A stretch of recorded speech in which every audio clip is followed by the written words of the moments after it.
Good morning, Kenzie. Councilor Bob. Good morning, Councilor Braden. Good morning, all. I just want to let folks who are here to testify know you'll be in as an attendee until it's time for you to testify, and then we'll move you in as a panelist. And I'm going to repeat this several times, I think, but we're asking only people who are testifying to be on the Zoom right now. So, and we'll be asking people after they testify to leave the Zoom, as we have a capacity issue on the Zoom. But everyone can watch this at Boston City Council TV. And if you Google Boston City Council TV, you will find it. So we'll be getting going in just a couple minutes. Oh, sorry.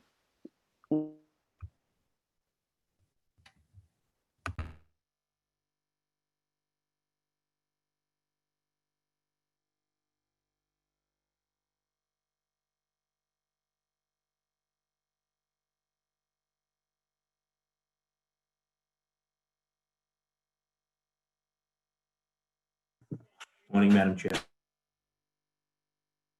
Morning, Councilor Flaherty.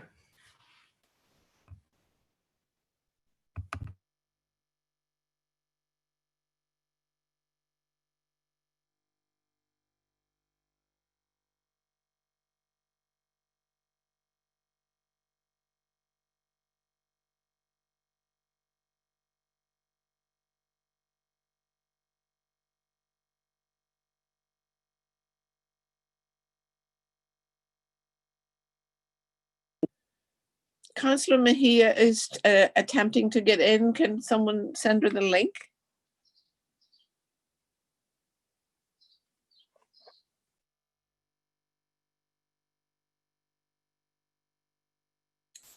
I can send her the link right now.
Morning, everybody. Morning. Morning. Good morning, everybody. Morning, Ed. Hey, Matt. Morning, all. Morning. This is like the Waltons, which Eddie and I and Anissa are probably the only three that remember. You're I remember real, you're hysterical. All right. There was a John boy, wasn't there? It sure was. One second. I'm just looking And for it my. wasn't Elizabeth. Yeah, Elizabeth, yeah. That covers me, I think.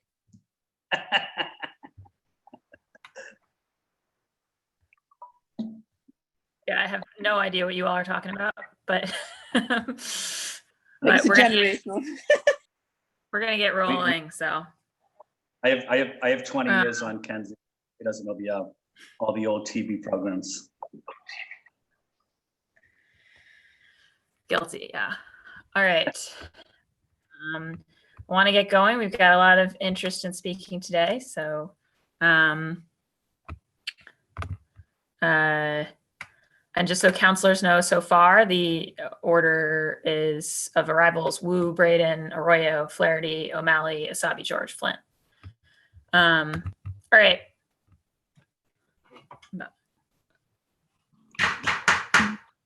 I'm calling this meeting of the Boston City Council's Ways and Means Committee to order. For the record, my name is Kenzie Bach. I'm the District 8 City Councilor and also the chair of the Ways and Means Committee. This meeting is being recorded and live streamed at boston.gov/city-council-tv. Again, that's the link folks should be watching this on, and please share with others. So it's boston.gov/city-council-tv. It will be rebroadcast on Comcast Channel 8, RCN Channel 82, and Verizon Channel 1964. So the purpose of this meeting is to discuss and hear public testimony on any aspect of the FY21 budget prior to the mayor's anticipated resubmittal. So I just want to review for folks who may be watching where we are. So the council received a submitted budget from the mayor back in the second week of April. And we had a large number, we had 27 hearings and 9 working sessions on it, considering all the different departments, asking lots of questions. And then on June 3rd, we rejected that budget without prejudice, which is a fancy way of saying that we said, you know, bring it back to us, resubmitted. So now we're waiting on that resubmission. So we're between budget dockets and on the operating budget front. So that's both the schools and the department operating budgets. We took a first vote, a first positive vote on the capital budget, which funds like infrastructure investments and such, but capital budgets require two-thirds votes 2 weeks apart. So we've taken an initial one, but we're still reviewing the capital budget, and we'll also be considering that. So in the moment, we're between operating budgets in terms of submission. But as everyone knows, there's a lot of interest in the city right now from members of the public in our budget and how we meet this moment, not just in terms of COVID-19, but in terms of battling systemic racism and the way that we prioritize our funding. And so this is really designed to be a meeting in which the councilors have a chance to say the things that they're hoping to see in a revised resubmitted budget, and in which we have the opportunity to hear from members of the public.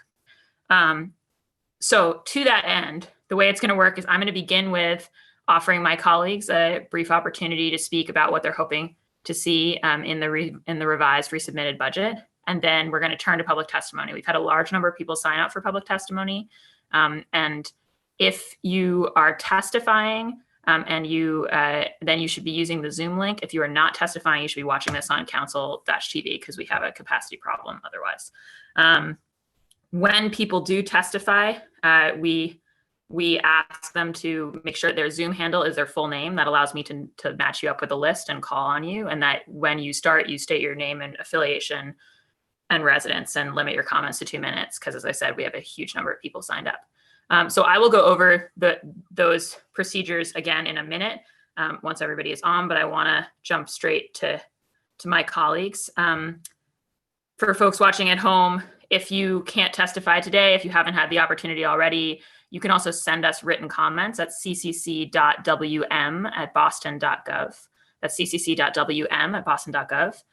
We have received, the committee has received 5,500 emails in advance of this meeting. So we've received a huge amount of written public testimony already, and we welcome more for up to 48 hours after the hearing. So appreciate hearing from you. And at the end of this hearing, we'll also be playing some videos of public testimony that we received from members of the public earlier. So without further ado, I'm joined today so far by Councilor Michelle Wu at large, Councilor Liz Braden, District 9, Councilor Ricardo Arroyo, District 5, Councilor Michael Flaherty at large, Councilor Matt O'Malley, District 6, Councilor Anissa Asabi George at large, Councilor Ed Flynn, District 2, and Councilor Julia Mejia at large. And so now I'm asking my colleagues to try to keep initial comments limited to 3 minutes, just because we do have so many members of the public waiting to speak. And so without further adu, I'll recognize Councilor Michelle Wu. Councilor Wu, you have the floor. Thank you, Madam Chair. I'm grateful to you for your many, many hours of leadership and most importantly, your guidance throughout this process and in reforming it, making sure that we are thinking intentionally and comprehensively about the budget. So it's been great to see so many of the changes that you have made sure have taken place even under this very challenging new environment financially, as well as just kind of working together physically, being apart. I am very, very grateful to the many thousands of constituents who have reached out about the budget this year. I think it's a very important sign that we are not only talking about issues that are nationwide and systemic and deep, but localizing it to really understand where the impact to change begins and can be effectuated very immediately. So the way that I'm thinking about the budget as in the midst of the heightened attention and interest in immediacy and urgency is that every dollar should really be intentionally allocated. Every dollar should go to funding a community building process that is equitable and effective. And that involves looking at the big picture, that we know the ways that we've been funding safety and public safety have not led to the safest outcomes for communities. We know that the ways we've been thinking of approaching criminal justice have not resulted in just outcomes for our communities, and particularly communities of color, particularly Black Americans. So what that means for the City of Boston budget is that our schools line, our funding, our resources that we're sending to schools first should reflect some changes before and after the pandemic. And the fact that there were not many significant changes going into next school year, given the depth of need, the exacerbated inequities, is troubling. I think we are also seeing in this moment just how much we have to go in terms of our public health infrastructure in the city, and that we have relied heavily on partners. And luckily we have the best healthcare partners in the world here in Boston, but much of that should be incorporated into the city's proactive response and ability to plan and manage that. I think in terms of public safety, I would agree with so many of the calls that we should be looking at public health and figuring out how we can shift that funding to make sure we are being proactive in those efforts. And finally, an issue that has long been at the center of the council's discussions since at least 3, 4, 5 years ago now, when the first efforts began on the council to take up procurement reform, think about how the city was spending our own money. We need to make sure that we are putting our money where our mouth is. So every new contract that has come about because of COVID, every bit of discretionary spending that the city is putting out into the world as a market participant should reflect our commitments to closing the racial wealth divide and supporting local businesses. So I am hoping to see more when it comes to procurement and equity and reforms to center the immediate steps to bring about a more just, sustainable, and equitable community in Boston. Thank you, Madam Chair. Thank you so much, Councilor Wu. Next up is Councilor Braden, and we've also been joined by Councilor Andrea Campbell. So it'll now be Councilor Braden and then Councilor Arroyo. Councilor Braden?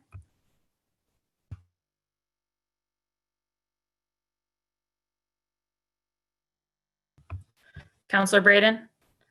Okay, I think she's just lost her connection. We're going to jump to Councilor Arroyo and we'll come back to her. Councilor Arroyo? Thank you, Madam Chair.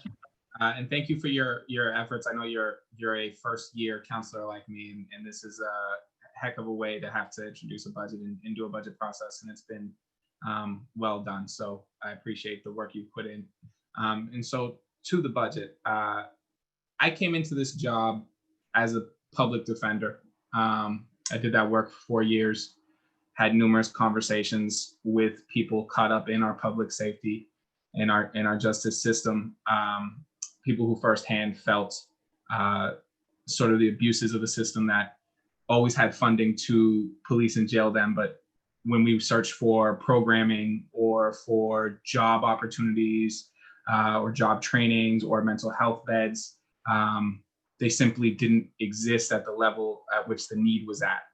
It actually led me to run on a platform that discussed social justice and equity pretty much incessantly, because the data, and I think all of us would agree on this point, shows that when we're talking about crime, or we're talking about violence, or we're talking about the parts of our society that we would really like to see reformed, policing doesn't get to the root of it. It deals with symptoms of it. but public health and opportunity deals with the root causes. And so to be here in my first year, not the first year for everybody else here, but to be here in our first year discussing, what's important to me in a budget, I think it's important that this budget reflect those values, that we start to look at ways in which we can really deal with issues that people have for as long as I'm a lifelong Bostonian. For as long as I've been alive, we haven't had enough funding in this city for substance abuse. We haven't had enough funding in the city for mental health issues. We haven't had enough funding in the city, frankly, to ensure that BPS programs like arts and music and recess were part of those programs. And so I think this is an opportunity to really relook at that. I would note that, for me, a concern is that the education budget as presented is identical to the education budget that I heard about at the State of the City in January, even though we had 3 or 4, I think it might have even been 5 months of school essentially closure, right, to remote learning. And so when we're talking about achievement gaps, I struggle to see how funding something the way we would have funded it pre-pandemic would adjust any of those issues for us. And, when we talk about Health and Human Services, I can't speak for every counselor here, but I can speak for myself. We made about 8,000 calls. About 70-something% of what was needed by my constituents had something to do with food access, which I think speaks to a real issue for our city when we are so wealthy and so many of our constituencies struggle to find a daily meal, are looking for ways to eat. And so, I have real concerns with a budget that in the middle of a pandemic doesn't make substantially more investment in our public health departments, in our Health and Human Services Department, in the Boston Public Health Commission, in food access. And so I'd like to see that reflected, kind of the urgency and the need. And I recognize actually that we do have the CARES Act and that there's CARES Act money. And I don't think anybody here knows exactly how that's going to be broken down. And I think that, it would be good to know that. But I would also note that the CARES Act money is sort of a one-time infusion. And I think when we're talking about a budget and we're talking about ways in which we want to reimagine this budget, it would involve taking a real step in how we write our budgets without this infusion of extra money. And so those are the kinds of things that I'm looking at specifically with this. I think there's an opportunity to reimagine. I see that gavel. I thought it would be good to do that for one time's sake. And so I'm gonna cede it there, cede the floor, but I appreciate it. Thank you. And I appreciate people here for public comment. So thank you. Thank you so much, Councilor Arroyo. Next up is Councilor Flaherty, and then it'll be Councilor O'Malley. Councilor Flaherty. Thank you, Madam Chair. Obviously, I'll be very brief. Grateful for your efforts. Happy to partner with you through your first budget. Quite frankly, looking to hear more from the public, particularly as it pertains to how we can be more intentional with respect to budget dollars, and more importantly, also how we measure the impacts of those dollars and get the deliverables that the city deserves, particularly our residents and our taxpayers. And that's around public safety, it's around education in Boston Public Schools, it's around basic city services, it's around our healthcare efforts, our housing efforts, our environmental efforts, issues around development. So everything that is sort of encompassed in this budget, we have a fiduciary responsibility to the residents and citizens of Boston as a legislative branch to make sure that we're putting our best foot forward and that whatever resources that we do have available. I know this was an interesting budget in that we had more before the pandemic, and understandably, just in light of what happened. That said, we need to make sure that our spending is intentional and that we have metrics and it has measurable impacts, and that's how we're going to gauge this budget and the success of this budget. So look forward to continued partnering with you as chair as we conclude this process. But more importantly, we work for the people of Boston, and I'm eager to listen to what they have to say today. Thank you. Great. Thank you so much, Councilor Flaherty. Councilor O'Malley, and then it'll be Councilor Asabi George. Thank you, Madam Chair, and kudos for a job well done. This is an incredibly difficult job being the Ways and Means Chair, and you've done it with aplomb and grace and patience during a very long and unique history. Obviously, the most important, I think, role that we all have today specifically is to listen to our constituents, listen to our neighbors, and there's a tremendous amount of interest, obviously, so I will keep my remarks brief. We have an incredible opportunity here. I think as the budget was first submitted, there were some very good things, but there's also clearly some room for improvement. And specifically, as we talk about public safety, criminal justice dollars, and sort of reimagining supports there, there's an opportunity to look at great tried and true programs such as the BEST team, such as the trauma team, looking at better partnerships with our public health division, looking at ways to really build upon the successes, and look forward to seeing what the submitted budget looks like. Moreover, there's an opportunity here as we talk about education, as we talk about food access. And, you know, obviously a focus that we all share is on public safety dollars, but it's also on education dollars, on public health dollars, on supports for our seniors. You know, one thing that I was proud of in the initial budget that I think we can even grow is support for environmental initiatives in our parks, and specifically Billings Fields, which has been something is important to me and many of my colleagues and neighbors. So this is the opportunity where, after a very thorough process of sort of examining the dollars, we're going to even do more so and provide good oversight and good ideas, and look forward to hearing from individuals and working with the administration to try to build a stronger and better budget that will address the issues that we care about, specifically as it relates to ways to tackle racism, structural racism, institutional racism, overt racism, as a way we can prepare for the continued impacts of COVID-19 and what that means for particularly our seniors, what it means for our more vulnerable populations, what it means for just the fact that this is a pandemic that likely we will be living with the consequences for quite some time. Small business support, obviously, the small businesses who've been so impacted by pandemic and beyond, we want to make sure that there's some opportunities there for them. So clearly we have a lot of work to do. We have this is the most important aspect of our job. And I'm just really grateful for all of my colleagues who have all participated and been active members of this discussion, will continue to be so. And thank you again for your leadership, and look forward to hearing from some of our constituents.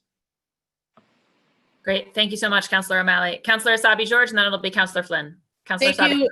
Thank you, Madam Chair, and I echo the thanks of my colleagues, but we'll note that this process is still underway, and I imagine we've got a number of meetings still ahead of us for you to chair during this particular process.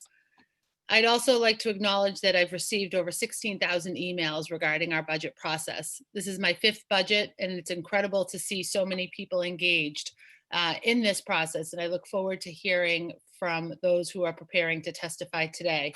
I will be present for the duration of this hearing and that testimony. For the resubmission of this budget, there are a number of items I would like to see additional funding for. Here are a few. The BEST team through the Boston Public Health Commission. During my first budget cycle in 2016, I was proud to work with former colleague and now Congresswoman Presley to advocate to double the size of the BEST clinicians. These are mental health clinicians that are critical to solving the underlying public health issues in public safety. It's critical that we prioritize this investment and provide an additional 19 clinicians, which would equal about 23, to make sure that every neighborhood in the city of Boston has access to a mental health response instead of a public safety response. For students experiencing homelessness through BPS and the Boston Public Schools, we have approximately 5,000 students experiencing homelessness. And I'd like to see an increase in the funding for these students to support some of the efforts, such as expanding the reach of the family-led stability pilot, which I'm a part of, and ensuring that our schools have programs like Katie's Closets and food pantries for our students and their families. I'm very hopeful and excited about the commitment for a advisor on family homelessness here in the city of Boston, and look forward to the formation of the Commission to End Family Homelessness here in the city of Boston, and that advisor would play an important role to do that. An increased investment in nurses, mental health professionals, and social and emotional support services through our schools. I was very proud to have pushed for the funding to ensure that there is a full-time nurse in every single one of our schools. That was an incredible investment last year, and one that I continue to to work on to make sure that schools don't just have a full-time nurse, but they have appropriate and adequate, if not beyond adequate, services. But we also know that we need additional mental health professionals in all of our schools. And I would argue for at least one full-time mental health professional in all of our schools. The budget that's before us today does have a significant, in the millions and millions of dollars, investment for social workers in more of our schools. Around special education, there is still so much work to do to get special education services done right in our school, including inclusion. Too often, our Black and brown boys in particular are placed in separate classrooms, and we need to stop doing this. And one way to do that is improve special ed services, improve the quality of inclusion in our schools, and by doing it right.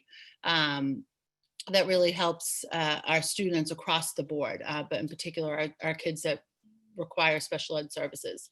And then last but not least, and certainly not limited to, but something that's been important to me since I took office in 2016, is increasing the mobile sharps team.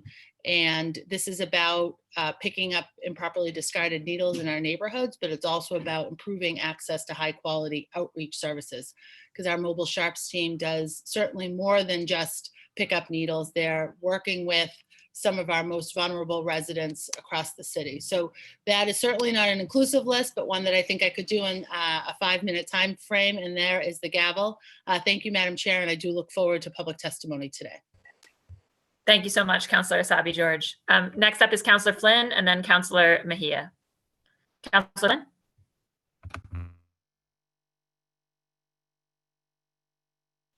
Thank you, Councilor Bach. I just want to echo some of the concerns my colleagues mentioned, but I also received thousands of emails over the last several days, and I'm trying to go through as many of them as I can. I appreciate that, but I just wanted to let the public know I'm going to be following closely what they have to say as well. And I'm concerned about issues that impact our immigrant community, such as language access. It's an issue I've advocated and addressed since day one. As a city councilor, I have 5 staff members, and 4 of them are immigrants, and they speak many languages. So language access is critical, and services for our immigrants is critical as well. Also, how can we continue to make progress and reach and listen to communities of color across our city and what services they want? Some of those emails have captured that.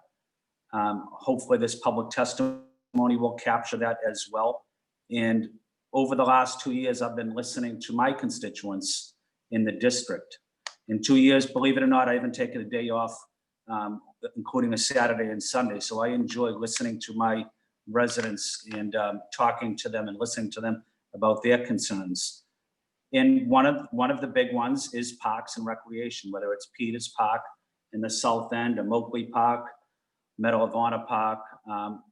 People love their parks. The Boston Common that I share with Councilor Bach is very welcoming to my constituents, especially my immigrant community in Chinatown, making sure that there is a space for them as well. So I greatly appreciate working with the Friends of the Public Garden. But the Parks and Rec are critical. Boston Water and Sewer Commission is a department that plays a critical role in the South End and in the Bay Village as well. Infrastructure improvements, whether it's infrastructure improvements to transportation issues along Arlington Street in the Bay Village downtown area, or it's on East Broadway in South Boston. It's quality of life issues that I'm focused on and making sure that our immigrant community is treated fairly, is treated with respect, and that we do also continue to listen to communities of color throughout our city in making sure that their voices are heard during this process, which I know this city is in administration are actively doing. I know Councilor Bach is certainly doing that as well. and my colleagues as well. So I look forward to hearing from the testimony. Again, I want to say thank you to Councilor Bach for the tremendous work that you're doing as the budget chair. Thank you. Thank you so much, Councilor Flynn. Next up is Councilor Mejia, then it'll be Councilor Campbell and Councilor Braden. Councilor Mejia. Thank you, Chairwoman Bach. It's been great to follow you in this journey. I really do appreciate how thoughtful you have been in helping us understand the magnitude of this process. I just wanted to just start off by being 100% honest that this is one of our biggest responsibilities. And, you know, I usually speak from my heart, but this moment right now, I'm a little bit nervous just because I understand how important our role is in this. And so, you know, we hear the buzzword that the budget is our value statement, but I ran on a platform of making sure that when we talk about all means all, that everybody has a voice at this table. And so for me, some of the things that I'm going to be fighting for and looking to see is around civic engagement and the role that we play in making sure that our elections department is well funded so that communication is coming out in multiple languages. Looking to see how we can increase funding and capacity for our neighborhood services so that when we're hosting meetings, we're doing so in multiple languages, that we're doing so in ways that we're providing childcare and food to folks. If we're really serious about engagement, then we need to remove those barriers to that engagement. So language access is one of the things that I deeply care about, but also removing those barriers. So I'd like to see more funding in that space. In regards to the Boston Public Health Commission, I started off my career in youth development and public health. I think it's really important for us to really revisit how we're utilizing the BPD budget and reallocate some of those resources onto prevention, because if we're serious about prevention, we should be really funding youth jobs, we should be funding violence prevention strategies, and those dollars should be coming out of the Boston Public Health Commission, not the BPD budget. So I'm going to be advocating to transfer the Shannon grant over to the Boston Public Health Commission. I think it lives there, not in the BPD budget. I also think when it comes to mental health, there are a lot of young people right now who are sitting at home feeling unloved and uncared for. We need to fund more opportunities and programming around mental wellness. And not just for young people, but I also believe that we are missing the mark if we're not talking about the mental health supports that adults need here in the city of Boston. And that also includes more funding for Narcan training and programming, as well as substance use disorder. We need to be able to be more mindful and intentional about that. In regards to economic development, I've heard a lot about what we're doing to support small businesses, but I'd love to see more in that line item, specifically around how do we support small minority women businesses and immigrant businesses in terms of language access, making sure that things are not just translated 2 or 3 days later, but that we're building the infrastructure for real communication coming out of the small business place, and that we are really serious about making sure that we're contracting and supporting small minority women and owned businesses here in the city of Boston. We can't keep saying that we're doing this and then not providing the resources that we need to be able to be successful in that. I also think in terms of economic development, I would love to be able to look at summer youth employment, which while I do appreciate, I do believe that we need year-long employment. So really reallocating some of those dollars from the BPD budget to support youth jobs year-round, as well as during the summer. And then I also think in terms of the education budget, we need to be more intentional about how we're supporting students who are chronically absent and also our English language learners. So I'd love to be able to see some more dollars to fund those very specific groups of young people that get left out of these conversations. And then in terms of diversity in our schools, I'd love to see not just more teachers of color, I'd like to see more leaders of color, school principals, people in the administration. I think that we need to be able to invest in not just the recruitment, but the retention. We have to figure out why people are not staying in these spaces.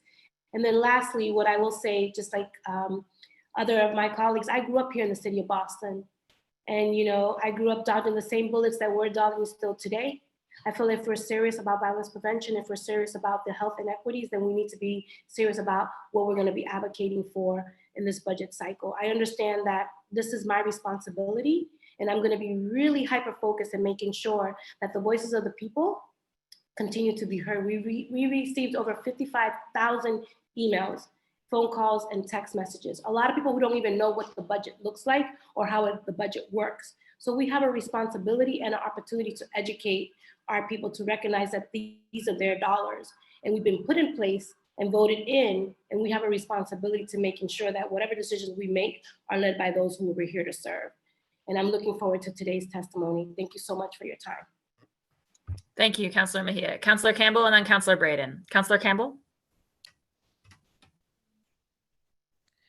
Oh, thank you, Councilor Bach, and thank you for your leadership. And as chairwoman in your first term, you've done a just incredible job. We probably haven't expressed enough gratitude to you. So thank you for the community process piece, really being intentional around setting up processes so everyone could participate. I also want to thank, of course, central staff, Carrie and Michelle, and so many others who've made this process really easy. All of this is virtual and new, so thank you to central staff. And of course, thank you to all of the residents who are participating in today's hearing, who have submitted testimony, emailed us, called us, text us. This has just been really remarkable to see. You know, we often as electors are pushing for more engagement, and people are engaged, and it's exciting. And I think the silver lining in all of this is that I have tremendous hope because of that level of engagement that we will be able to transform this budget into something that more aligns with what we all want to see. You know, the thing that I think is most important, and this has been mentioned by some of my colleagues, is the importance of being inclusive of all residents. Right now, you know, we have opportunities to transform systems, but it's critically important that all residents across the city of Boston, that is advocates, those who identify as progressives, communities of color, residents in my district of Dorchester and Mattapan, that everyone has an opportunity to weigh in. And I do think at moments when we're talking about reforms, sometimes there's a limited number of folks at the table. And so I think it's critically important that the city think really long and hard about what civic engagement looks like. I care deeply about civic engagement. I have invested dollars on the political side in civic engagement, hosted a civic leaders summit in partnership with the JFK Library and EMK Institute just last year. Many of my colleagues came. This was a way to thank our resident leaders for their leadership on the ground. But we have civic associations all across the city of Boston that are doing tremendous work to engage residents. They have the trusted relationships, they speak different languages, and I don't think we have effectively activated them or used them in the processes of policymaking and budget review. So really pushing the city to think about how we do that better in the future.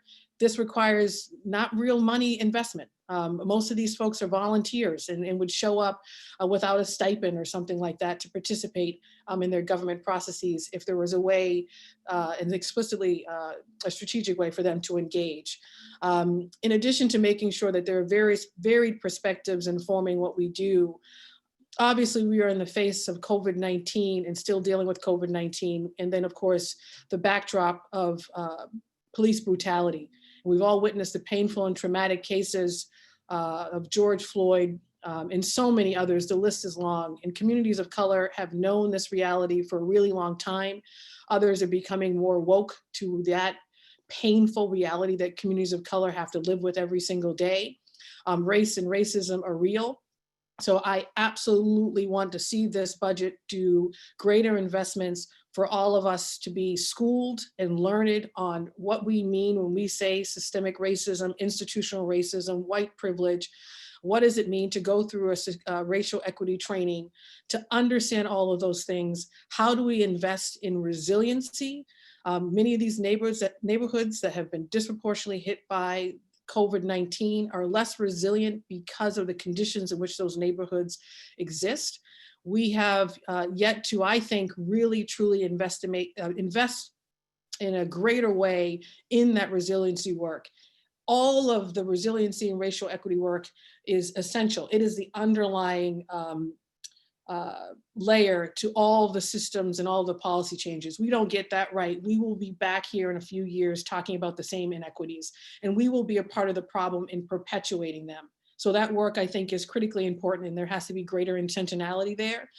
When it comes to systems reform and transforming our education system, I absolutely want to see changes in the budget. It is still surprising to me that we have the same budget that we submitted initially before COVID-19.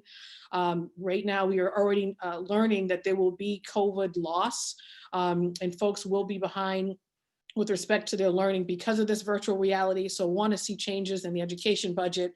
Police reform, absolutely. There's a long list of policy issues. I do think there's a way to redirect resources in that budget to have greater investment in community-based organizations that do anti-violence and violence prevention and violence intervention work, reentry work, youth jobs, all of it.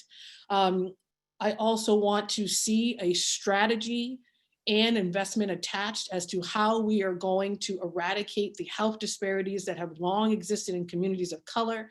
We need to do that in partnership with folks in our healthcare system, our hospitals, our higher ed institutions. I did want to hear a lot more from the Health Commission budget with respect to a strategy on that. We've been talking about it for far too long, and COVID-19 clearly has illuminated that there's a lot more to do. And I could go on with terms of mental health supports, investment in our parks, and so many more. I'll just end with this. I want to be mindful of time, that I refuse to believe, even though we are going into a period of a recession and it's not going to be good because of COVID-19, there are a lot of resources in the city of Boston and in greater Boston, both in the private sector, higher ed, of course in city government, state government. If we were to be extremely creative about building partnerships, all of these needs could be met. Many of the things we've been doing creatively in my district have been funded not through city dollars, but through private or nonprofit investments. And these are folks who want to be a part of the solution. I look at Amazon, who is putting on TV, Black Lives Matter.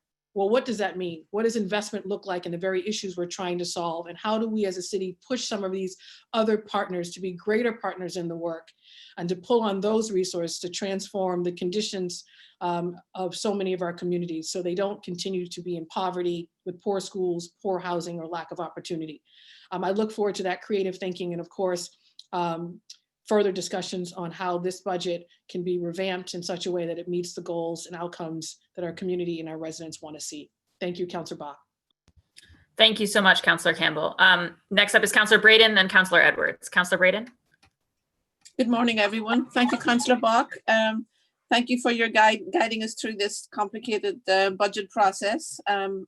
It's very heartening to realize and that so many of the residents of Boston are actively engaged in this process and contacting our office. We have had thousands and thousands of emails and calls regarding this budget.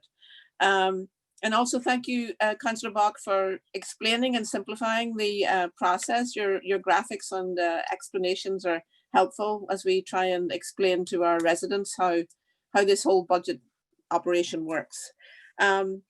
So the budget is a really golden opportunity for us to address some long-standing systemic problems that exist in our city. And in this moment of COVID, it has unmasked some very serious inequities in our healthcare system, in food access, and in our education system, and access to technology for education. I also feel that the COVID crisis is causing an economic downturn that will have consequences to our revenue stream going forward. So it makes it even more important for us to scrutinize every dollar that we spend in this budget to make sure that we get the best bang for our buck in terms of outcomes, in terms of moving the dial to make our city more equitable and more just. So the issues that I'm really concerned about are, with regard to the budget, are housing. We need more housing that's affordable for regular working residents of Boston. The inequities in our education system, I'm very excited with the increased investment in our education and investment in school social workers. etc. But I also feel that we have to be very cognizant of the fact that there may be some learning loss due to COVID, so that may demand further investment, especially for those students who have been unable to access technology and keep in touch with their teachers, etc.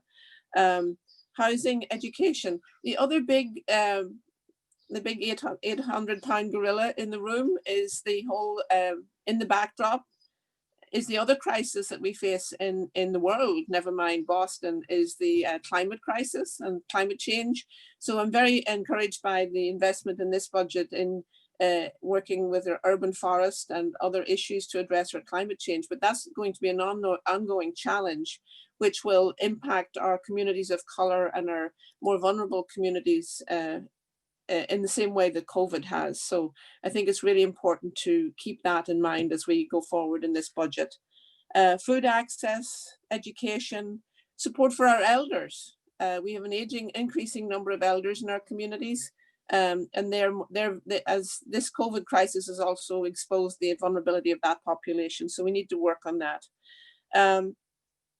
And then also our small businesses have been severely impacted by COVID, but they are also the lifeblood of our community. So I really feel that I want to make sure that we continue to support and cultivate our small business community, because that's a way of folks to get established in this country, to make advances and to contribute to their communities and support their families.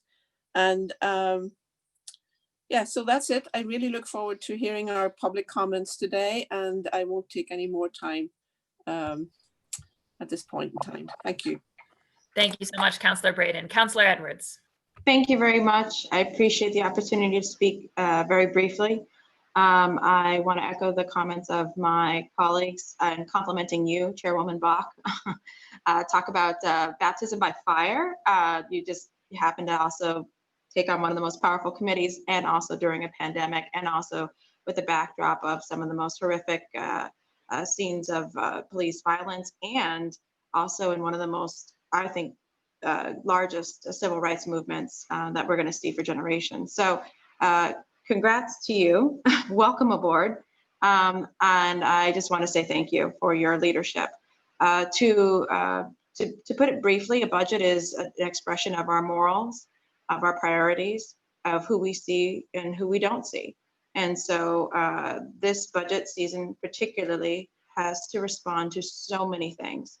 And I believe that we have demonstrated through our ability to form public-private partnerships, to adjust our entire school system, to change and create a rental assistance program, that the city of Boston is resilient and can respond to crisis and can rise to the occasion. The question is, will we? So I am excited to hear from the folks, and so I will leave my remarks at that.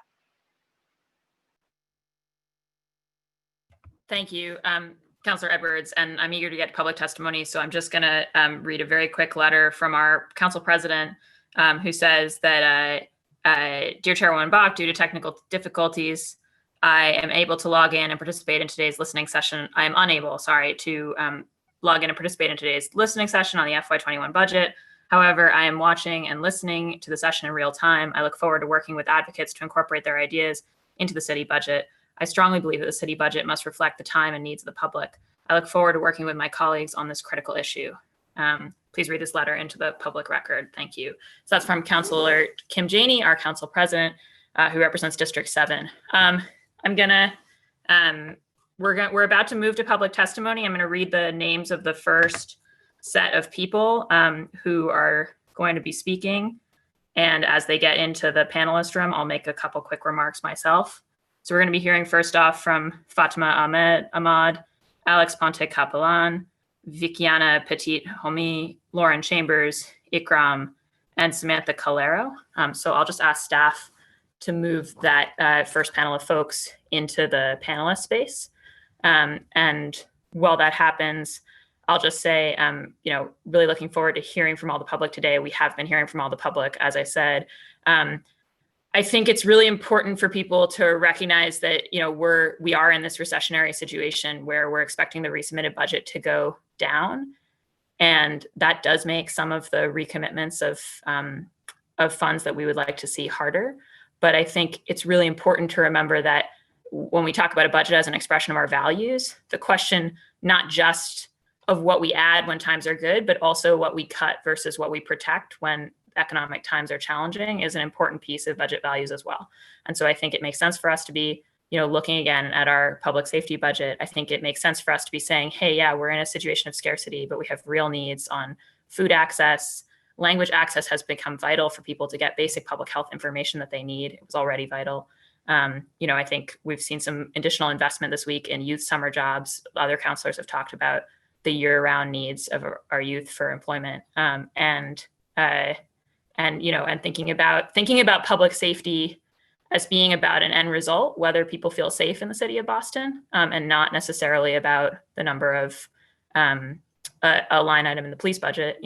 Sometimes public safety is about social and emotional wellness. It's about meeting trauma. It's about a lot of, and it's about flourishing communities, right? It's about affordable housing that keeps people here. There's a lot of pieces of the puzzle here for us to draw together. And without further ado, I really want to move to members of the public. So the way this is going to work, we'll go to, I'm going to go to Fatima first. So we've got a panel here of some folks.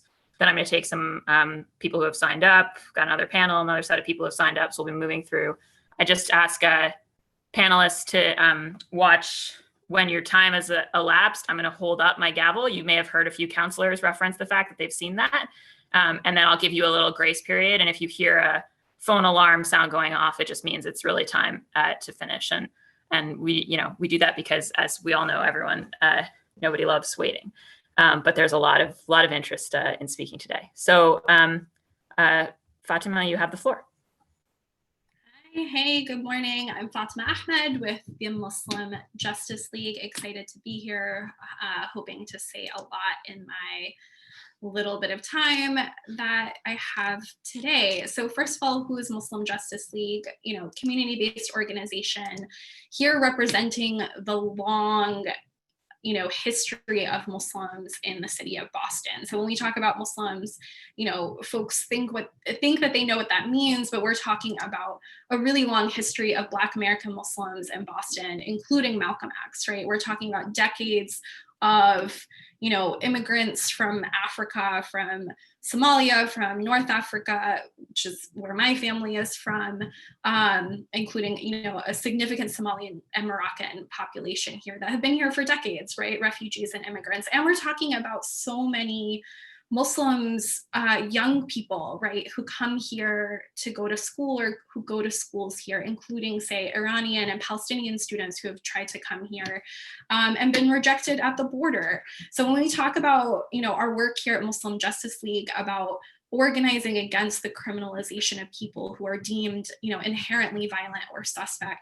it's not just about Muslims. We start with Muslims because we're diverse and we know what it's like to be policed in every part of our lives, but we're fighting for justice for everyone, and that's why we're here today. I want to focus on community policing and that concept, because I know a lot of people in this past 2 weeks are jumping into this conversation for the first time, but you're going to hear today from so many people who've been talking about this for decades, right? You're hearing from organizations like Families for Justice is Healing, Youth Justice and Power Union, so many others who've been talking about this. And so it might be a learning moment for a lot of people. And often our first response is, well, we're going to put more money into community policing and training and community engagement. That is not what we're asking for. Nobody's asking for that right now. We've been doing that. And community policing is just a really slick way of marketing policing. It's not like we're not advancing anything that is actually community-based when we talk about that. And I'll just go ahead and quote from community policing programs that the Boston Police Department themselves participate in. So this one is a countering violent extremism program that criminalizes Muslims and treats Somali youth in particular really horribly. From their application, a key tenet of the training is that underneath the antipathy and mistrust youth have for police, there's also a curious attraction to their power and ability to use it.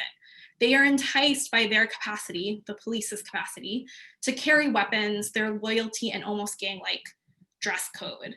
that's what they think of our Somali youth, that they will, you know, admire the police for their gang-like dress code. It goes on to talk about the risk factors of why they think Somali youth are prone to violence, saying immigrants from war-torn countries suffer from trauma and other psychological issues. Younger Somalis, you know, deal with unique issues resulting from the traumatic experience of their parents and the economic, social, and cultural conditions their families face here.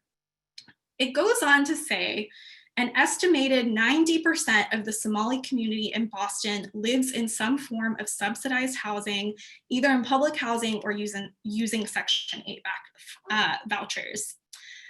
I cannot fathom how anyone thought it was a good idea to quote that and then spend $500,000 on a program for the police to hang out with Somali youth instead of putting that money towards housing. Truly cannot understand how we continue to talk about community policing when there's really not data that backs up this idea that somehow addresses violence. It doesn't. And that's our expertise here at MJL. You know, we deal with these types of programming that make it sound really like fluffy and wonderful, and we're going to do engagement. During that program, they had police officers in the room not identifying themselves as police officers and then letting the youth know afterwards that they were actually there. What I want to say is community policing is policing, and policing doesn't fix racism, it maintains it. It doesn't fix the wealth gap that Black Americans face in Boston, it maintains it. It doesn't fix our housing issues, it doesn't fix domestic violence, and I could go on and on and on. The purpose of it is to maintain it, and that includes these community policing you know, programs. So if we're going to talk about scarcity, $60 million in overtime doesn't sound like scarcity to me. That sounds like a really good place to start if we want to actually address violence, is by moving that money. And I do see the gavel. I know it's there, but we also waited 45 minutes to even get our community testimony started. So I hope, you know, to answer some of your questions after our other panelists go. Great, thank you so much. Alex? Hi, everyone. Thank you, Council, for all your words regarding the budget. My name is Alex Ponte Capian, and I'm a community organizer in Boston, and I'm a founder of Young Abolitionists. And I'm here to ask the city that we reallocate 10% of the police budget to Black and Brown communities. A lot of us have heard you guys talk about a lot of programs that this money, that our budget should go to.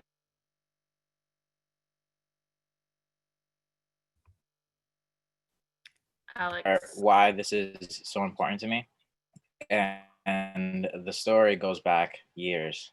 I was in my early 20s, walking home from school when I noticed a cruiser riding next to me. And I lived in public housing back then, so.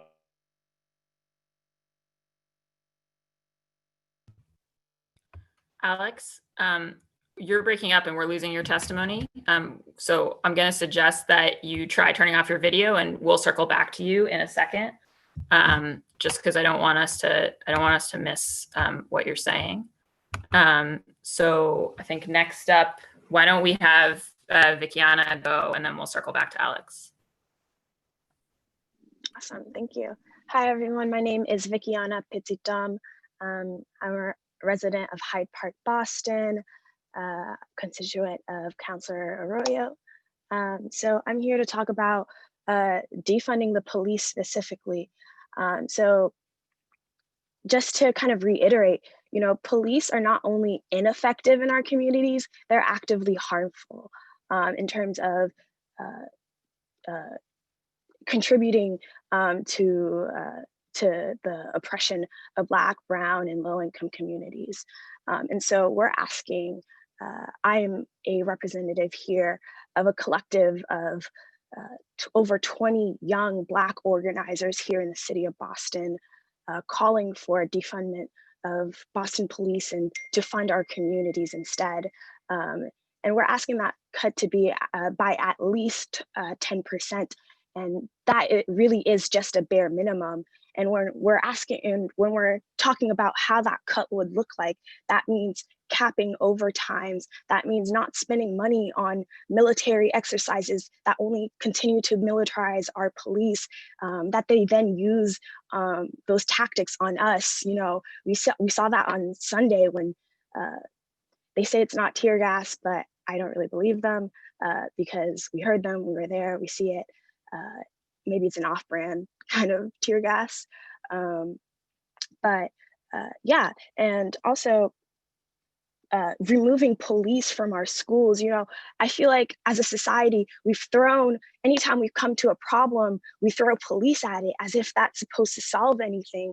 But in reality, when you give people that much power, you know, corruption happens. And so we really need to bring that power back to the people, back to the communities. And so I hear all of you talking about how to reallocate those funds if defundment were to happen. And I think, you know, Success Link and the city's youth employment program is super, super helpful. I actually, you know, was part of the Mayor's Youth Council for 3 years, worked in that department for 3 years. And so I really know firsthand the impact that that office has in the city of Boston, just how many young people walk through and go through Success Link, and how that's really their first real connection to the city. And I really think funding that is really funding, you know, the future of Boston. But also, you know, our communities already know what we need. And so I don't think we need y'all to tell us that. I think we should be asking and giving the power to the community directly to make the decisions about those funds. And so Boston is home to the nation's only youth participatory budgeting process. And the mayor allocates $1 million of the city's capital budget to it every single year. And so I'm asking that a majority of, if we were to defund the police by at least 10%, around $41 million, that a majority of that go through a participatory budgeting process for the city so that we can get direct input from the community about how they want to spend the money and how they want to allocate it. That program has been, I think, really successful. The Youth Participatory Program in the 6 years that it's been happening in Boston. And I think we need to expand that. We need to give the power to the people. As we were talking about, this budgeting process is extremely inaccessible. Whether we make these changes or not, 10 a.m. in the morning is not accessible. When COVID was not a thing and we were doing in-person meetings, you know, Wednesday meetings at 12 p.m. is extremely inaccessible. Who can make those? How are we advertising? We're not included in this process. And this process is not centered around us, it's centered around y'all. And I think that's the problem first and foremost. And so we need to talk about how do we shift the power, the budgeting process to the people. And I think participatory budgeting process is a really great way to do that.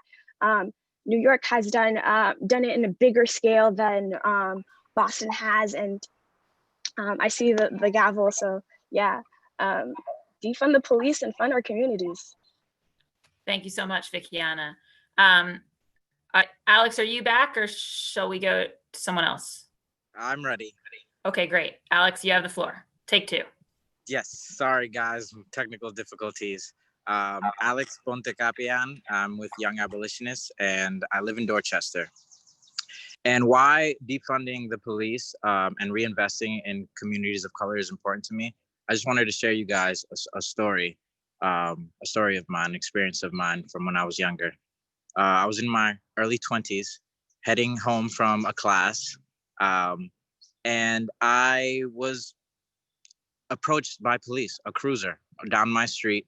And this isn't something that is unusual to me or people that look like me in my neighborhood. But this cruiser stopped me and asked me where I was going, and the officer hopped out. And the difference between my previous experiences and this experience is that day I had just been trained by the ACLU on stop and frisk. So I was like super empowered in that moment. And I knew like, this officer can't stop me without probable cause. So I told the officer, am I being detained? And the officer got out of his cruiser, walked up to me and attempted to search my pockets. And I had just been trained by the ACLU. So I knew you can't go into my pocket without probable cause. And I said that to the officer. And the officer looked me right in the eye, dug his hand in my pocket, and groped my genitals, you know? And it was at that moment that I knew that it doesn't matter what the laws say. It only matters in that moment who has the power, you know? And in that in that moment, I knew that I didn't have the power, you know? And that is a moment that always burns in my memory because it like lit a fire within me. And that's why I do the work I do today.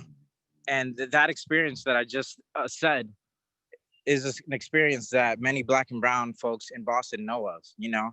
When Councilor Arroyo shared his experience, I nearly cried because it's my exact experience. And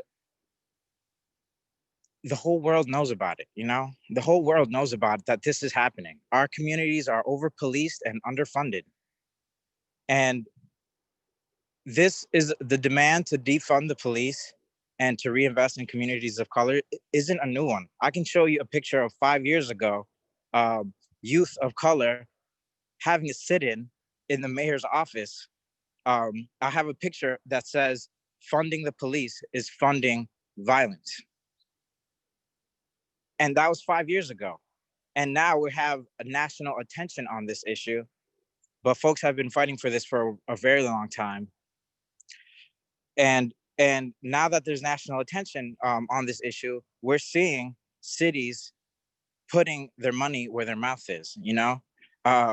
LA just talked about defunding their police and funding communities of color. New York is looking at it. Minneapolis just announced something around these lines. So it's happening across the country, and our city prides itself as being a leader in racial equity when I think we should be making moves like this to show that that is a reality, and we want to be leading the country in racial equity. There's other people doing it. Even last night, Representative Joseph Kennedy and Ed Markey, they both on the record said that they support reallocating funds from police to communities of color. So I just want to reiterate what everyone is saying. We need to move funds from police to communities of color. Great. Thank you so much, Alex. Next up is Lauren Chambers, and I think we've got some slides. Carrie, can you put those up? Thank you, Councilor Bach. Good morning to all of the city councilors and to my fellow panelists. Thank you so much to Fatima and Alex and Vikiana for your amazing testimony already. So I'm Lauren Chambers. I am Technology Fellow at the ACLU of Massachusetts.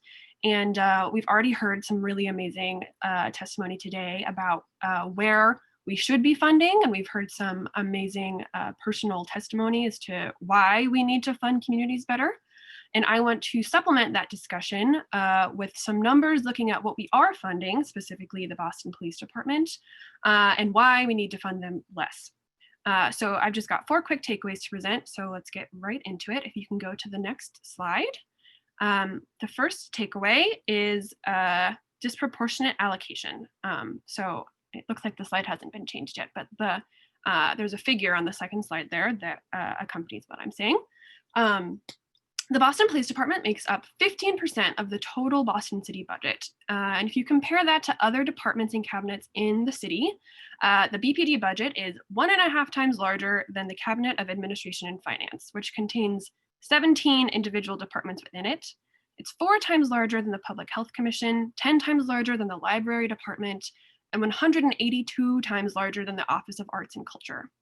And if you were to look at the specific personnel budget, the BPD actually has 25% of personnel budget for the whole city, while only having 14% of the city's payroll. So that's a disparity of 10% in funding for employees. The next slide, slide 3, is discussing personnel redistribution. So within the massive $414 million budget for the BPD, funding for personnel is actually being redistributed. So the Bureau of Field Services is seeing a $12 million increase in personnel funding to support hiring 25 new officers, while the Bureaus of Professional Standards and Professional Development, which include the Anti-Corruption Division, are seeing personnel cuts of up to $10 million, which really shows that the BPD is choosing to slash programs that focus on professionalism and accountability in favor of having more boots on the ground in our already over-policed Black and Brown communities in Boston. The next slide, the 4th slide, is about bloated paychecks. So if you look at employee earning reports from 2019, you'll see that BPD employees are some of the highest paid in the whole city. Actually, in 2019, the average BPD employee earned $127,000, that's 6 figures, while the average non-BPD city employee earned $69,000. So that's a $58,000 difference in the average yearly salary for non-BPD versus BPD city employees. And actually, the mayor, Marty Walsh, made $199,000 in 2019. 530 Boston Police Department employees made more than Marty Walsh in 2019. And as you can see, many of them made over 300K. So I want to contextualize that a little bit. The most senior federal civil servants in the Boston area, if you look at the Federal Office of Personnel Management, I think, cannot receive yearly earnings exceeding 170K. And the highest paid employee in the FBI in 2018 made $183,000, which is half of what the highest paid Boston Police Department employee made in 2019. So why is the city paying police officers who are public servants that require 5 months of training on par with anesthesiologists who require 12 years of training? Because that's who makes $300,000, anesthesiologists. And my last slide is on overtime. We've heard a lot about this already. So the Boston Police Department estimates that its employees will use over 1.2 million hours of overtime in 2020.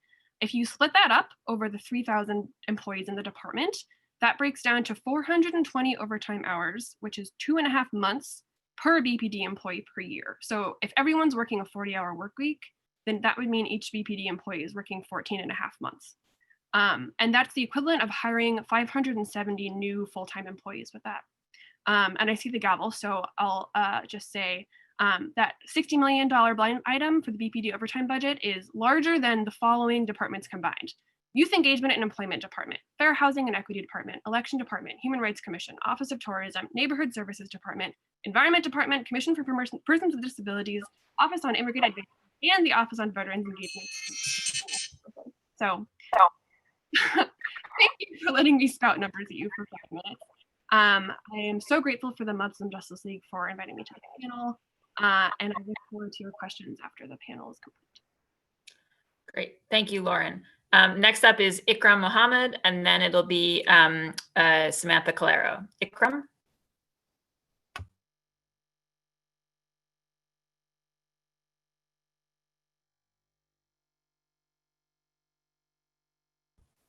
Ikram, we don't hear you.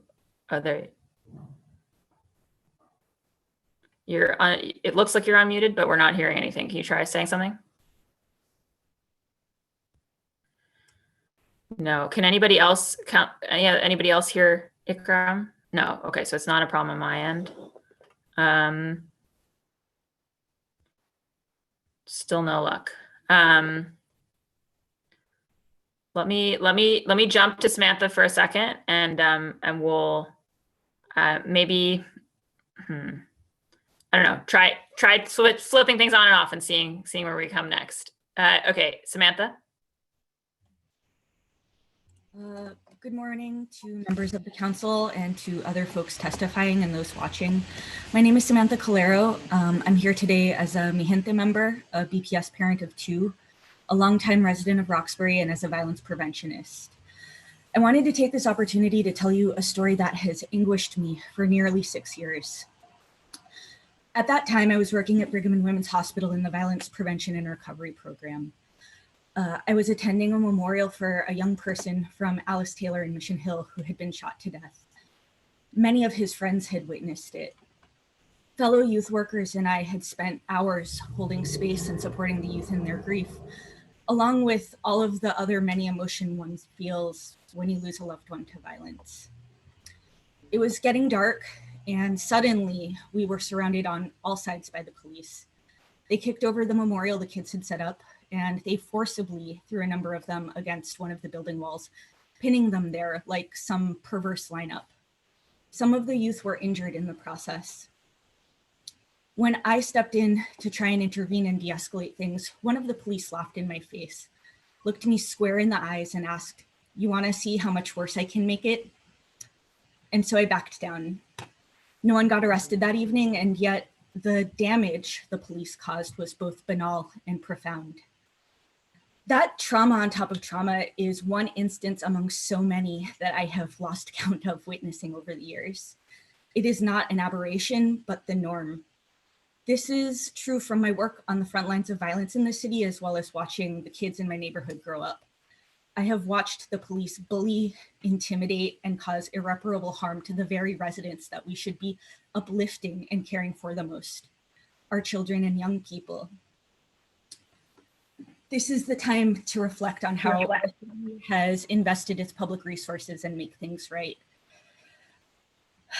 I'm disgusted that the Boston Police budget is 4 times that of the Health Commission and 182 times larger than the Office of Arts and Culture. Indeed, by all civic measures of a thriving city, Boston has over-resourced the police with no meaningful accountability. Violence and trauma are public health issues. They are health inequities. It is time that Boston addresses them and funds them as such. This looks like fully resourcing substance use disorder and addiction treatment programs, housing the homeless and preventing homelessness and housing insecurity, bolstering our trauma response and service network for all people who are impacted by violence, expanding and deepening mental health offerings like the BEST team, and ending the school to prison pipeline by increasing resources for our public schools and teachers. Our communities know what to do. It's time to fund the work of justice and health equity. I support the demands of organized Black and Brown communities that include defunding the police department and not cutting from other agencies or programs as a means of mitigating the lost tax revenue from the pandemic. In addition, we want consistent, measurable annual decreases from the BPD and reallocation to community-led solutions and community decision-making processes. Thank you. Thank you so much, Samantha. I want to try Ikram again. Can you guys hear me? Yes, we can. Great. All right, great. Thank you for having me here. So my name is Ikram, and I live in Mission Hill. I'm from Boston, born and raised. And I'm here today to tell you what I witnessed last Sunday during the Boston protest. Now, historically, the conduct of the Boston Police Department hasn't exactly been up to par, and that day was absolutely no different. The video I'm about to refer to, you can find it at tinyurl.com/BPDviolence. That's tinyurl.com/BPDviolence. Now, I have video proof of about what looks like 4 or 5 police officers brutally beating up a man in front of the crowd right before they sprayed everybody with pepper spray. We had our hands up, literally we had our hands up, and we were not touching police officers. It shows in the video. And the pepper spray had gotten in my eyes and all over my clothes. Let's not forget that minutes before, they threw a can of tear gas at the crowd, driving us into an alley to our left to get away from the gas. There was also a rubber bullet found in the same area we were protesting. The same area where my friend was texting me in real time that the police were shooting rubber bullets at the protesters. Now, days after this, the BPD denied ever using tear gas and rubber bullets on protesters. This commissioner needs to tell us if any police officer from any jurisdiction can be held accountable for this and who exactly was in charge. Now, this protest was supposed to be peaceful. It was in the beginning.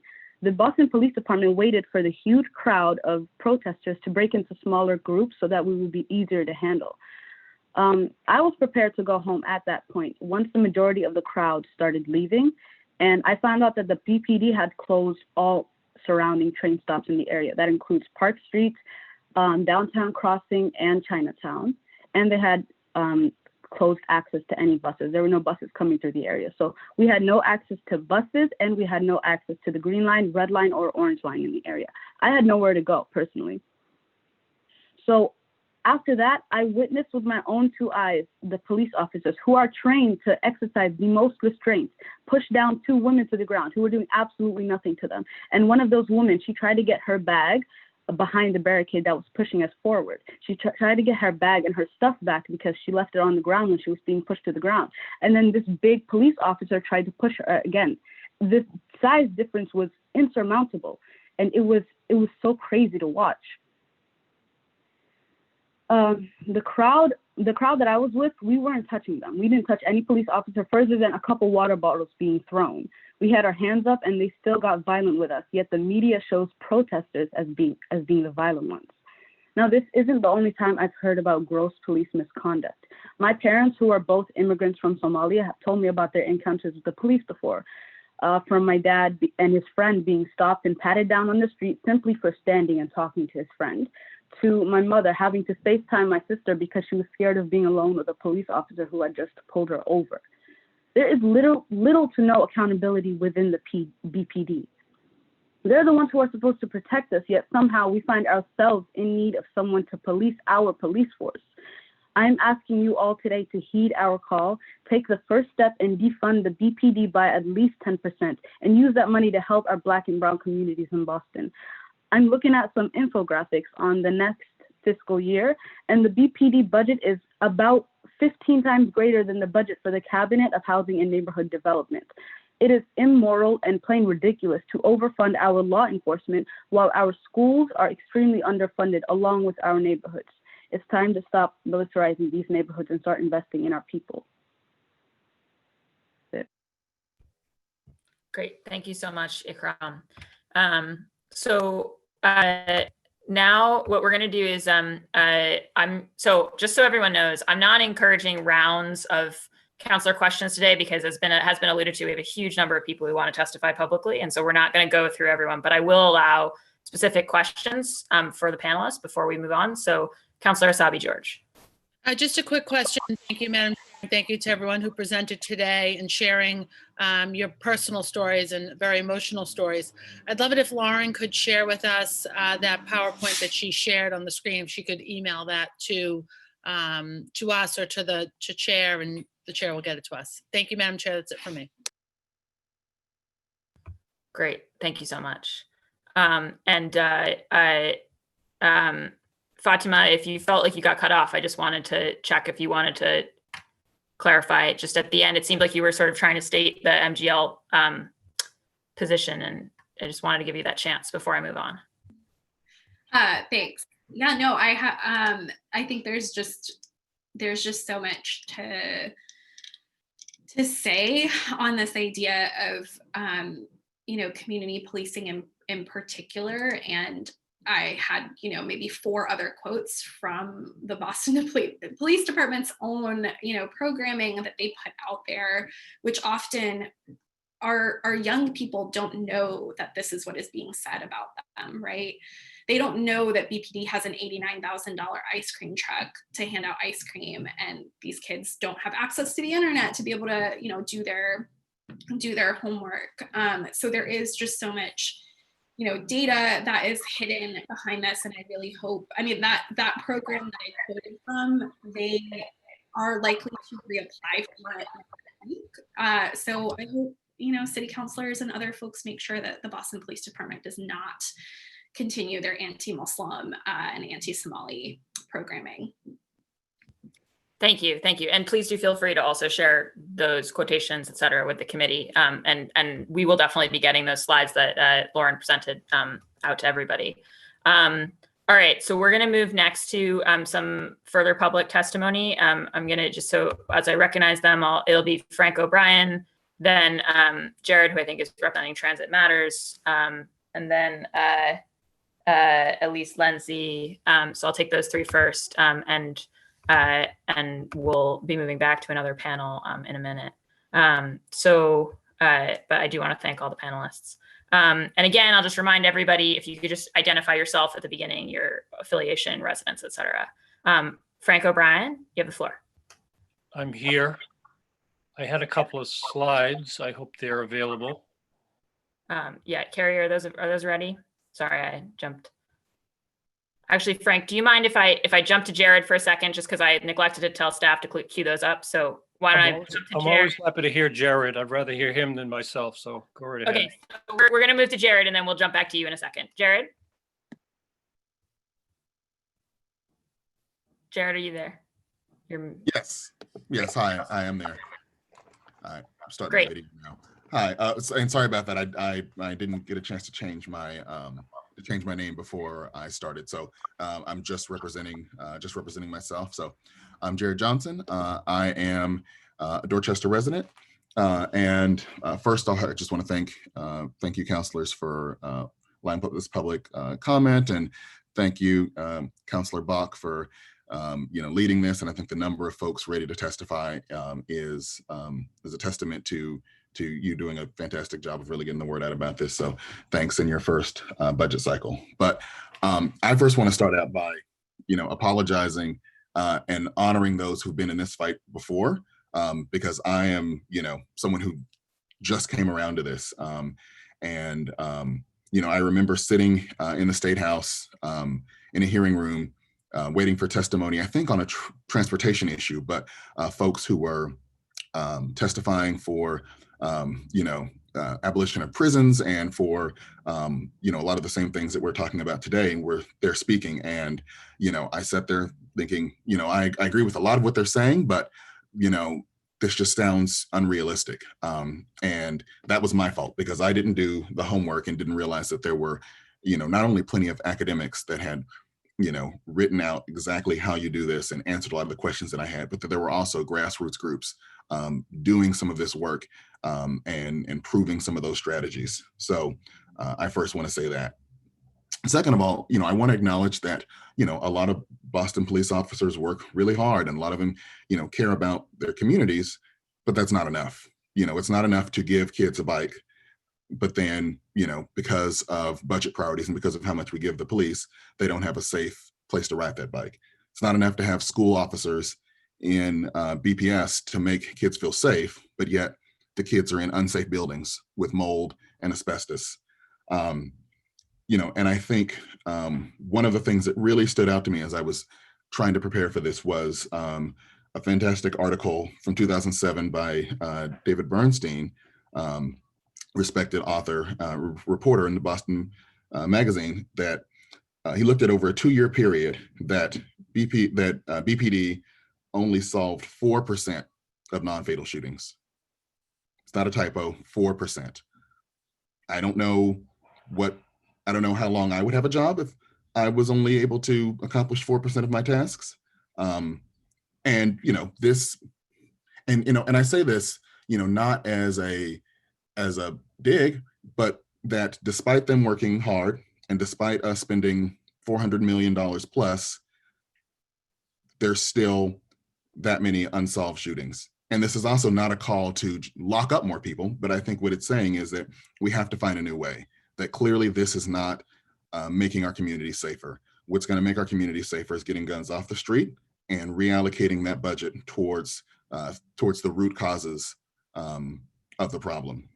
So I am, asking you all to cut, at least $41 to $60 million from the BPD budget, and let's put that towards the things that we know make our community safer. And that's better schools, safe streets, youth programs, and so much more. And so, I'm honored to be able to follow in the footsteps of the folks, like I said, who've been working on this before, and really, really powerful testimony from the speakers before who talked about their experience with police violence. And, I think, even as someone who is very, pragmatic and I want steps and plans, there's just, no one has shown me any plan that is just about reforming that works and produces results. Because if that was the case, we wouldn't have, George Floyd was murdered, by police in broad daylight in front of dozens of cameras. And, we still have plenty of footage of, of cell phones, people recording Boston police officers, with cell phones, and, still, harassing protesters, knocking them to the ground. And so it's clear that we really have to try something radical. And I believe that is defunding them and putting money towards the things that we know make our community safe. Thank you. Thank you so much. Next up, we've got Frank O'Brien, and then it'll be Elise Lindsay. Frank. Yeah, hi. Yeah, this is the last slide actually, but I'll just speak to this slide and we can move to the other speakers. It's a very serious conversation and incredibly important issues. And so I want to speak to one element of the overall picture of advancing equity and sustainability in Boston. And what this chart represents, and it's similar to the ACLU chart in the sense of trying to really get into the details and show where the numbers represent or don't represent our values and where we're focusing. And I'll point out 3 items. This is a chart of the city's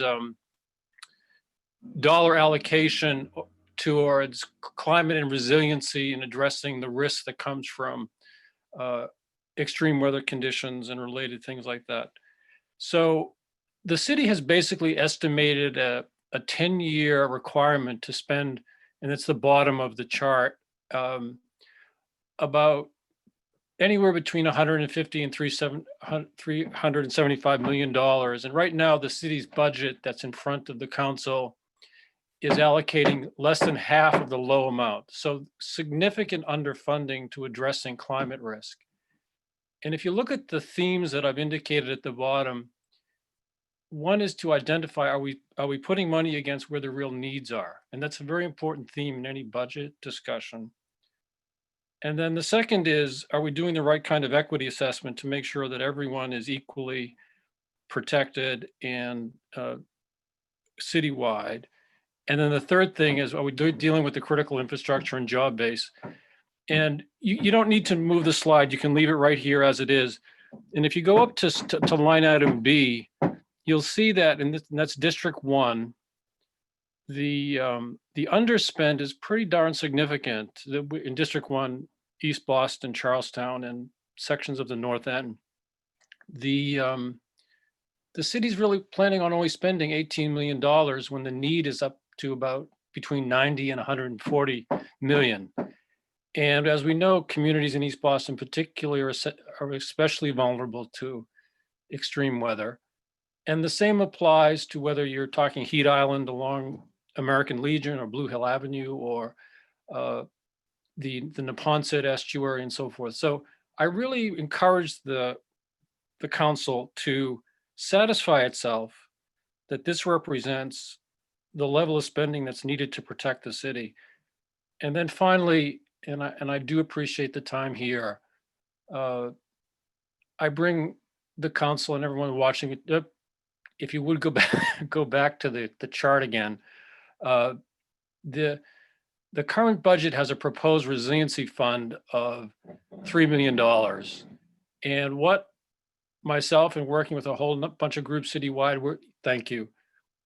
This line item that's labeled C, of increasing that line item at least to $5 million and making that a program that community groups citywide can make recommendations to the city about where local residents believe the money is best spent.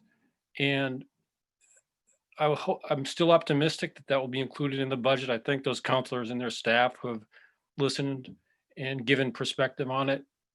And finally, I'll say this, if I may. One of the benefits of getting older is that you get to listen to younger people.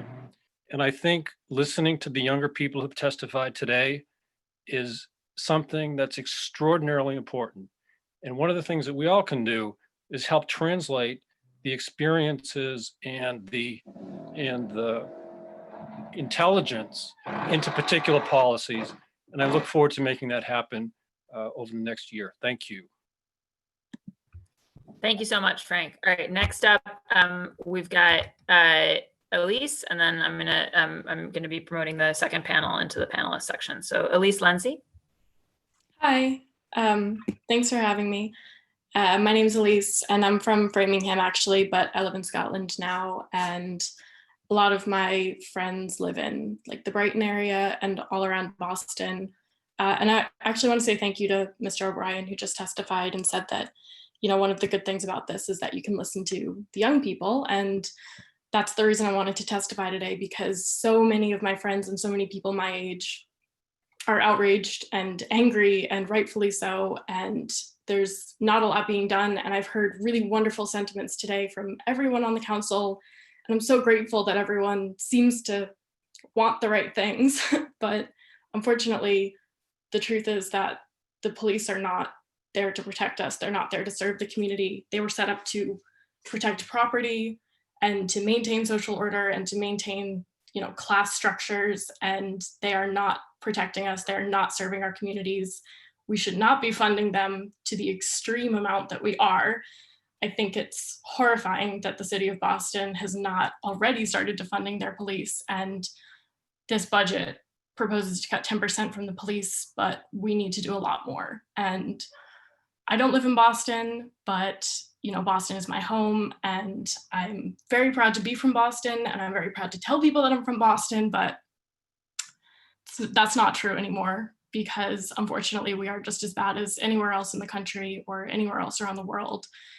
The Boston police are just as responsible for inciting violence and killing people of color and not protecting their citizens. We need to take away money from the police department in huge, huge quantities, and we need to start funding community programs and therapists and social workers and drug rehabilitation centers and homeless shelters. And it just needs to happen now.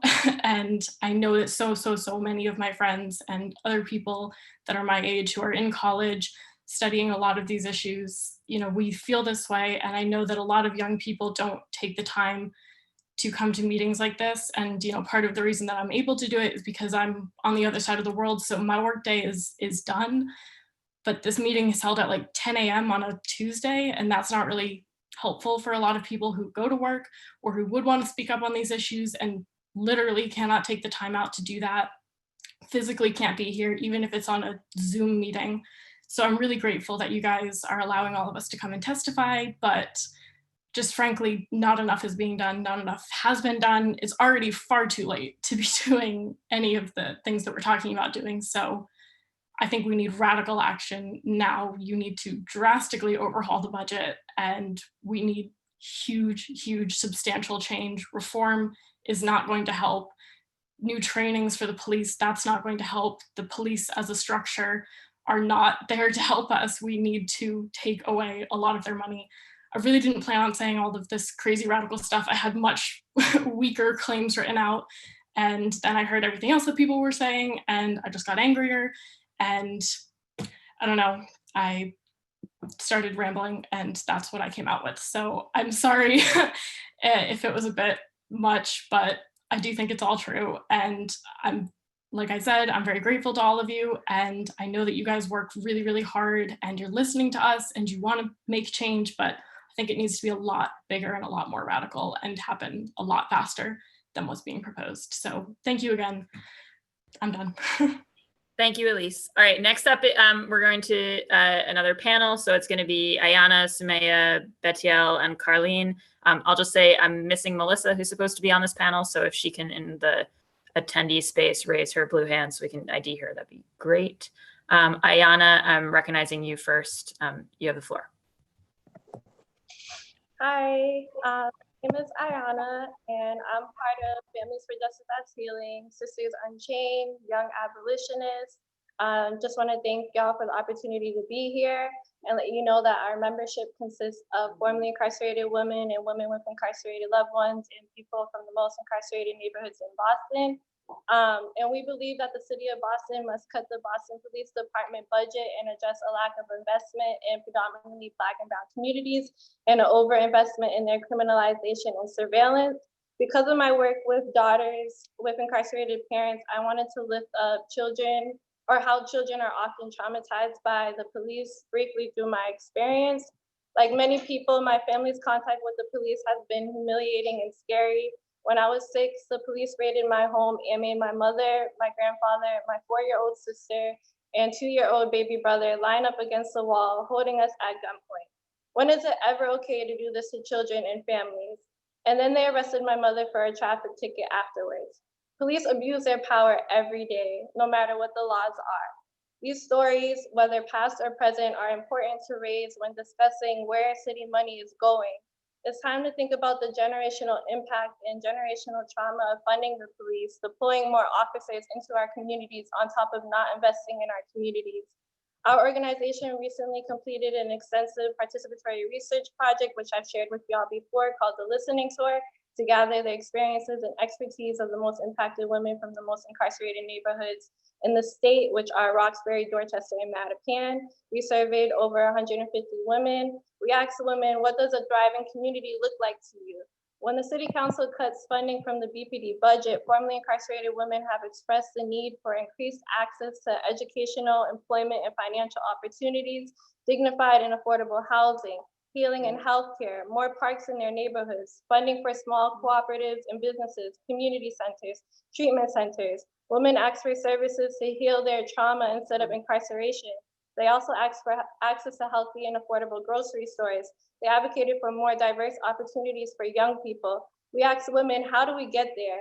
And many women demanded structural and systemic change. Defunding racism looks like defunding the police, but more importantly, investing in what people need.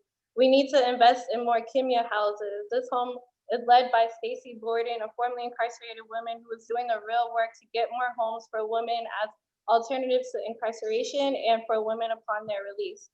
I know I only have a couple minutes and can't tackle everything, but we invite you to take our People's Budget seriously. We will be sharing our first iteration of our People's Budget later this week, led by formerly incarcerated women.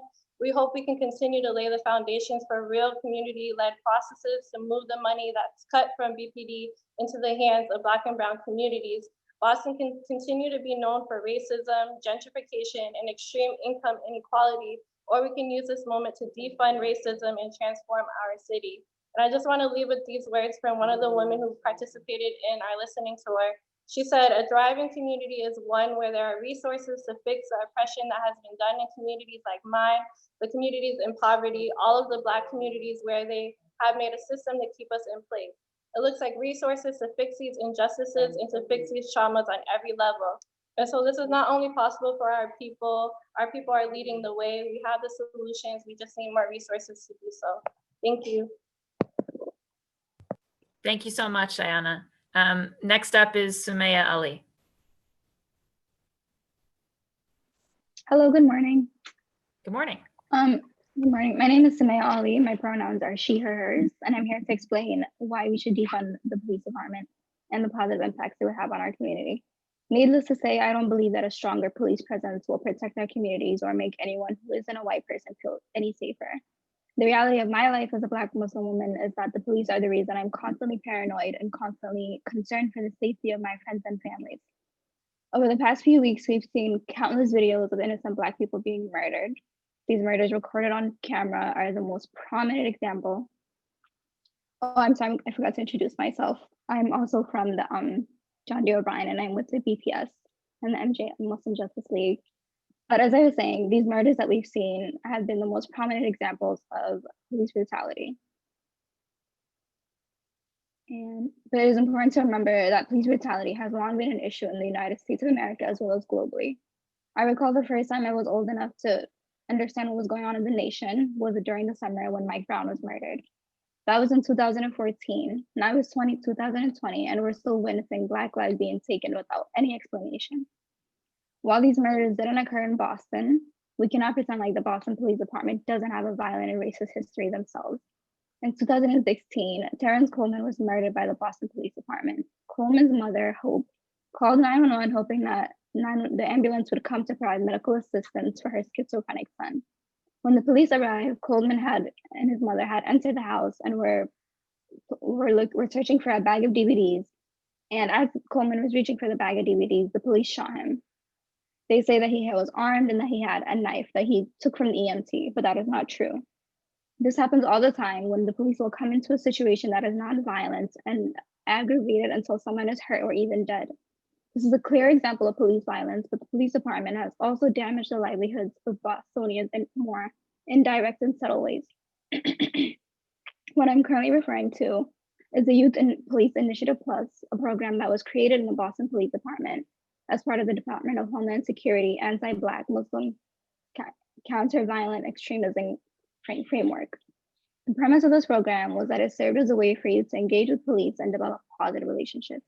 However, the youth were targeted that were Black Muslims, and the PPDI identified them as on a path to radical extremism or violence. This program surveilled Black Muslims and had already identified them as dangerous before they could even graduate high school. What is our city telling us to believe about the Black people living here if the police department is actively criminalizing children? The names of innocent people murdered by the police have become more than just hashtags. They've become symbols of an intentionally racist and violent institution called the police. When I say murdered, I'm not only talking about the people whose lives have been taken away, I'm also speaking about those who are deemed unworthy of living safe and happy lives, even if they are alive. I strongly believe our communities would be safer and happier with a decreased police budget. Defunding the police is the first step we can take to dismantle global white supremacy. Thank you. Thank you so much, Samaya. Next up is Betiel, and then it'll be Carlene. Betiel? Hi, hello everyone. Welcome. How do I share my screen, my slides? You can't share your screen. If you can just, we have to share it centrally from here. So why don't I'll jump to Carlene, and if you can just email the slides to ccc.wm. Okay? All right. All right, let's do that. So if you send that ccc.wm at boston.gov, and then Carlene, Reverend Carlene Griffiths, can I recognize you? You're still muted. There we Hi, go. good morning. Can you hear me now? Yes. Okay, beautiful.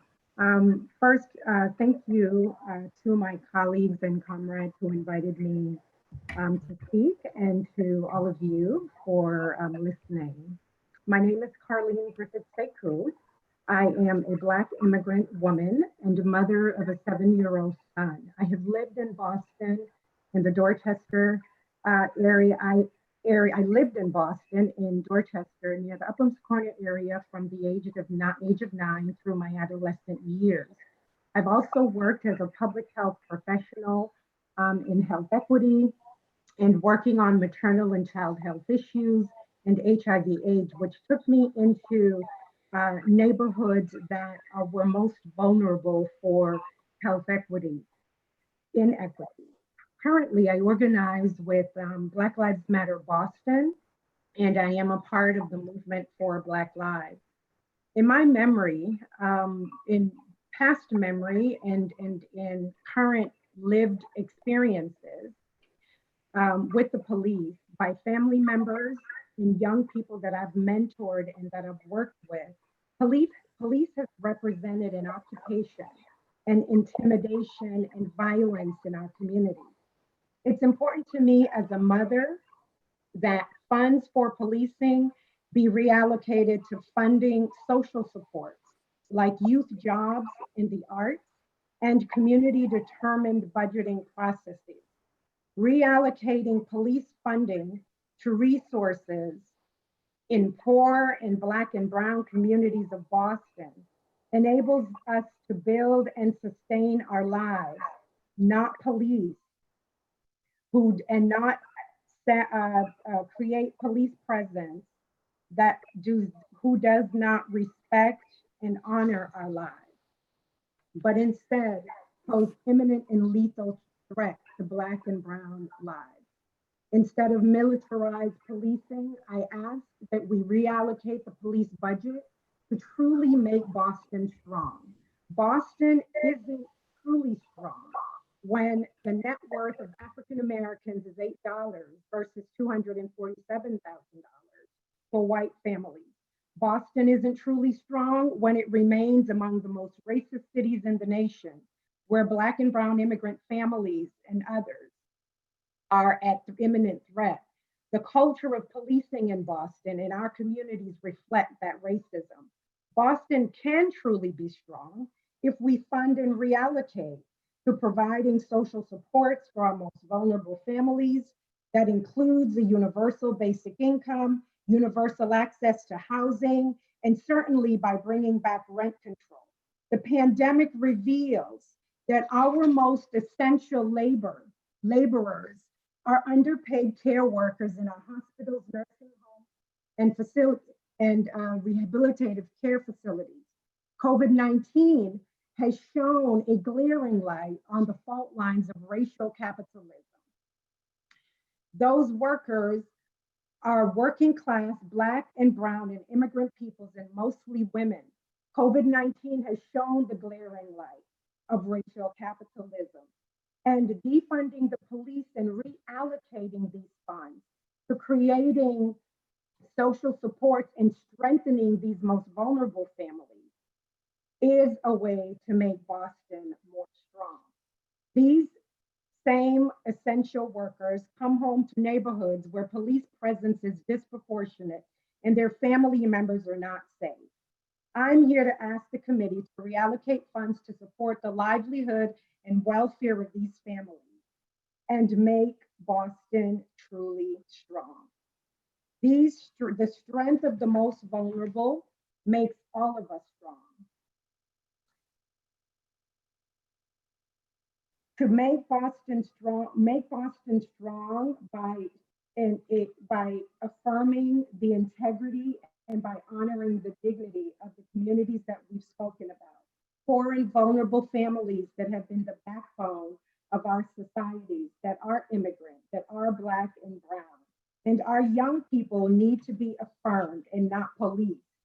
The movement for Black lives, as well as Black Lives Matter, ask that we defund the police, we remove police from our schools, and reallocate funding that enables valuation and supports for Black lives, for all of Boston to be truly strong. Thank you.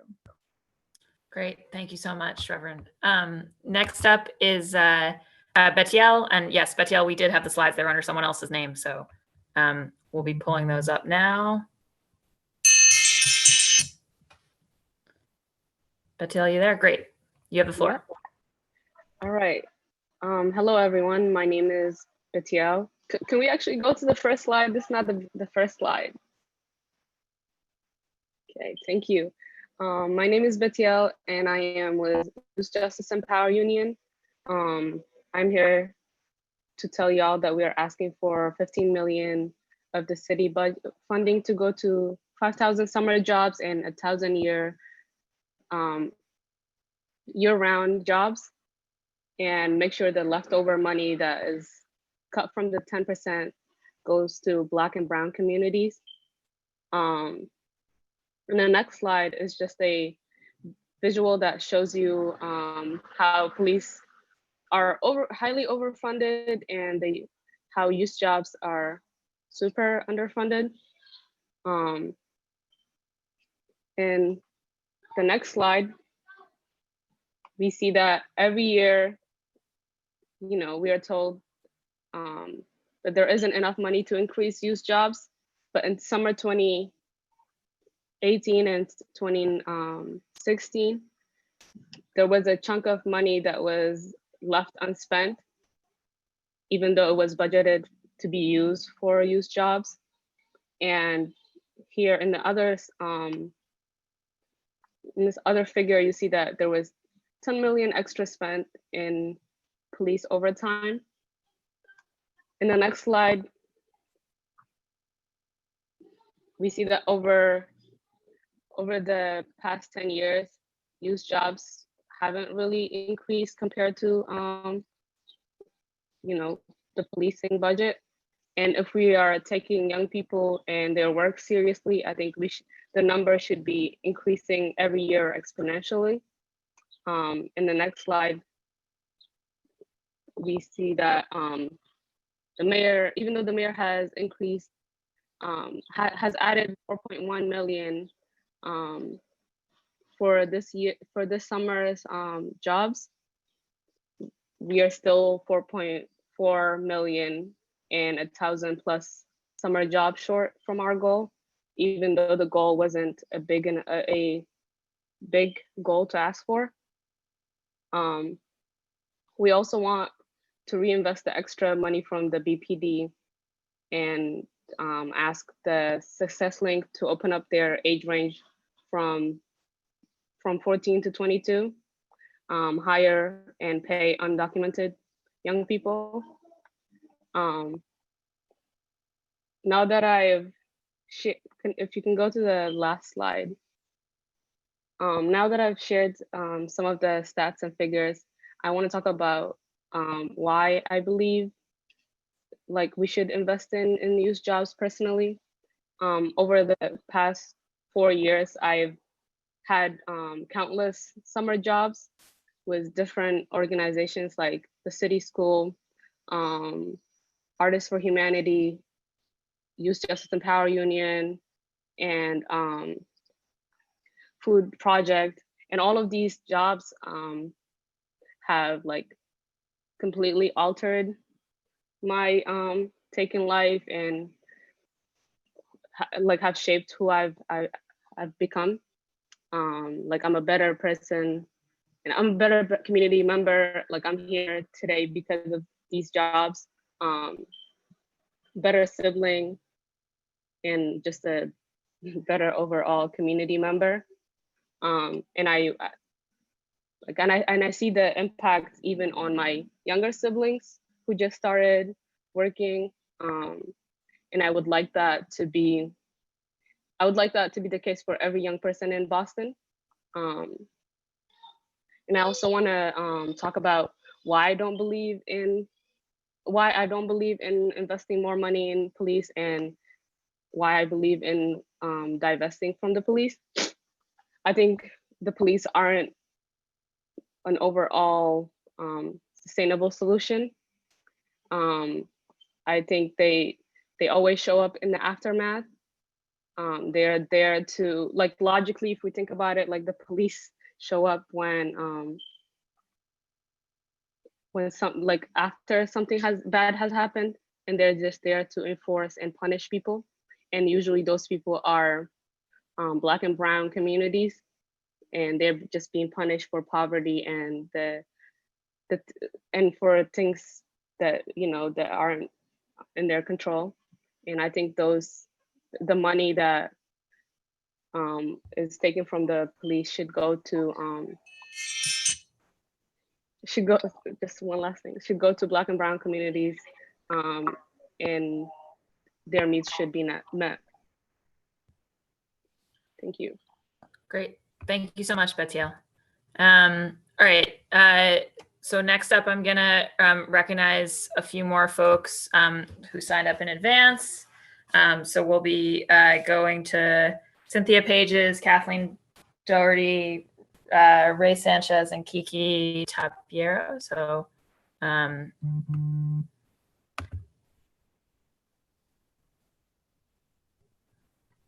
one second, we just got it. Cynthia, yeah, you have the floor. Go ahead. All right, thank you. Good morning to the city of Boston. My name is Cynthia Pages. I'm 21. I'm a third-year student at UMass Boston, and I'm a resident of Hyde Park.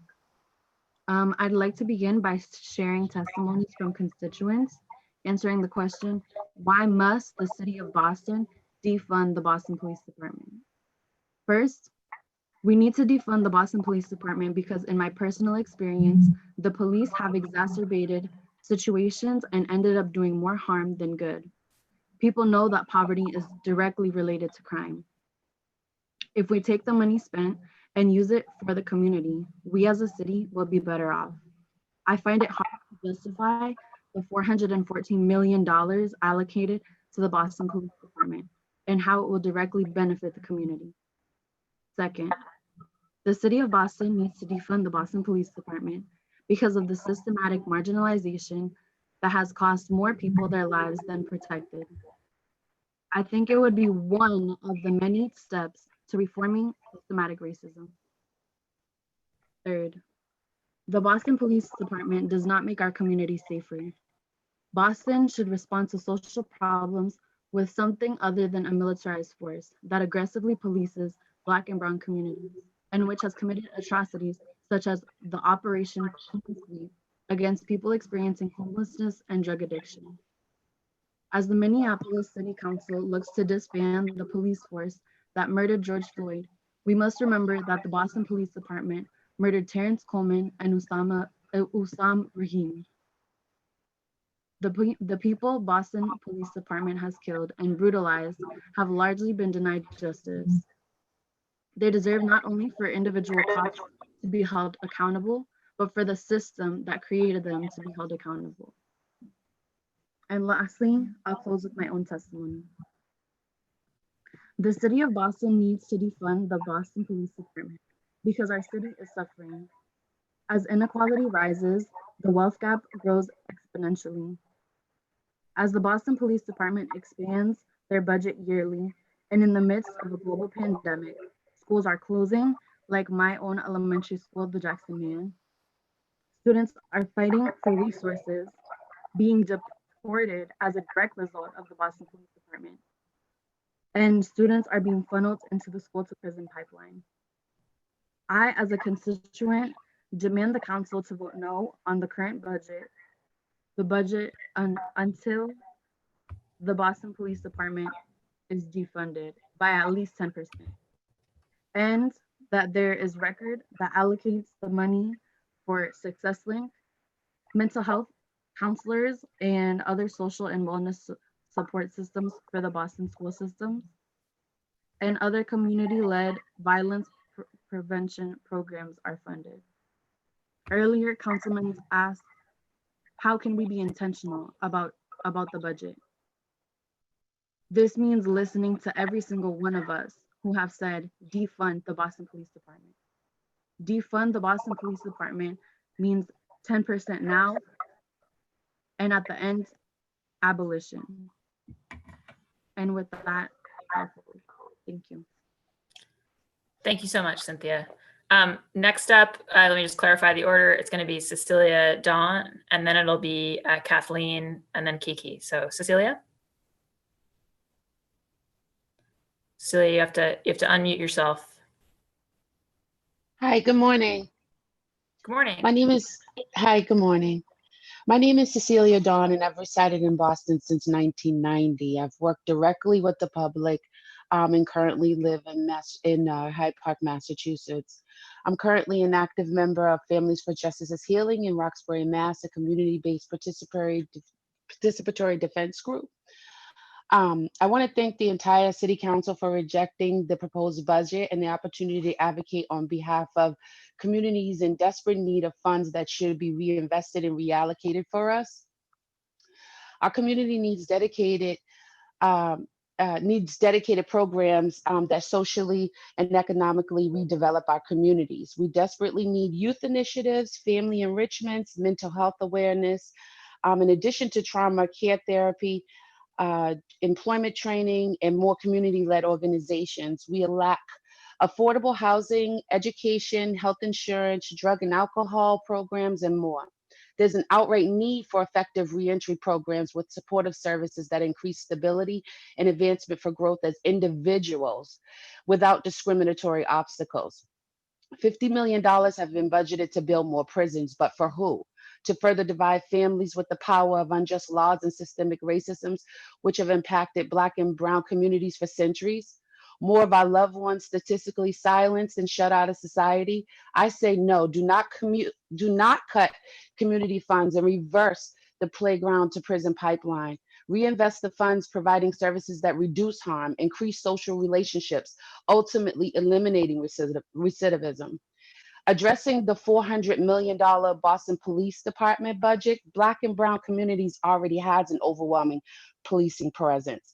Hence the reason 4 to 5 officers are warranted, the most calls dispatched in any Black and Brown community in the world.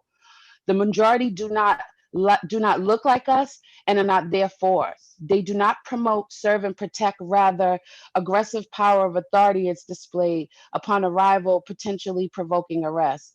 They're daring you to challenge their misconduct. As a parent, I've had discussions and conversations with my children, instructing them how to respond to an officer of the law. I've explained how to gain and give respect. And when it's not reciprocated, it elevates a challenge. Most youth today are advocating for themselves with a more elevated approach. It's time for everyone to pick up the pace for change, do less promoting the necessaries, and take action now, right now. I stand firmly with those who are committing to reimagining communities. Be a part of changing the narrative of our future, providing necessary services that support and uplift us in society. It's imperative now more than ever we strategically unify efforts to effectively support our needs. Please reconsider and reallocate. In particular, my son had an instance with the Boston Police Department, not Boston Police Department, I rephrased that, a police department, where he was racially profiled and followed for 2 whole miles while all he wanted to do was rent a nice car and wine and dine his girlfriend. That turned into him being imprisoned and held pretrial for 5 months. Ultimately and thankfully and gratefully, he was found not guilty, but there were a lot of things that turned out to be racially profiled, racially motivated, which is the reason why he was pulled over in the first place and ultimately tried to be yanked out of the car. Like I said, we have an overwhelming policing presence. That the $414 million budgeted for a police department fund should be reallocated and reinvested into our communities. Thank you. Great. Thank you so much, Cecilia. Next up, Kathleen, and then it'll be Kiki. Kathleen? Hello. Thank you, Madam Chair, and thank you to the city councilors, especially Matt O'Malley, who represents my district of West Roxbury. My name is Kathleen Doherty. My pronouns are she, her, and hers, and I normally tend to speak based on facts, figures, and research. However, today I'm speaking from the heart as a private citizen and a lifelong Boston resident. I'm the daughter of 2 public servants. My mother and father is Boston EMTs, and my father, Terry Doherty, going on to be a heavy hand in Massachusetts Health and Human Services. I recently received my master's in education from the Teach Next Year program at UMass Boston. I completed my student teaching in BPS and have served in BPS through City Year. I truly believe that BPS students, not just those who graduate from the exam schools, will change our city. Echoing Councilor Mejia, I did not dodge bullets that fellow Black, Brown, and residents of color in Boston face. I grew up in West Roxbury. I attended St. Teresa's, where I was able to walk to and from school without fear. I attended Boston Latin School because I was offered opportunities that have been systemically put in place by redlining, the legacy of busing, and many other deeply held racist systems in Boston. Even with those opportunities, I didn't know the ability my voice could have in Boston politics. I don't want a seat at the table. I want my students and my future students to have a seat at the table. I want my students to see more teachers that look like them, and I want my students to feel that they can become those teachers.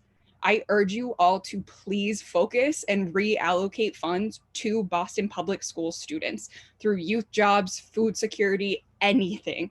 Focus on the mental health services for those students. Black and Brown students in our city are being policed the exact same way Black and Brown adults nationwide are.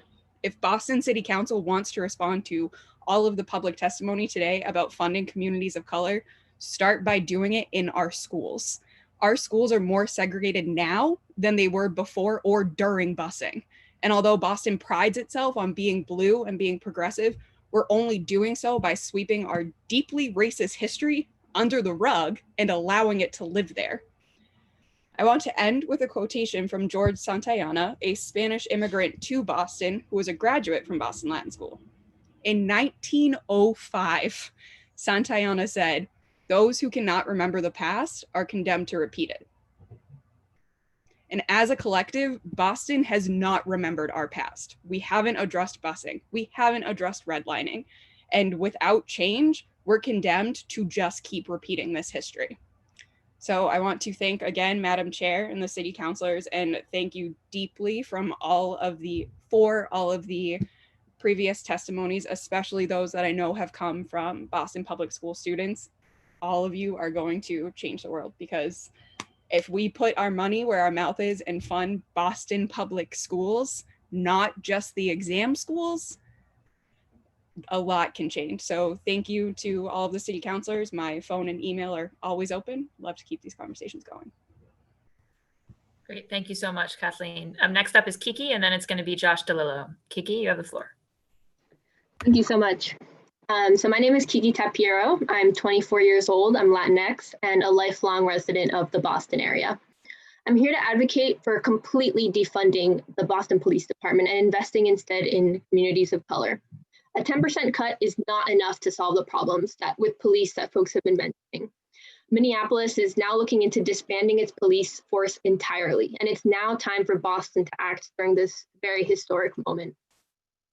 The police is unfortunately rooted in violence and racial discrimination from its inception as slave patrols to its enforcement of Jim Crow laws and expansion during the war on drugs. There are fundamental issues with the police that cannot be reformed through policy changes or just a 10% budget cut. Community groups since the 1960s demanded civilian review boards, better training, and better community policing initiatives, and yet we're still at the same place today. Furthermore, there are much more effective ways to ensure public safety than police, as many folks have been mentioning.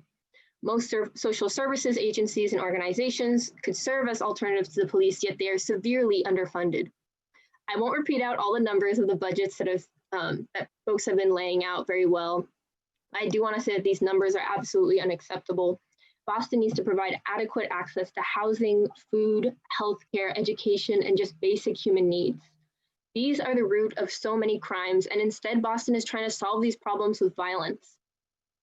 We could have the money to invest in every one of these if we took them from the police budget. I love what was said earlier, that budgets are absolutely an expression of our values. Minneapolis has already seen success with its pilot programs that dispatch mental health professionals to mental health calls and fire department EMTs to overdose calls without police officers. They also have unarmed community-based teams on weekend nights, specifically in the downtown area, who focus on de-escalation. Traffic enforcement has been completely turned over to cameras. Disbanding the police is possible.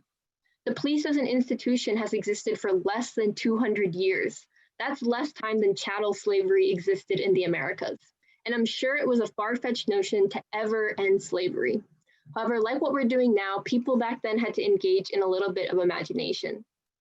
Today, let's end up on the right side of history and achieve justice for George Floyd, Breonna Taylor, and other victims of police brutality by ensuring that there will be no more victims. Thank you.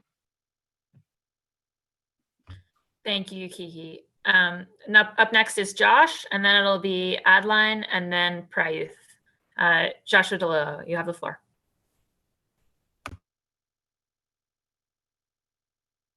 Just have to unmute yourself.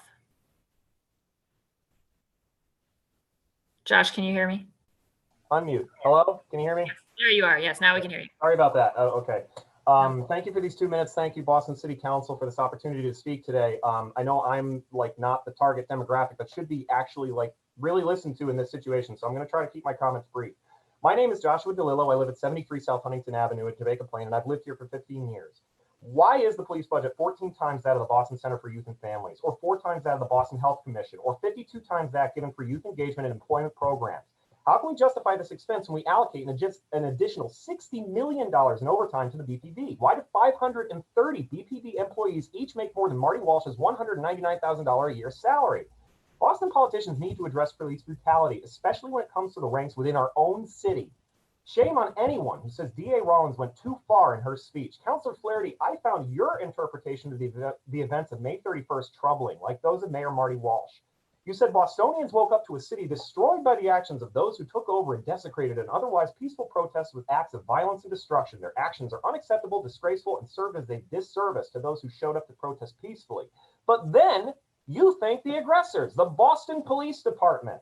Yet, according to every single witness I know who was there, it was the BPD who penned everyone in and a police vehicle driving into the crowd that set off the powder keg of tension they themselves were fueling by blocking off several exits. By some miracle, the same thing didn't happen on Tuesday. When a motorcade of police vehicles barged into Franklin Park, barreling up Circuit Road and forcing dozens of completely peaceful protesters very suddenly out of the way. Parents with strollers had to take evasive action. I was there, but everyone in the crowd resolutely held their hands up in protest, not taking what was quite obviously to us bait. This cavalier attitude towards safety was on display Saturday before the Sunday protest when my girlfriend and I were crossing Court Street towards City Hall Plaza with a lit walk sign. When a police officer came flying up between two stopped cars on a motorcycle, no lights or siren, and raced through a red light, nearly hitting us.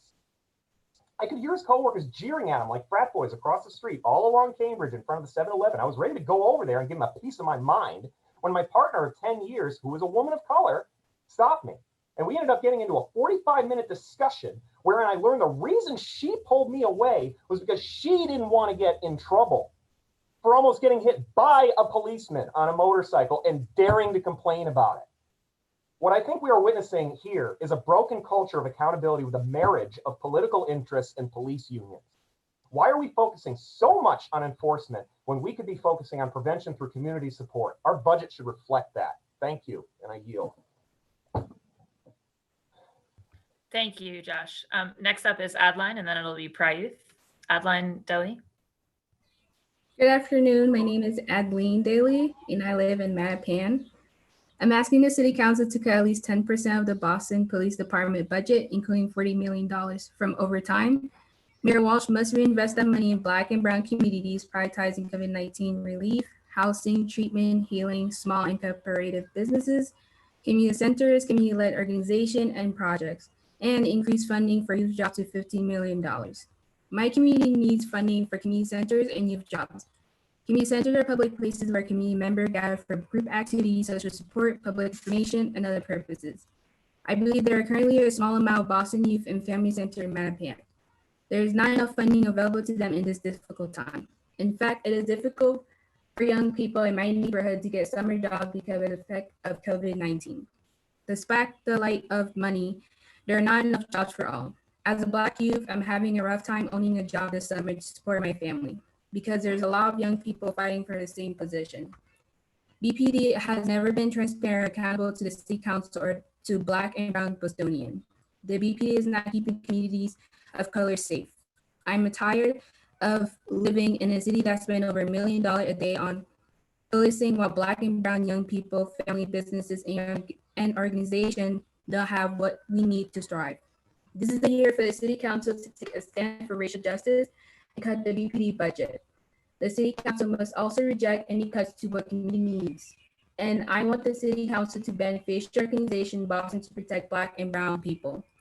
The City Council should hold Mayor Walsh accountable for fully funding youth jobs and establishing a community-led process to move the money that cuts from BPD into the hands of Black and Brown communities. Boston can continue to be known for racism, gentrification, and extreme income inequality, or we can use this moment to defund racism and transform our city. Thank you. Thank you. Next up, Prayuth, and then it will be Jasmani and then Morgan. Prayuth Nadu. Hi, can you hear me? Yes, can hear you great. Thank you. Well, first of all, I wanted to thank the council for allowing me to testify. I've been a lifelong resident of Boston, the Boston area for basically my whole life. And I can't add to the very few comments made by organizers and other activists that have given a detailed breakdown of how we should properly address this issue. But I can say, just as a resident of this city and of the surrounding area that I've always been super proud to be from Boston. I will defend the Patriots to my dying breath. You know, I'll fight for the city if I have to, but lately I've been less and less and less proud. And that's just in view of all of these things that I've learned about the complicated history of racial tensions in Boston and our inability to address them, even as we claim to be a progressive city. I know the council has called for a 10% cut based on all of the research I've done myself by independent organizations, that I don't believe that's going to be enough. I understand this is a complicated issue, and I understand that there are officers that work very hard and understand that this is an issue, but it seems to be that we keep calling for incremental reform, and what we need is an overhaul of the system to make sure that these issues are addressed and that Black and Indigenous people of color are receiving racial justice in the systems that we've set up. I want to keep being proud of being a part of the city, and I want to keep being proud of being part of New England. You know, it's just, I can't if this is the system that we're leaving behind. I know these council members and the people that are listening are attuned to these issues and are attuned to the activists that are listening. And I hope that you can take these to heart and fundamentally restructure the budget that you're considering to allow for these changes to happen. I want to yield my time to allow other people and other activists to speak as more probably experiencing these issues. And I'm lucky to never have had a negative interaction with the police, but I know that other people have. Thank you for allowing me to speak. And I hope you know that we're all watching. Thank you so much, Praith. Next up, Jasmani, and then it'll be Morgan. Jasmani, you have the floor. Thank you so much, and good afternoon to everyone who's here. My name is Mariko. I'm reading on behalf of Jasmani, who is a high school student. Dear City Councilors, my name is Jasmani. I am a high school student and I live in Dorchester. I am asking the City Council to cut at least 10% of the Boston Police Department budget, including $40 million from overtime. Mayor Walsh must reinvest that money in Black and Brown communities, prioritizing COVID-19 relief, housing, treatment, healing, small and cooperative businesses, community centers, community-led organizations and projects, and increased funding for youth jobs to $15 million. When the City Council cuts at least $40 million from the BPD budget, my community needs funding for better schools that are not an hour and a half away, better food options in inner city areas rather than corner stores and liquor stores. Between the lack of healthy food options, the temptation of liquor, cities like mine have no choice but to fail economically. BPD has never been transparent or accountable to the City Council or to Black and Brown Bostonians. The BPD is not keeping communities of color safe. I am tired of living in a city that spends over $1 million a day on policing, while Black and Brown young people, families, businesses, and organizations do not have what we need to thrive. This is the year for the City Council to take a stand for racial justice and cut the BPD budget. The City Council must also reject any cuts to what communities need. And I want the City Council to ban facial recognition in Boston to protect Black and Brown people. The City Council should hold Mayor Walsh accountable for fully funding youth jobs and establishing a community-led process to move the money that's cut from BPD into the hands of Black and Brown communities. Boston can continue to be known for racism, gentrification, and extreme income inequality, or we can use this moment to defund racism and transform our city. Thank you on behalf of Jasmani from Dorchester. Great. Thank you so much, Mariko. And next up, we'll have Morgan Coe, and then it'll be Leslie Cradle. Morgan. Good morning, councilors, and thank you for your time. My name is Morgan Coe, and I'm here as a 20-year resident of Alston, Roslindale, and currently Brighton. Also as a former Boston public school teacher and human services worker. I'd like to express my concern over the 2021 city budget, and specifically the many millions of dollars proposed for the Boston PD. At a time when school employees are facing layoffs all over the state, when the Long Island and drug treatment facilities are still shut down after 6 years, when the Boston Public Health Commission is on the front lines of a nationwide opioid epidemic, when too many of our family and neighbors struggle with homelessness, when the city is facing a ravaged economy and nearly 20,000 cases of COVID-19, this kind of bloated police budget is a clear and present danger to the city. As recently as last week, I and at close range witnessed Boston police officers driving their cars into peaceful crowds, as was pointed out earlier, at high speed, and this was on Beacon Street and in Franklin Park. They also tear gassed and pepper sprayed innocent bystanders, including a young girl who we met in the public garden as she was trying to find her way back to her mother's car to get a ride home. This was a genuinely disturbing experience, and it's hard for me to imagine what kind of institutional culture allowed a police officer to pepper spray this young teenager at close range. She seemed confused, but I believe got home okay. The BPD has been acting more like an occupying army than a community force sworn to serve and protect their fellow Bostonians. As a citizen and as a voter, I urge you to stop rewarding this kind of gross violence with an ever-expanding budget and unlimited overtime. Instead, you have a moral duty to significantly cut police spending, not just by 10%, I don't have a specific number, but by a significant amount, cap police overtime and get Boston police out of our schools. in order to adequately fund the many city programs and agencies that are proven to help people and communities in need. We've heard a lot of suggestions today from councilors and citizens alike who are more knowledgeable than I am. And in closing, I urge you to stand up and do the right thing for your children, your neighbors, and for future generations of Bostonians. And I'll yield my time. Thank you, Morgan. Next up is Leslie, and then it'll be Noor Suleiman, and then Lorenzo Beecham. Leslie, you have the floor. Hi, my name is Leslie Credo. I work for the National Council for Incarcerated and Formerly Incarcerated Women and Girls, and for Families Justice as Healing. I am from Roxbury.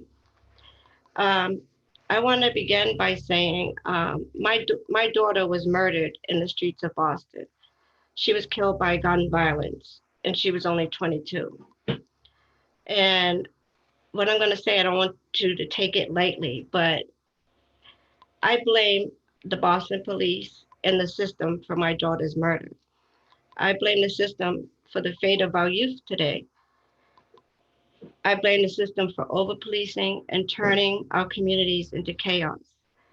The system has created the state of our community of what it is today.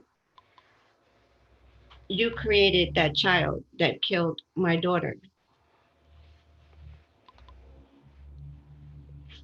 For years, our kids have been targeted by police.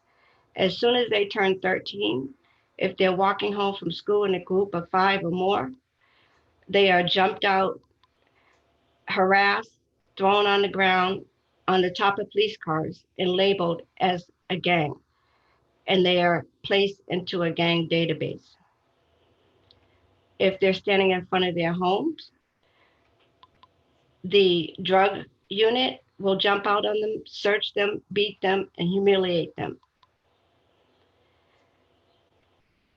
Our children has been labeled as drug dealers, gang members, and a danger to society for years. If you continue to treat our children like criminals and tell them that they are bad over and over, they begin to believe it. Once they are caught up in the system, they can't get out. You don't see this happening in other communities in Newton. Our mayor gives all of our city of Boston's money to policing and corrections. For years, we have done it your way, which is over-policing our community, incarcerating our people, and it doesn't get better. The same thing keeps happening every year. Our children continue to be murdered. Our Black and brown men continue to be incarcerated. Our kids are put into gang databases, and it starts over and over again. For decades, it hasn't changed. It's been a vicious cycle. We at Families Justice is Healing have the solutions. We have created a system of diversion and prevention where our community is responding instead of police. We have created alternatives like New Beginnings Reentry Services, where women get substance abuse, mental health, domestic violence, job training, and we have created a system where minority business-owned businesses can thrive. I wanted to say that as a mother of a homicide child, Commissioner Gross, he claims to be so concerned about our children being killed, but his homicide detectives have told me over and over that they can't spend time on my daughter's case because another child has just gotten murdered and they have to focus on that. When I reached out to Commissioner Goss and told him about how his homicide detectives have no sympathy, empathy, or continue to brush me to the side, he told me to call him, email him. He never answered my calls. He never answered my emails. All we need at Families Justice is Healing is the resources to implement this plan that we have to in the vicious cycle of community violence and trauma. Over-policing is not the answer, and it's time to try something different, something new for our community. We can reimagine our communities and make our communities thrive. We particularly need the resources. I hear you say you want to give money to the Department of Health, but community organizations like Family Justice is Healing need the resources. We are directly affected, and we have been through the incarceral system. So we know what we need for ourselves. That's all I really want to say is we have the tools, we are the experts, and we know what we didn't get, so we know what we need. Thank you. Thank you, Leslie, and I'm so sorry for your loss. Noor, you're up next. Thank you, council members, for your service to the city. My name is Noor Suleiman Langendorfer, and I use she, her pronouns.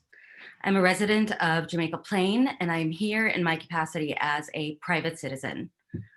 I would like to address the police department's budget, which is set to receive approximately $414 million. In 2019, police violence killed more than 1,000 people throughout the country. The police department, as we know it, has a dysfunctional relationship with Black and Brown people in the city.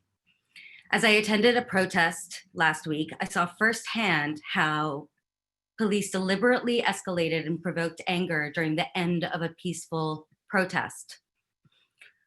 I'm really glad that the council supports establishing a civilian oversight board, upgraded body camera policies, and diversifying law enforcement. I do not think, however, that these policies go far enough. They're Band-Aid solutions to a festering infection that is killing our fellow community members. The police are beyond reform and should be replaced with a community-based protection model that addresses the underlying issues, or the underlying reasons rather, behind crimes, such as hunger, addiction, homelessness, and poverty. The police do not and cannot address any of those issues. Calls about mental health crises should be answered by mental health professionals that know how to de-escalate situations without violence. Calls about substance abuse could be answered by addiction experts. Instead, both get cops who are usually armed and do more harm than good. I ask the council to consider supporting the following measures. First, end qualified immunity for the police, which shields them from civil suits resulting from their misconduct. Second, end the fear defense that allows cops to use an unreasonable amount of force if they say that they feared for their life, no matter how unlikely that fear is. 3, take away the riot gear and withdraw all participation in police militarization programs. They're the police, they're not the military. 4, suspend the use of paid administrative leave for officers under investigation for misconduct. 5, withhold pensions from officers that have used excessive force against the people they are charged with protecting. 6, cap overtime pay, which is 15% of the entire budget, as we've heard, or $60.8 million. 7, cut the budget of the police department by at least 15% with the goal of redirecting department funding every year and redirecting that $60 million now to community health, education, and affordable housing. 8, reduce the size of the police force and largely replace the police by social workers. In summary, the police department needs to be remade into a service-based organization rather than a violence-based one. I believe that the council has a moral obligation to address police violence by implementing real structural change. Thank you, Madam Chair. Thank you so much, Noor. All right, next up, we've got Lorenzo Beecham, and I'm going to be letting some other people in to continue. So Lorenzo, you're up next.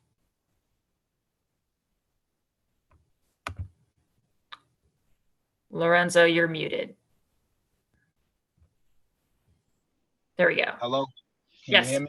we can hear you. We can't see you, but we can hear you. Okay. Well, thank you, Madam Council, for giving me the opportunity to speak with you guys and to join in. I wish you guys could see me. I want to touch briefly on a more personal matter. I'm actually sitting in the same place where I was approached not too long ago, but not to lose focus. I want to defund the BPD by 10% and move the budget into our communities, particularly Section 12 and Section 13. I'm a longtime resident of Mattapan, which is listed as one of the most dangerous areas in the city of Boston. And at this time, it's a lot harder for us to approach and not losing focus on what we're asking for. We're asking to defund the police by a minimum of 10%. And we're asking them to put that back into the communities that they claim are the most dangerous, which is Section 12 and Section 13. When we move and we look at what is a social justice and a mental practice, this is morality here. This is something that we're asking of the people. This is something that we're asking the people to come and join in with the Boston Police. But how can we join into a force that's funded to berate us, to mistreat us, to pull us over, to harass us? We listen to people talk about protesters being maced. We talk about the damages that was done in our community by the Boston Police. We've just had a grieving mother who can't even get in touch with officers, and then we're talking about adding 500 new cadets. In addition to that, we're asking that Marty Walsh, he must reinvest this money that we're asking him to deduct into our communities and into community-led organizations, such as some of the people from the organizations that has spoken today. We're asking for more than just justice. We're asking for a healing process. There's no healing with more policing, and it won't work. Over the years, we spoke about how much money Marty Walsh has made. Last year was $199,000. All right. We focused that into what it costs to live in our communities. I'm a member of the Union of North America, and so is Marty Walsh. I've had at least 6 different incidences at work, racial incidences at work. I've worked to build the communities in East Boston. I've worked to build communities in the West End, but when they're building a building in Dorchester, I can't get a job, and I live down the street from there. I can't understand why we're not focusing on having our own people build a community that is respected by our own. And we're asking for them to defund. I want to be very clear. We want to take 10% from this budget and put it back into community-led organizations, to small cooperative business owners. And we want to reinvest that into the time and places that it's needed most.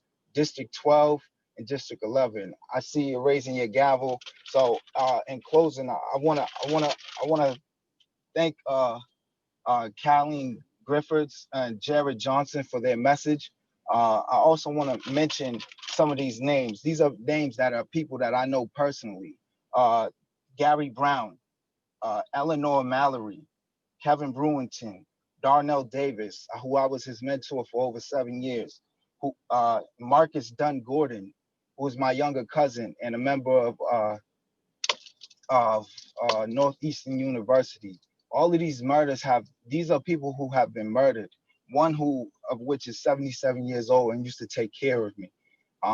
which is with all the added police assistance, with all the added police presence, none of these murders have been solved, and nothing has been done. And these are all in District 13 and 12. I think the focus needs to be back on community-led organizations, and I think we need to approach this time to make history in the city of Boston, and maybe put 60 million to teachers like Theodore Landmark, who is a landmark in Boston, who was stabbed with a city flag, American flag.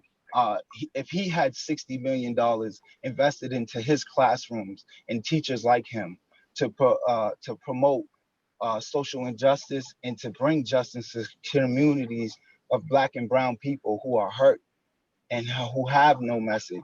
These are people like myself, and there will be more. You will hear more from me. And again, thank you, Lydia Edwards. Thank you, Jared Johnson, and thank you, Council, for hearing me out.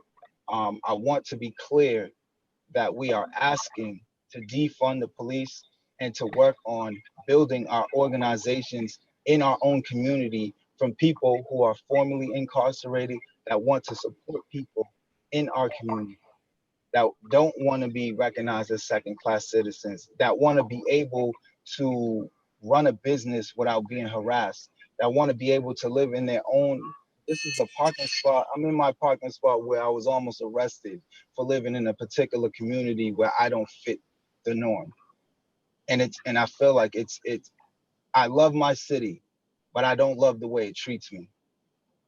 I ask and I beg of the people to challenge Marty Walsh with his ideas, to put more businesses, small community business on the front line, to help our community leaders push forward to build progress without policing each other, without harassing each other, without hurting each other, without profiling each other. Again, I'm a man of this community, a long-lived man of this community, and I just beg of the people, we don't need any more new jails. Council, we don't need any, we need more schools in our community that give resources to the kids and children that's gonna rise up and be these Theodore Landmarks. Thank you for your time. Thank you so much, Lorenzo. And I'm glad we were able to get you on video there.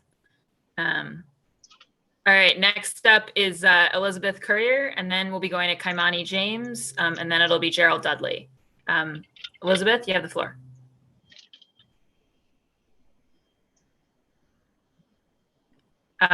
Say something.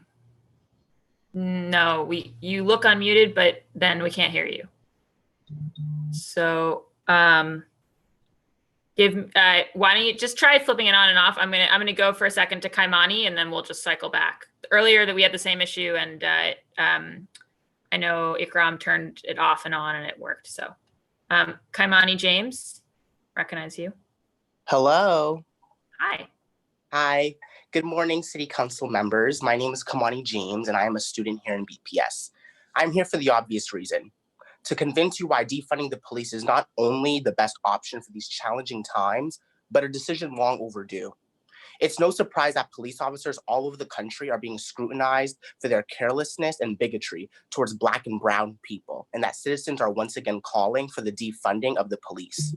The same police officers defending white communities and not Black and brown communities. This has led to egregious acts of violence against the Black and brown community that we've seen for many years. Trayvon Martin, Michael Brown, Philando Castile, Sandra Bland, Deborah Danner, Breonna Taylor, George Floyd. The list goes on and on. These human beings were victims of a corrupt policing system that has been deeply rooted in racism and classism dating back to the time of slavery. Yet we still fund them more than we do our own schools, our own communities, our own public health. $414 million. That's how large the budget is for the police in this city. And to put that into perspective for those listening, the budget for youth jobs is only $6.5 million. We're providing police officers with nearly 64 times the amount of money that is being invested into our youth who have been forced to do as much as possible with little resources. This isn't just unfair, but simply cruel. That is why you must cut the police budget by 10%. $40 million reinvested in the same Black and brown communities harmed by police officers, gentrification, and many other injustices thrown at us by leaders in office. We're not asking for the abolishment of police officers, but rather to reduce how much is invested in them. This would be a step in the right direction to begin repairing the damages done to our community and addressing the issues aforementioned. I want you to ask yourselves, when the history books are written several decades from now, do you want to be known as the body of people who address the issues that plagued our society, or those who prioritize capitalistic ideologies over humanity? Thank you. Thank you, Kaimani. All right, we're going to try to go back to Elizabeth here. Try unmuting yourself again, and hopefully, oh wait, still can't hear you. Okay, sorry. Elizabeth, let me recommend if you try just logging out completely and coming back in, or trying a different device or something, just so that we'll be able to hear you. That'd be great. Next up is Gerald Dudley. Hello, can you hear me? Yes, we can hear you. Yes, thank you, Madam Chair. My name is Gerald Dudley. My pronouns are he, him. I'm a resident of Jamaica Plain.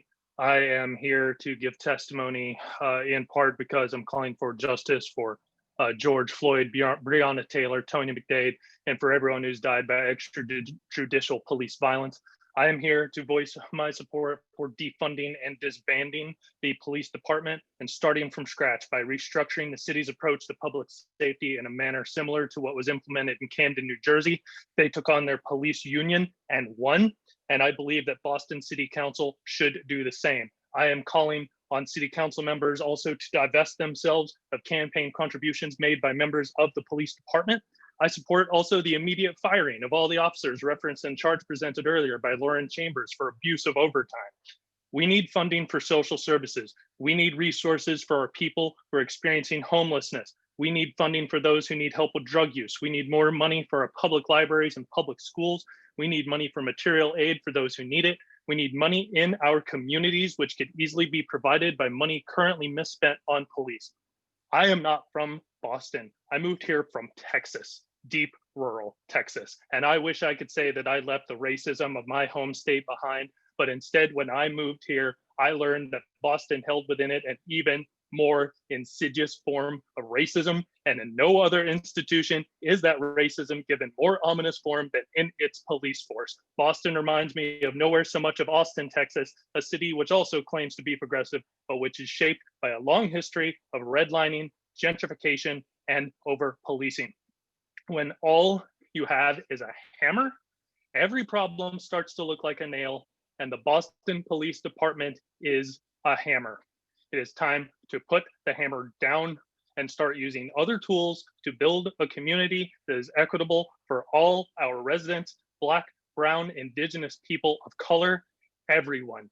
Defund, disband, do away with the police as we know it right now, reinvest in public safety and community-led justice and safety initiatives.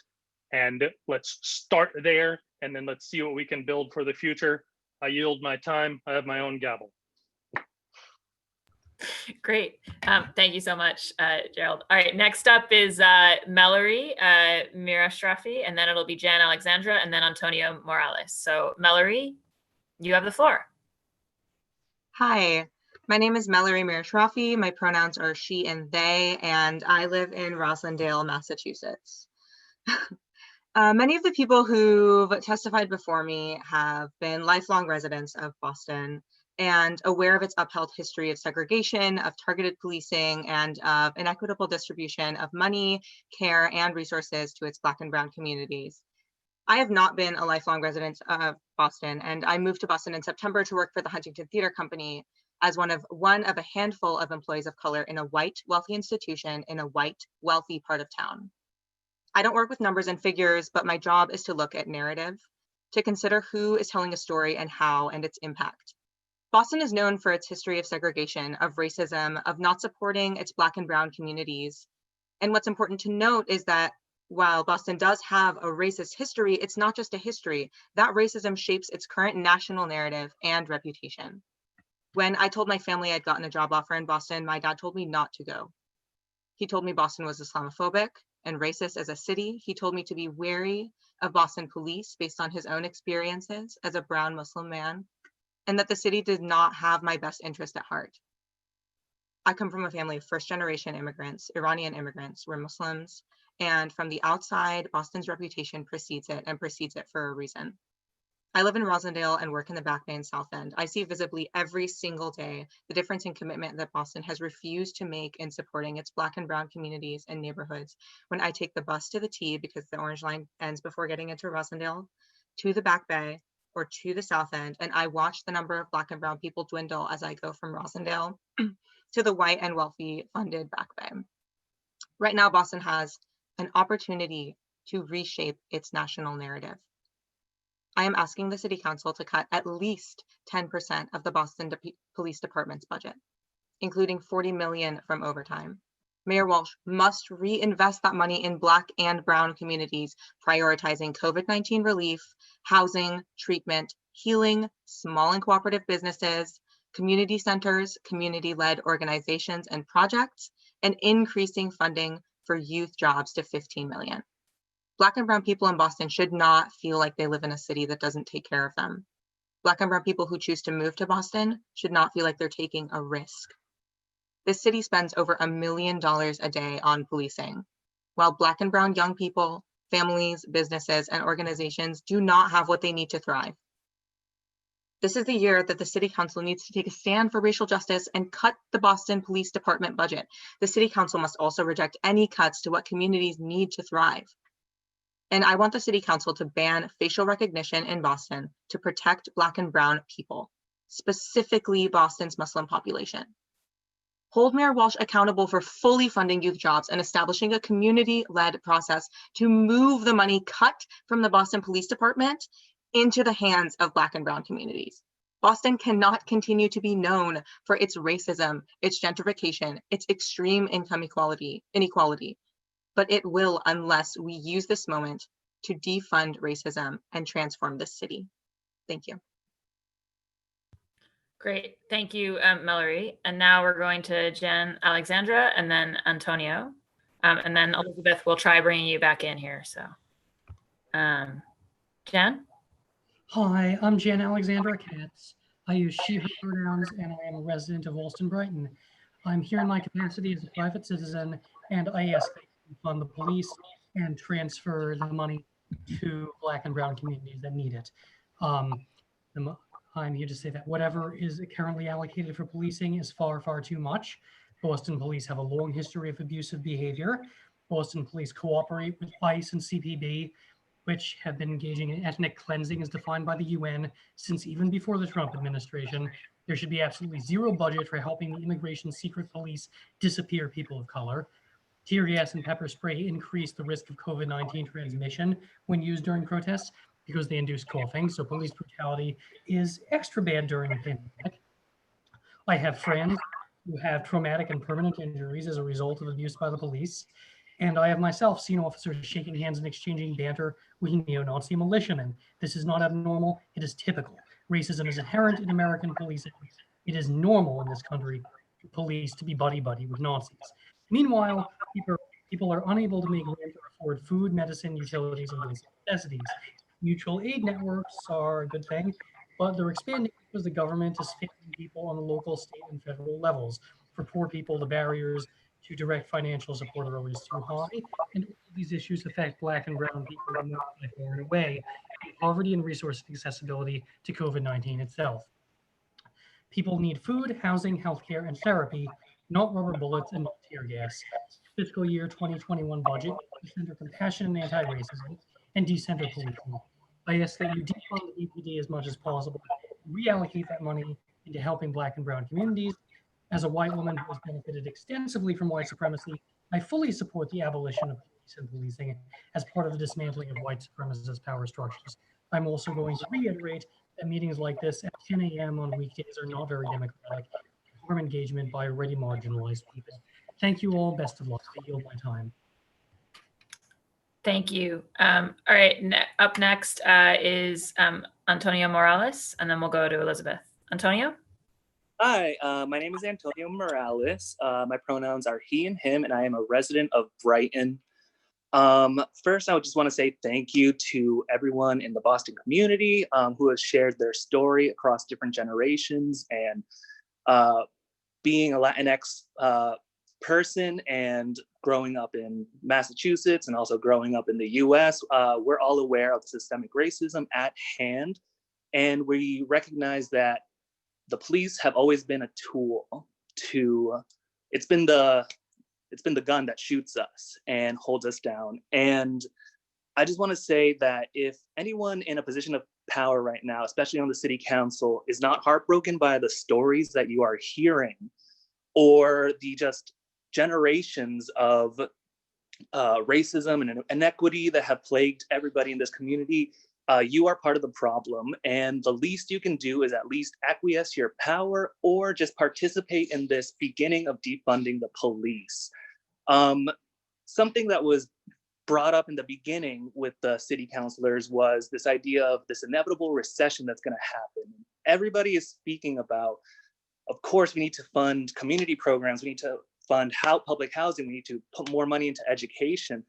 And if you want to think about it in a way that's related to recession, it's like, who is going to get us out of this recession? If we're not investing in the communities that will be having the jobs that build up our economy, then how is the $414 million that is given to the police going to get us out of that recession? It's really a very minor request that we're asking. And the more and more I'm thinking about this, I just get angrier because not only is this our everyday experience, but I personally was racially profiled in February. I was 3 houses down from my apartment walking home from the gym when 7 police cars stopped me because apparently they got a call that there was an armed robbery around the area, and it's Brighton. I'm familiar that Brighton's very white Irish Catholic. And I was completely compliant, peaceful, held my hands up for like 30 minutes as 7 police officers kept patting me, asking me the same questions over and over. And it was almost as if they were baiting me to participate in another way. I even had a police officer say, "Thank you for being such a gentleman throughout this process." And luckily, I was raised by a single Puerto Rican mom, first generation, who has been a domestic violence counselor and advocate for 25 years, has worked in the justice system, currently works at the police station. And she texted me this morning saying that she hates it there because obviously the racism is innate everywhere that it happens. But she even said that the police chief at the Framingham Police Department doesn't even understand what's happening, and that white privilege and racism really doesn't even exist because white people experience it too. And it's like the people in the position of power is who we are funding and we are giving our resources to. And I was also thinking, I understand to play devil's advocate, I can understand why you would want to continue giving overtime pay. Your buddy, you have people in the know. You want to celebrate and recognize people who have given their service. But you have to realize that doing that and giving so much more to those communities also means you are quietly supporting this systemic racism in place that allow, if other people see the police who are the upholders of truth and law participate in this, everyday citizens will participate in it as well. So I have a meeting to go to at 1. I yield my time. Thank you. Great, thank you so much, Antonio. All right, now we're going to try Elizabeth Courier, and then we'll be Reverend Elizabeth Nguyen. Elizabeth. Yes. Do you guys hear me now? We can hear you. Yes, we can hear you. We can see you. Wonderful. Hi, everybody. Good afternoon. My name is Elizabeth Courier. I live in Dorchester, and I'm a clinical social worker at a community health center in Brockton. I want to speak about my experience in the mental health field, and I want to start with a quick statistic. According to a recent study, those with mental illness are up to 16 times, that is 16 times more likely to be killed by police. I can certainly say that as an agency-based clinician, when I need to ensure that someone is not at risk to themselves or others in the community, I feel so grateful to have a mobile crisis team in the community that I serve that I can go to I can call on them to check on the patient I'm concerned about. Mobile crisis team members and I have the same education and expertise, and we can trust each other in discussing and understanding a patient's condition. I trust that when I call a clinician on this team to go to a patient's home or wherever they are in the community, that they will, one, understand and have an advanced degree and license in mental health. Two, will choose de-escalation as the default response. Three, will prioritize the patient's well-being and decision-making about treatment will be client-centered as much as possible. And most importantly, four, they will not have a gun. I applaud efforts such as the Boston Police Ride Along program in conjunction with BEST, which is Boston's mobile crisis team, which has been spoken about by committee members as well as community members that have spoken today. However, the mere presence of a police officer is often enough to escalate a nonviolent situation into a violent one. And for Black and Brown and immigrant members of the Boston community, escalation with police disproportionately means murder at the hands of the police. Let me make this clear. Rarely do those with severe mental illness need police presence to get the services that they need. I'm asking that funding being considered for BPD for this upcoming fiscal year be diverted and put towards expanding mobile crisis team services as an alternative emergency response for members of the community in need of mental health services. Especially during this time of public health crisis and economic uncertainty and hardship, mental health care is more important than ever. Mental health is going to be the second pandemic as a response to the COVID pandemic that we're dealing with now. We're already seeing it in our field right now, and it's only going to continue to escalate. I'm certain that diverting funds to mobile crisis teams will be a much more effective, culturally sensitive, and far less violent way to serve these vulnerable members of our community who are far more likely to be victimized than they are to be victimizing others in our community. And this is in addition to all of the other incredible recommendations for diverting funds that other people have suggested, building up youth job programs in the community, putting more money towards housing, putting more money towards schooling opportunities for children. I truly believe that there are an abundant opportunities within the Boston community that we could be putting our funding towards, and that the police need to be defunded. Thank you so much. Great, thank you so much, Elizabeth. Next up is the revenue, sorry, it's my timer going off. Sorry, Reverend Elizabeth Nguyen is up next. Thank you, City Councilors. My name is Reverend Elizabeth Nguyen, and I live in Jamaica Plain. She and her are good. I'm a member of the clergy, and I work for the National Bail Fund Network. I'm also a volunteer with a local immigration bond fund, a network of people who've been targeted by deportation and detention by ICE and their allies called Beyond. I'm asking that the City Council cut the Boston Police Department budget and reinvest that money in Black and Brown communities as fully as possible.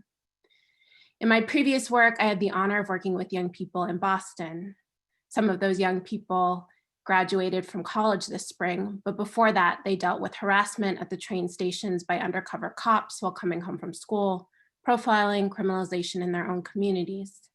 And in the social justice programs that I was part of, we were often feeding young people, supporting them to navigate their educations. What was guaranteed is that Black and Brown young people in Boston would have negative experiences with the police. What was not guaranteed was whether they would have enough food to eat or a quality education. I visited many people in immigration jail in my current role. I think of Jay, who lived in East Boston with his daughter and partner, mother, and siblings, and ended up in deportation proceedings because of interaction with the Boston Police Department and ICE through the so-called gang database, which profiled him for wearing the wrong sneakers, the wrong colors, the wrong brands. I think of Dee, who was a nurse on the front lines of COVID in Roxbury, and parenting without her husband because he was taken into ICE custody directly from Suffolk County Court because of collaborations with ICE and deported. Many of us know that Sanctuary City is a lie, it's a rhetoric, but it doesn't have to be. City councilors, please match our organizing with your political will and moral leadership. Thank you for your time. Thank you. Up next, we'll have Adam Pianzek, and then it'll be Phidias Soto. Adam, you're up next.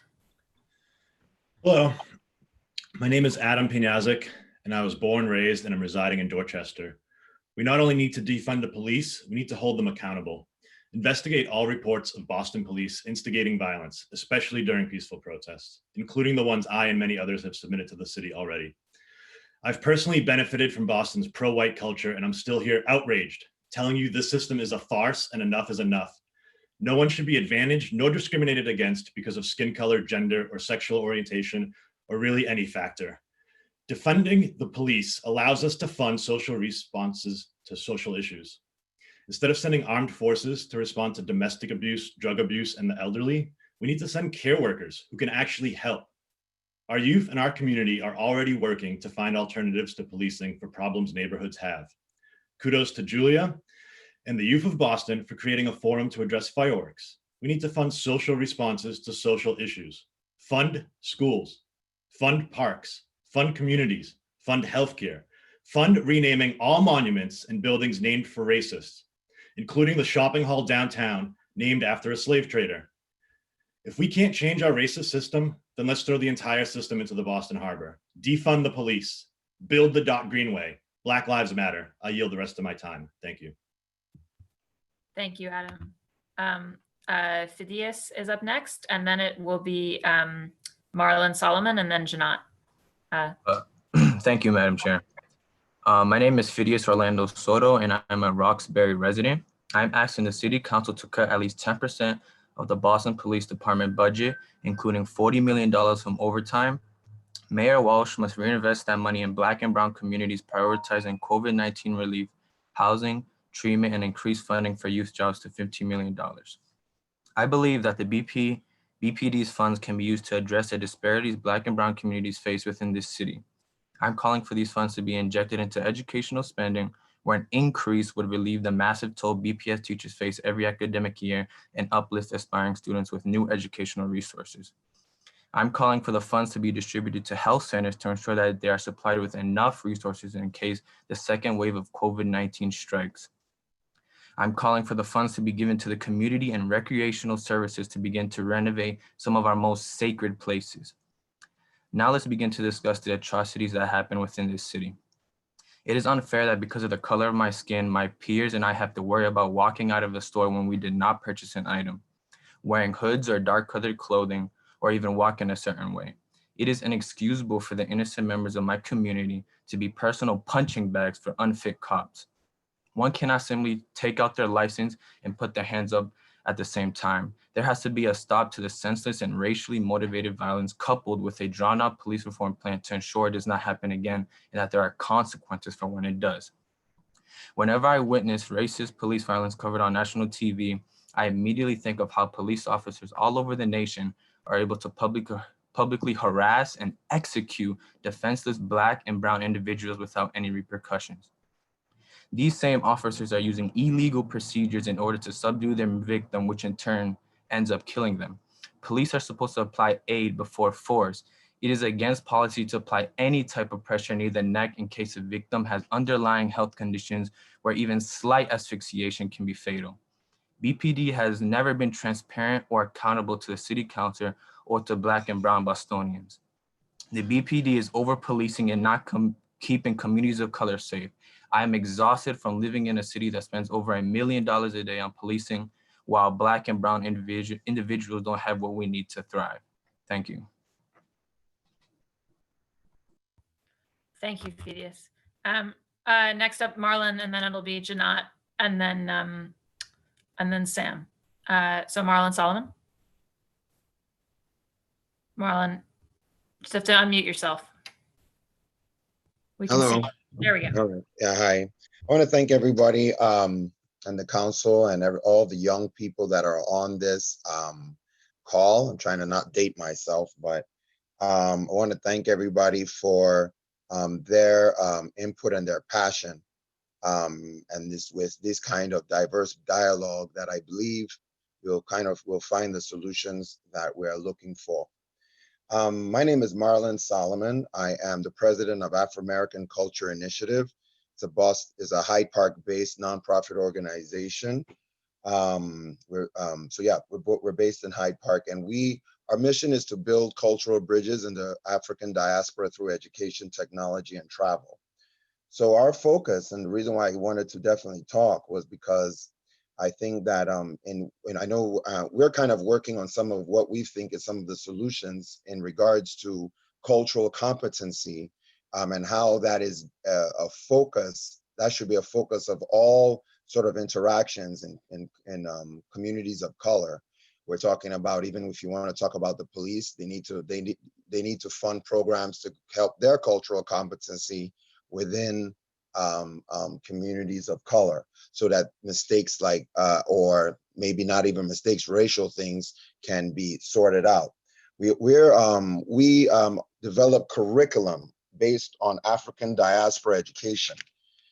We are currently starting our program this summer with about 5 kids from the Youth Link, from the summer Youth Link 2020.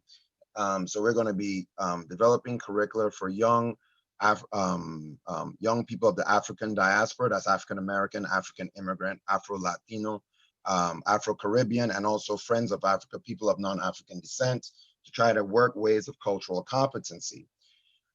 So there's an education element to it, but there's also an ally management element to it. And what I'm trying to say by ally management is that there are communities of color and there's systems that are in place, and these systems are based on a capitalism that I believe the allies that we have, or supposed allies that we have to realize that they must, they're going to have to give up their idea of capitalism.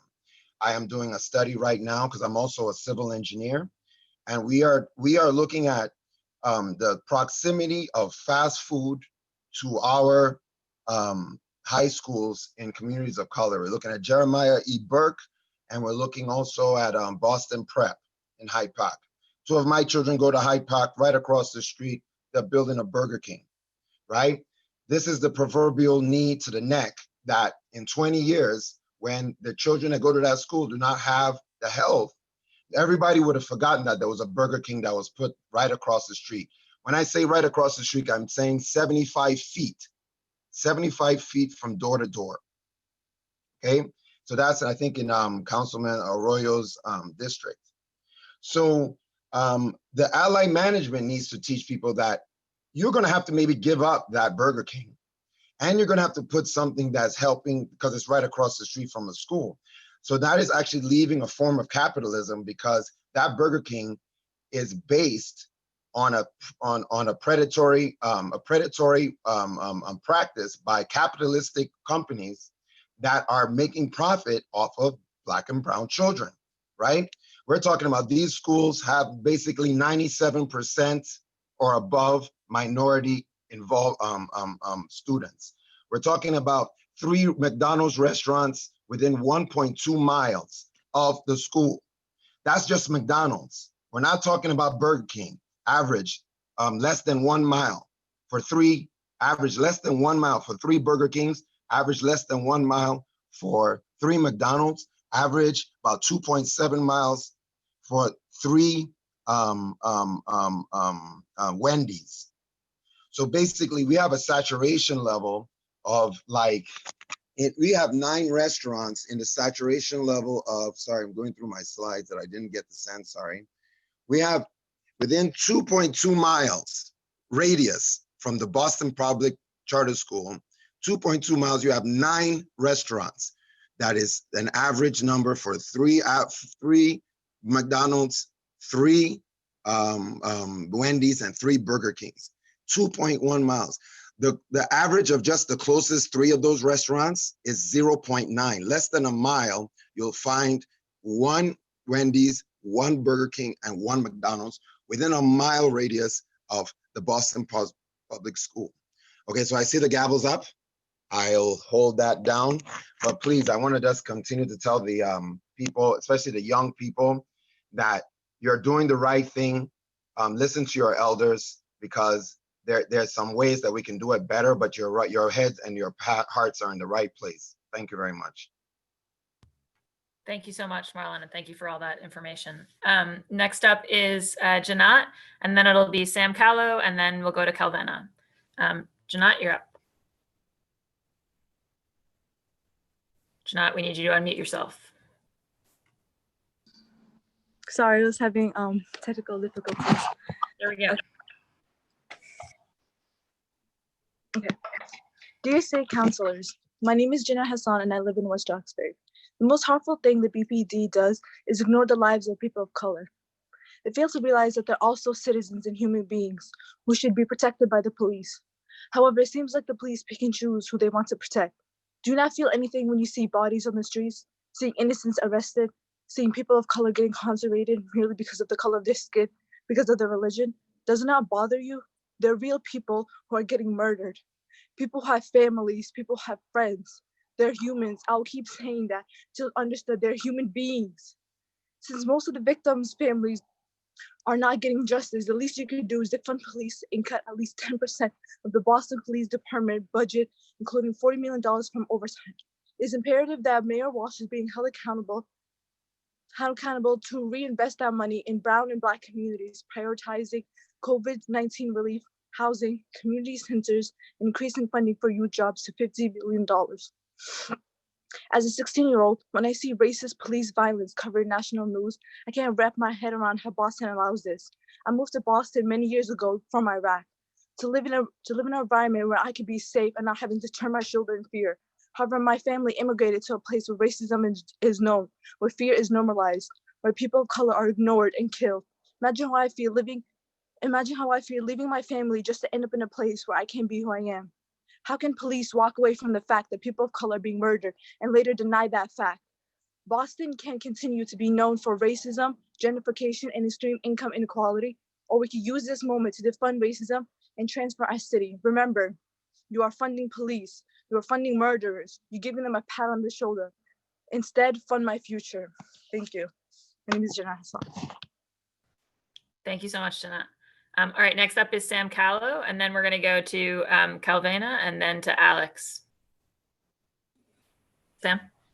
Hi, my name is Sam Callow. I am a after-school enrichment teacher at a private school in Boston, and I live in Arlington.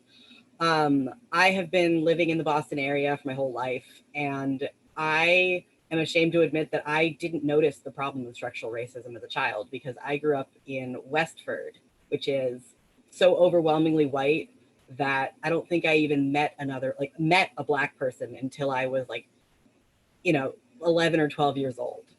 And seeing now what I can see now, working in Boston, seeing how poorly my students are treated by police and the people around them, and working in, the Advent School is in Beacon Hill. It's in a very, very rich neighborhood, and seeing the distrust of people and the distrust of police in the city is just, it's abhorrent. And so I'm calling for the drastic defunding of the police. I'm calling for at least half of their budget. It's absolutely unconscionable that $400 million is being put towards a police force that does not help the people of our city. I'm calling for at least $200 million of those dollars to go towards Black and brown communities, towards funding the people of the city who require the most care. It needs to go towards healthcare and towards the arts and towards students and towards schools. This city is not doing what it can to help the people of the city. And that is, the most important thing. Crime will go down if we fund people. It does not work to fund the police department more, to add more to their stuff. And it's indefensible how much money is going towards policing. There needs to be a cap on police overtime, like other people have said. I don't want to take up too much time reiterating what other people have said, but I think it's very important that the police and those who have been abusing their overtime need to be punished. I see my time at this point because I've said what I need to, but the police departments they need to be defunded. Thank you. Thank you, Sam. Next up is Calvena DeVoe, and then it's going to be Alex Milvey, and then Jonathan Cohen. Calvena. Hello, everyone. Good afternoon, councilors. My name is Calvina from Roxbury Hello, my name is Calvina, and I'm asking the City Council to defund the Boston Police Department budget by $40 million used for overtime. I'm asking that the Mayor Marty Walsh reinvest the money into Black communities, as the Boston Police Department has never been transparent or accountable to the City Council or to Black and Brown Bostonians. I would ask that the money be used for the funding and prioritizing our communities, as people need housing, treatment centers, healing centers, youth jobs, COVID-19 release, community-led organizations. Growing up in Roxbury and Dorchester, I have been targeted by the Boston police on many occasions. I have been assaulted by them. I have been assaulted in the South Bay House of Correction. I have been beaten. I have been harassed even for just walking at night. As a member of the Families for Justice as Healing organization, I recently conducted a listening tour in which was very traumatic. It brought back the painful memories of the Boston police arresting me on Dorchester Ave, roughing me up, and instead of getting me into a treatment center, as I clearly stated, I was on drugs and had a drug problem, they assaulted me and threw me into a cage. Being the single mother of a 22-year-old Black male, I fear for my son's life every time he leaves our home. The Boston Police Department is not keeping our communities safe. I'm tired of living in a community that spends $1 million a day on policing while Black and Brown people continue to suffer. This is the year that our city can take a stand for racial justice and cut the Boston police budget. The City Council must also reject any cuts to what a Black and Brown community needs. Boston can continue to be known for racism, gentrification, and extreme income inequality, or we can use this moment to defund racism and transform our city. I stand in support of defunding the Boston Police Department and investing in our communities. Thank you. Great, thank you so much. And now we're next going to Alex Milve, and then I think we've lost Jonathan, so we're going to go after that to Marwa Syed. Alex, you have the floor. Good afternoon, City Councilors. My name is Alex Milve. I live in Jamaica Plain and work as a public interest lawyer. As we know, and as we've heard today, the Boston Police Department harms Black and Brown communities. The City Council must massively reallocate BPD funding to these communities for services like affordable housing.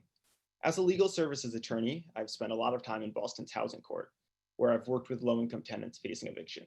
Every Thursday morning, eviction day, literally hundreds of tenants jam into a single courtroom, often so many that they're forced to stand against the walls and in the aisles. They are insulted for not knowing arbitrary court rules that are not posted anywhere. Their names, often mispronounced, are called an emotionless rapid-fire succession. If a tenant does not answer because there's no interpretation during this process, because they are in the wrong unmarked courtroom instead of the correct unmarked courtroom, because they can't take a Thursday morning off of work or can't get childcare. If a tenant doesn't answer for any reason, they are defaulted. That means they lose their case and therefore their home.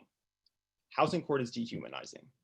It is an awful place, and the vast majority of tenants there are being ripped from their homes, their neighborhoods, and their communities, either because they cannot afford the increasingly outlandish rents in the city of Boston, or, just as often, for no reason at all. Simply because a speculator bought a building and wants to flip it, to turn it into luxury property, and in the process, to forcibly remove families and destroy communities. The City Council must invest in affordable housing, particularly for Black and Brown communities. I want to make clear, I do not want this money going to housing court. You may have noticed, I don't like housing court.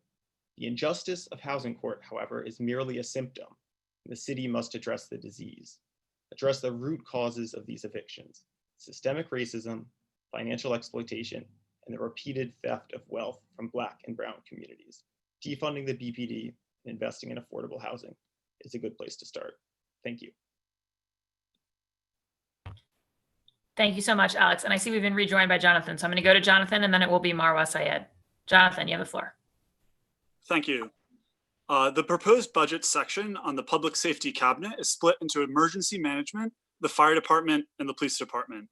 The description of the police department services is to, quote, solve problems and reduce crime, victimization, and fear.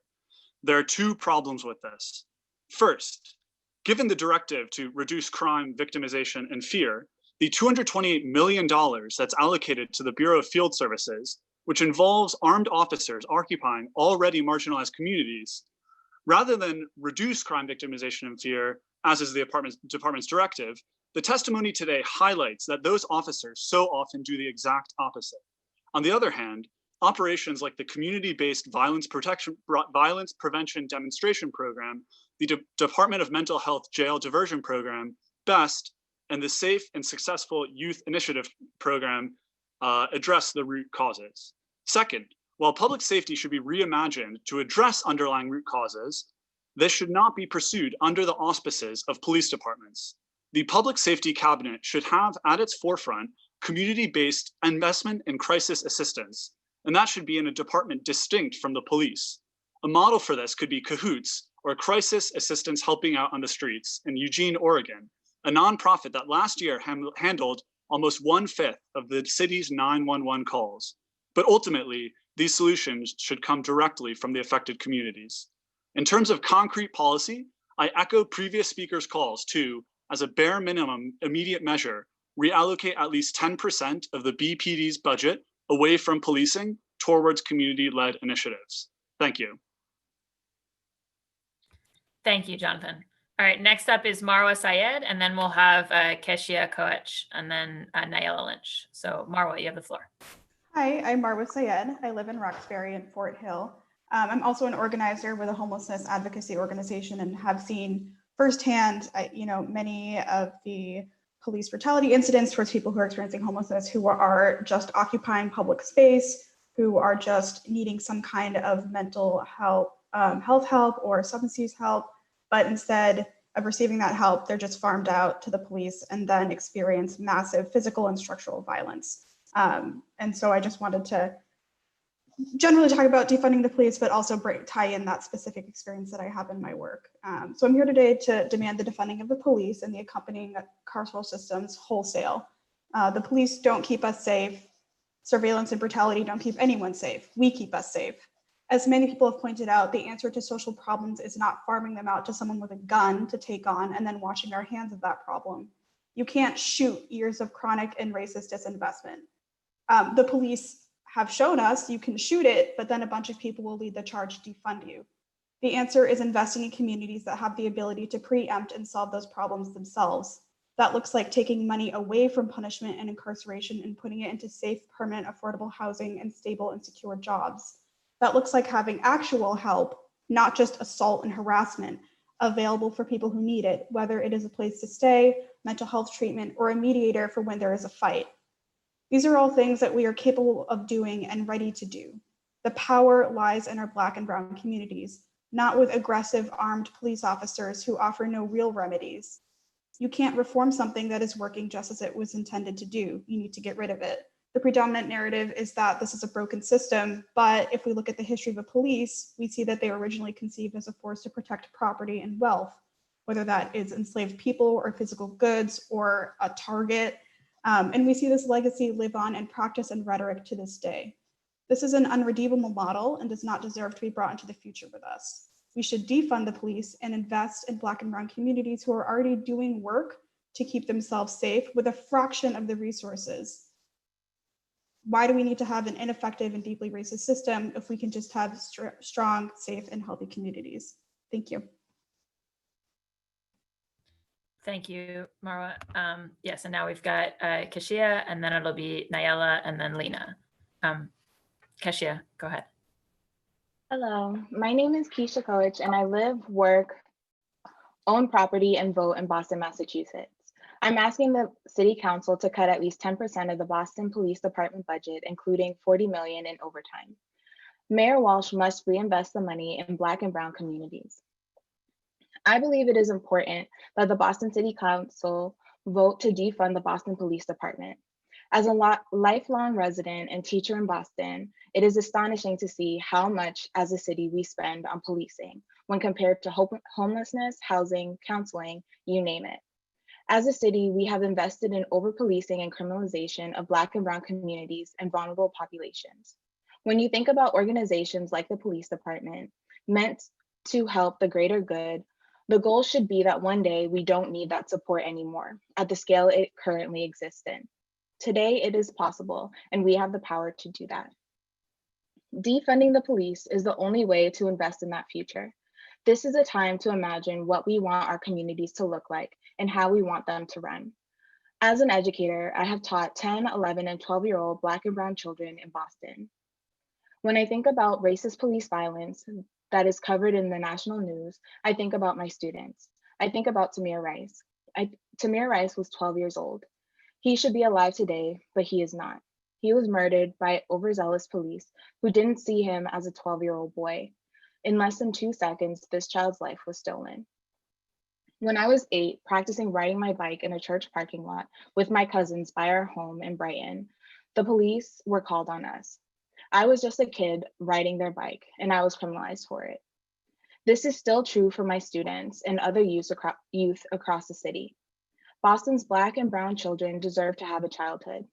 As Boston City Council, I am asking you to just look at the budget. Where you invest shows what you value. When I voted in the last election for City Council, my expectation was that I was supporting a council that would invest in making the city I love a more positive, healthy, and just home for its residents. Just because historically the budget has been organized in this way does not make it right or even mean it's working to stem the issues the city faces. The time is now. Divest from policing and reinvest in the community with a focus on youth jobs, homelessness support, treatment, healing, housing, and environmental justice. You have the power to bring us closer to a city that is healthy and just for all its residents. Thank you. Great, thank you so much. Next up, we've got Nyela and then Lena. So Nyela, you have the floor. Hi, my name is Naila Lynch, and I am a resident of the Dorchester area, as well as a student of the John D. O'Brien and a member of the student immigrant movement. Being a young Black woman, I fear being around police and fear for the lives of my young Black siblings. It is not unknown that police officers abuse their power and take advantage of their positions. We give them that power. Continuing to fund a system based and built on systemic racism will only be an injustice to our Black and Brown communities. I urge the Boston City Council to acknowledge that poverty leads to policing. If large sums of money continues to be given to this disgusting system, you will only be telling our communities of color that we do not matter. So I demand that the Boston Police Department budget be cut by at least 10% and that those funds be allocated towards youth programs, youth jobs, mental health awareness, and sources catered to Black and Brown communities. Thank you again. Great, thank you so much. And now next up, we've got Lena Papagiannis, and then it'll be Elizabeth Peters and then Vanessa De Silva. Hi, good afternoon. Thank you, counselors, for being here today and for staying here through these hours. This is really important, and I'm really grateful to be here. My name is Lena Papagiannis, but I often go by Miss Papa because I'm a teacher. And if you know anything about kids, then you know that once they choose a nickname for you, then you're kind of stuck with it. There's no going back. And I'm here to speak to you today as both Lena and as Miss Papa. Lena, a resident of Roslindale, and Miss Papa, a teacher in BPS. I became a teacher because I love learning, and I've stayed teaching even with all of its many challenges because I love kids. So when we talk about systems reform and institutional racism and historical injustice, this isn't impersonal to me. This isn't academic. This is my heart. When we first started realizing the severity of COVID, teachers were asked to encourage young people to wash their hands. The soapy water, 20 seconds, that whole thing. I'm sure many of you heard how students like mine responded. This would be all well and good if we had soap in the bathrooms at school, but we don't. That's right, we live in one of the richest cities in the world, but our young people don't have soap in many of their bathrooms or paper towels. And they can't drink water from the water fountains or the faucets because we're scared of lead. Teachers raise money for the books that they teach. Kids go home to do work on Google Classroom, but they don't get devices from the school until, of course, COVID exposed the need for that. And somehow we found the money for thousands of devices.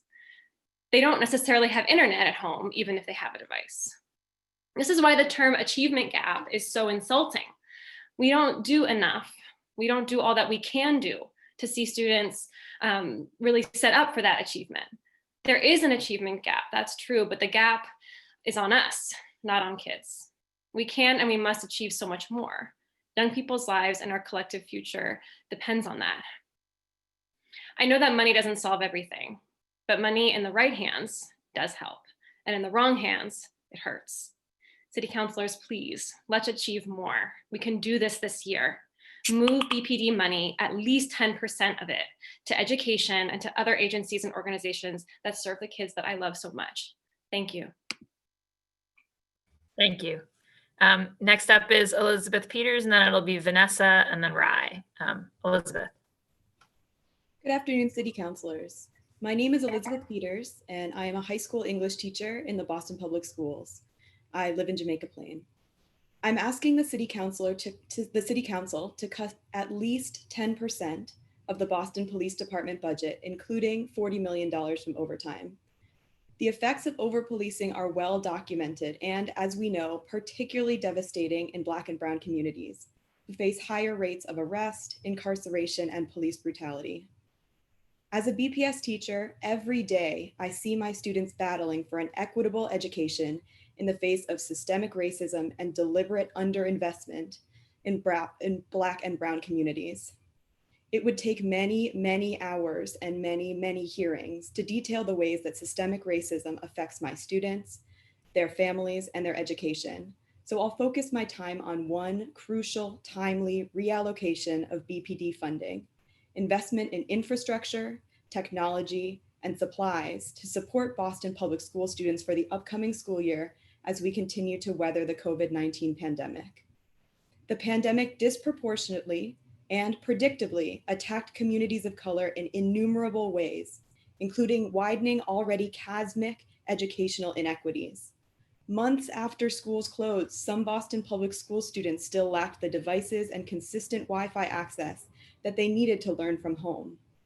Given that we already know the coming school year will be impacted by the pandemic as well, the City of Boston needs to invest now in ensuring that every student has all the resources they need to continue learning, really learning, whether they're at home or in the school building. Black Lives Matter. The City of Boston needs to put its money where its mouth is, defund the police, and invest in the children of Boston and their education. Thank you. Thank you, Elizabeth. All right, next up, Vanessa, and then Rye. And I would just ask, we've got some folks who are not signed up for public testimony, but are in the waiting room and I suspect want to testify. So if you're in that category, if you just raise your blue hand or put a message in the chat, that would be great. Vanessa, you have the floor. Good afternoon. My name is Vanessa Da Silva, and I'm a Boston public school teacher. I am asking the City Council to cut at least 10% of the Boston Police Department budget, including $40 million from overtime. As a high school teacher in Dorchester, I have to be the conveyor of racial inequality to my own students every day. I have to tell them they are loved and valued while at the same time explaining why they don't have what they deserve. We constantly hear speeches and receive emails from the city condemning racism, saying how much they value our students and how they are committed to addressing these inequalities. And then I have to look my students in the eye as I can't give the support they need because the budget doesn't support the inclusion model as it should. I have to tell students to wear a jacket in class because according to downtown, the heater is not broken. And don't forget to take the hoodie off, even if they're cold, because it's against district policy. I read the beautifully worded PR statements the city and district made about the impact of trauma on communities of color while watching students, families, and communities suffer without the proper resources they truly need. I have to quench the passion of a freshman who wants to know if there's a photography class he can take next year. I have to explain that we don't offer extracurriculars other than art and gym. Their responses to that question are too blunt to restate here. But let me tell you, the students know exactly why they are not valued. They know it is because of the color of their skin. My students do not want lip service anymore. Their families do not want to hear why they do not have all the opportunities that the exam schools or suburbs have. Now is the time to cut the funding of the Boston Police Department and put our literal money where our mouths are. The children of Boston deserve better transportation, more job opportunities, fully funded schools, a rethinking of how we teach them, more nurses, more counselors, more money to Black and Brown-led community organizations. And everyone agrees to that. We cannot continue to admit that our students do not have the opportunities they deserve and then address the problem in the most minimal of ways. We must divert the 10% cut from Boston Police to the children of Boston and their futures. Thank you. Thank you, Vanessa. Next up is Rye, and then it'll be Iwate Defark. Rye? You have to unmute yourself. Oh, okay. You know what? We're gonna skip. Oh, wait, here we go. Rye, you're still muted. There we go. You there? All right, we can't hear you or see you.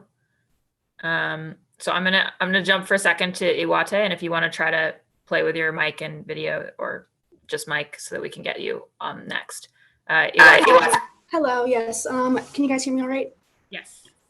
Okay, I'd like to begin by saying Black Lives Matter, defund the police. I'm a Boston resident of 20 years and also a refugee. I'm calling on the immediate removal of Michael Flaherty and the entire defunding of Boston police and transit police departments. No, not a cut, an entire defunding. Do not mix the two. As a 20-year resident, I've seen the major deficits in our Boston public school systems. I've seen the uncontrolled growth of the MBTA train systems, which have led to an increasing rent hikes that displace Black and brown communities disproportionately. But worst of all, the police suck here. And I think everyone knows that. I'm sick and tired of these peaceful protests, peaceful attempts to communicate with you guys, and no one is hearing our voices. It seems like unless it's neat and packed in a pretty package, no one wants to listen. I'm sick of it. I want to say, Mr. Flaherty, I'm disgusted by your presence here. You don't even turn your camera on. You should be completely ashamed of yourself to be on this board right now. We've seen your voting record. The ACLU has asked you multiple candidate questionnaires, which you have voted for, not ending the Boston gang database, which we've seen disproportionately affects Black and brown communities. We know that you're not against it. Anissa Isabi, I know that you're not against it. I think the voting track record of this team is despicable. For you guys to sit here and lie to our faces and act like you're in our best interest. We want an entire cut of the funding, but we know you're not going to listen, so we're compromising with 10%, which is bullshit. I think, Mr. Flaherty, I got a real bone to pick with you. We know you as 5-Car Flaherty. Why do you live in South Boston? We're on public TV. Absolutely. So we can't have swear. It seems like you guys only react to swearing and inappropriate behavior, and I'm upset with this. I'm disgusted with the actions of this board and the inability of Michael Flaherty to really come to terms with what he really feels about Boston people of color. You've got 5 cars in the city. You're scared of paying $375 of a yearly tax because you want MBTA bus stops to be removed, so you can sit here and. I'm afraid I can't have. It's just an ad. Black Lives Matter, defund the police. Fuck Michael Flaherty.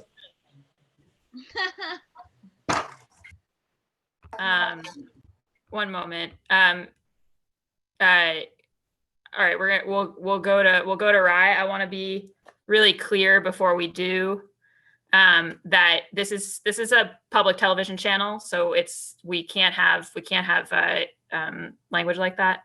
And I understand passions are high, and honestly, like, folks are welcome to express their anger and frustration, but we need you to keep it within those bounds. Rye, go ahead. Can you hear me? Yes. All right. So my name is Rye. I'm a Black woman, resident of Roxbury. My pronouns are she, her, and hers. So I grew up in Everett and moved to Roxbury around the age of 14, where I started attending a Boston public high school and had my first experience with metal detectors and armed police on every single floor of the high school. I was completely shocked and couldn't wrap my mind around why there were metal detectors and police presence, especially because the high school building was falling apart. Teachers did not have necessary tools and resources, and the curriculum was embarrassing. I ended up switching to an exam school, but couldn't stop thinking about everyone else who couldn't and wouldn't have the same opportunities because the city refuses to fund education. This experience stayed with me and shaped my political development. Today, I'm asking the City Council to cut, at the very least, 10% of the Boston Police Department budget, including $40 million from overtime. Mayor Walsh and the city councilors must reinvest that money into Black and brown communities, prioritizing COVID-19 relief, education, housing, free public transportation, public health, small and cooperative businesses and community centers, community-led organizations and projects, and increase funding for youth jobs to $15 million. I'm both tired of and infuriated by the decades of violence the Boston police have inflicted on my community. I am tired of living in a city that spends over $1 million a day on policing while our government has historically underfunded the needs of Black and brown people. I've personally seen Boston police terrorize marginalized communities daily. Police presence has never made me feel safe, as they exhibit zero de-escalation tactics. Our streets being patrolled by police who have zero connection or relationships to the communities they patrol has always caused more harm than good. BPD stops Black and brown people with no cause, continues to harass, harm, and traumatize us. The whole police force from its inception to current practices is absolutely racist. Individual police officers, intentions aside, cannot and do not do good because their job is to uphold systems of white supremacy. We do need to examine the role police play in our society and how we respond to people in distress. We need to move away from reactionary, violent, and punitive measures to a more transformative justice model. Right now, cops do not just respond to the very small number of violent crimes. They make needless traffic stops, arrest petty drug users instead of rehabilitation, and engage in a wide range of broken windows policing behaviors that only serve to keep more people under the thumb of the criminal justice system, which is the true purveyor of violence. Poverty is criminal. Lack of access to housing and resources is criminal. To really quote unquote fight these crimes, we do not need more cops. We do not need to diversify the police force, and we cannot waste any more time, money, or lives trying to reform BPD. Again, we need more jobs, educational opportunities, housing, free public transportation, and so much more meaningful community services.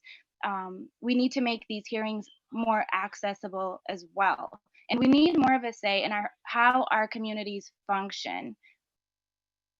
And the city councilors need to address these concerns instead of just giving us empty gestures to pacify us. When the city council cuts at least 40 million from BPD budget, funds can be allocated to the economic development budget to focus on more jobs, for example.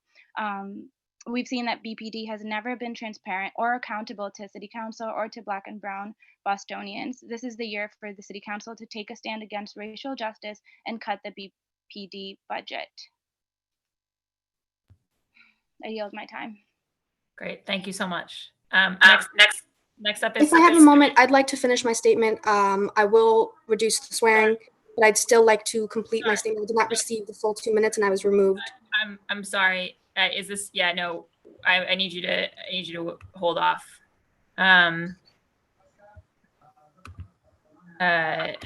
We need to keep going in this order. Catriona O'Grady, it's your turn. Hi, can you see and hear me? Yes. Excellent. Hi, everyone. Good afternoon. Thank you so much, Madam Chair and the Boston City Council for giving me the opportunity to provide public testimony today. My name is Katrina O'Grady. My pronouns are she, her, hers, and I am a 2020 master's level graduate of the Simmons School of Social Work in the Fenway neighborhood of Boston. I am here today to talk about defunding and disbanding the police department and reallocating those funds back into Black and brown communities, as well as public services that actually serve rather than target, brutalize, and murder members of those communities. I want to say thank you to everyone who testified before me. You are all brilliant, and I appreciate your vulnerability in sharing personal stories and positions. Many of you touched upon the fact that the budget is a direct reflection of the morals and values of the city and the community.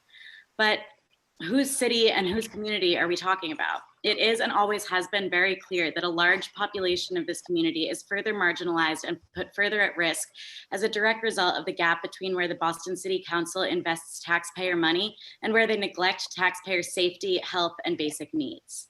The fact is that the very foundation of policing in this country is inherently and historically racist and violent. No amount of inclusion or attempts at equity for Black and brown communities can fix a system that is not broken but working perfectly the way it was designed specifically to keep these communities marginalized. Spending $414 million toward militarizing our police force pushes these communities past the margins and into great mental and mortal risk. From a social work perspective, it is clear that police who do not have proper de-escalation training should never have been first responders in any of the situations in which they end up inciting violence, or really in any situations at all. Emergencies everywhere should be met with trauma-informed care, which is defined as practices that promote a culture of safety, empowerment, and healing. Especially in communities that have been historically terrorized and brutalized by police, sending police in as emergency responders is re-traumatizing to community members and is a tactic that backfires as police escalate the crises and incite violence against the people they are supposed to protect and serve. A lot of people who are unfamiliar with the idea of police abolition share the idea that even if they're unhelpful in mental health or substance use crises, the police are necessary in situations of property theft or other petty crime. However, this type of crime usually happens as a direct result of people not being able to meet their basic needs. If you're proposing an increase in police budget to fight crime, it is on city council people like yourselves to think critically about why people feel the need to commit these crimes and reallocate funding into jobs, education, and programs that create opportunities and resources for individuals and communities that don't have opportunities and resources necessary to do more than just survive in America. And many of them don't even have that. Many people, myself included, believe in putting more funding into professions like social work in order to more safely respond to and de-escalate emergencies. I would like to note, I just have 2 things left. I would like to note that the social work profession also has a history of racism and white supremacy, as well as its own type of policing. And we have an obligation to radicalize this profession and employ cultural humility at every opportunity. The city council has the same obligation. Community leaders and community members are experts in their own experiences, as well as their own needs. And you as the city council and we as the public need to be treating them as such. Thank you. Thank you. Thank you so much, Catriona. Next up, we've got, sorry, one second. We've got Vanessa. And I'll just say, I know there's a member of the public, Iwate, who wanted to conclude your statement, but I asked you not to use profanity and you used it a second time. And we can't, it's not the forum for that. So Vanessa Lee, you have the floor. Vanessa. There, your mic's on. Can you hear us?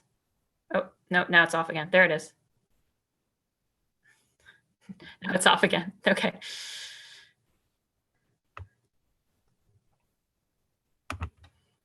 Sorry, we're trying to get Vanessa's mic here.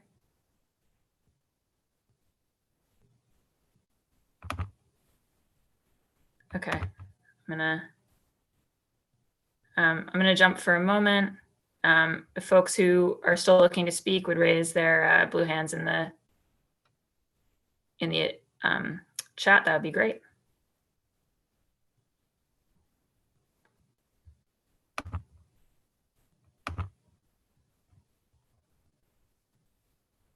Okay, now I'll go to Culty Ivor. Hi, I'd just like to say that regarding our police departments, I've experienced police brutality at the Sunday protest. I was hit in the throat with a baton by the police. Ikram Muhammad had given a statement earlier about a woman, the police pushing down one girl who was who there was a height difference with. It was me. I was the girl that was pushed down. I was extremely upset. A victim was pepper sprayed by a police officer, and my friend left his bag in the middle of the street, and I had to go pick it up, and the police officers marched into me, penis in my forehead, and he walked into me and knocked me over, and he kicked my shit. Oh, sorry, I'm sorry. I didn't mean that. I didn't mean that. It was a heat of the moment. I'm sorry. They kicked my bag all over the street, and there were medical supplies in there to help protesters who were affected by police brutality. They hit us. I sprained my ankle. I couldn't walk for 3 days straight. The police inflicted violence first. And I think it's disgusting and immoral at the way that there were no police officers that identified themselves at the protest. There was no need. There was no need for that many police officers. And the fact that there were Northeastern police officers there with their gear on is a shame. It's despicable. And then on top of that, I think it's interesting that the UMass Boston state facilities are being used for anti-riot training. And I don't really understand how you can send out Black Lives Matter statements, but then at the same time do riot training at institutional educations with no remorse. I think we know the voting record of this board, and I think it's despicable that you all can say how you feel, but there's no accountability here. And it's atrocious. And Michael Flaherty, this still goes to you. I think you still really understand that your wife had failed a fitness exam, police academy fitness exam, and then you had no issues before. You had no issues. You had no issues saying something about fitness guidelines. You had no issues, but when it comes to Black lives being trampled, you don't care, Michael Flaherty. Thank you, Culty. I need to ask people not to attack members of the council ad hominem in this public testimony. Disagreement is fine, but it's not an appropriate context for that. Brad Adams, I'm recognizing you next. And Vanessa, if you could please message us about whether or not you are trying to testify, that would be helpful. Brad, you have the floor. Thank you very much. Can you hear me? Yes, we can hear you. We just see a gray screen. We don't see a video for you. Okay, we'll take just a moment to address that. Oh, There we great. We can move on. go. To start off, defund the police, Black Lives Matter. When I was attending a peaceful vigil in Franklin Park, I was really impressed by the level of restraint and professionalism that was shown. Unfortunately, that was not on behalf of the police department. That was on behalf of the protesters and the vigil holders. When we were charged by motorcycles while leaving the protest, we were charged on a bridge, trying to get back to the start of the march, where people had parked their cars. People had all their means to transport themselves back home safely. I do not understand why, without announcement, warning, vehicles, motorcycles, and cops in riot gear had to charge from the rear into the crowd. In these protests and in these marches, I have seen a pattern, meaning that they do not turn violent, they do not turn unrestful, they do not turn destructive until there is aggression shown by the Boston police. That seems to be the constant trend showing up on all these. It's for that reason that I do not think the police need additional funding. It's for that reason that I would call for in excess of a 10% defunding. That way we can invest in our communities that are struggling and creating this level of unrest and economic inequality that creates tense situations. If we want to think of ourselves as a progressive city, as a world leader, we're failing to do so, and it's embarrassing. Even for me, who just works in downtown, to have an MBTA that needs to be increasingly taking their rates up year after year. Yeah, we seem to not have the funding to be able to repair that system. And now we even talk to moving toward privatizing, which will just create the problem even worse. But that's not why we're here today. I believe we have a bloated police funding currently, and redirecting some of those funds would be helpful in addressing the economic inequality in our Black and brown communities. Thank you very much. I yield my time. Great, thanks so much. I'm gonna ask if Niamia, Susan, Marsha, or Carrie or Shayna, if any of you want to testify, now would be a good time to raise your blue hand to let us know that. Otherwise, we're gonna go to, so okay, I see Shayna, so we're gonna go to her. And then we're going to go to, we received some outside, some video testimony from folks who couldn't be with us today, and we're going to play that as well. So, 1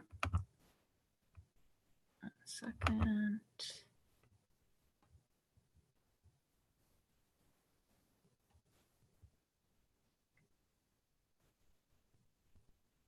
All right, Shayna, looks like you're in. You have the floor.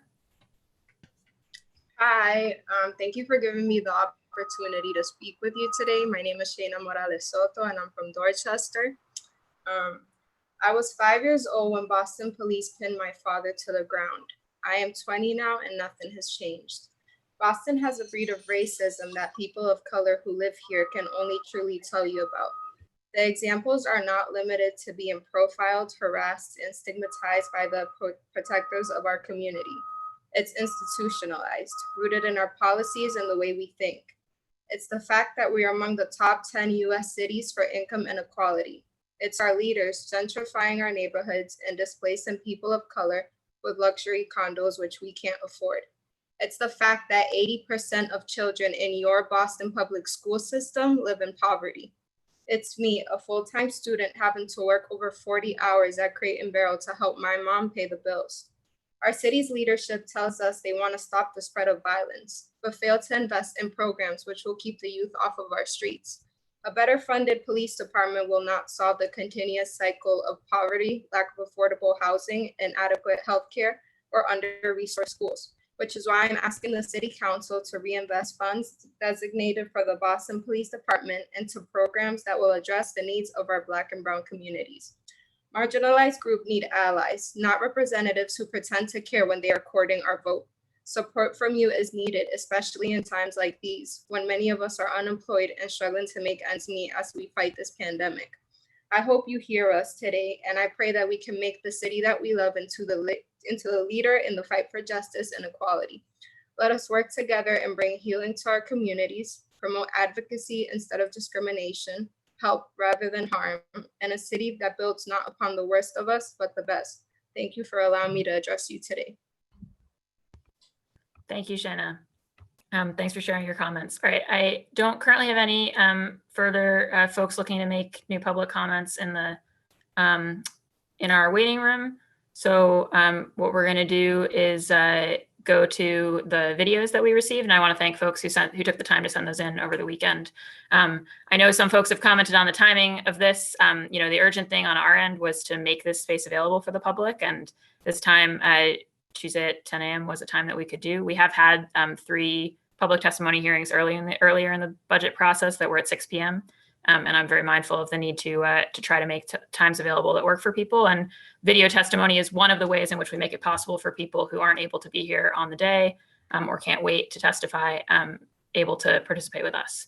So Carrie, I'm going to ask you to queue up the video testimonies now.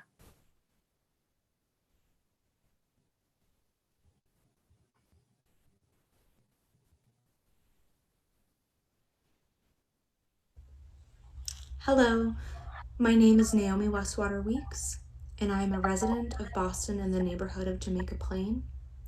I am making this video to express my concern, my horror, my disgust at the Boston fiscal year 2021 budget and how much money is being allocated to the Boston Police Department. I am a voting member, I am a tax-paying member of this community, and I would like to say that as a queer Black woman and as an artist, this budget does not reflect my needs, nor do I think it reflects the needs of our city.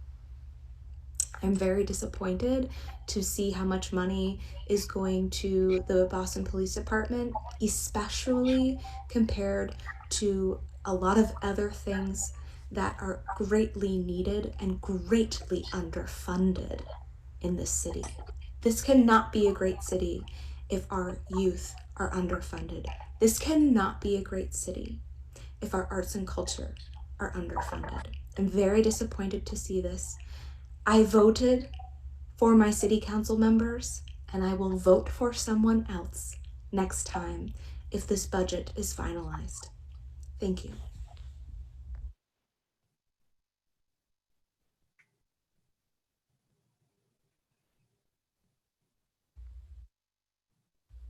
Hi, my name is Emma Van Pelt.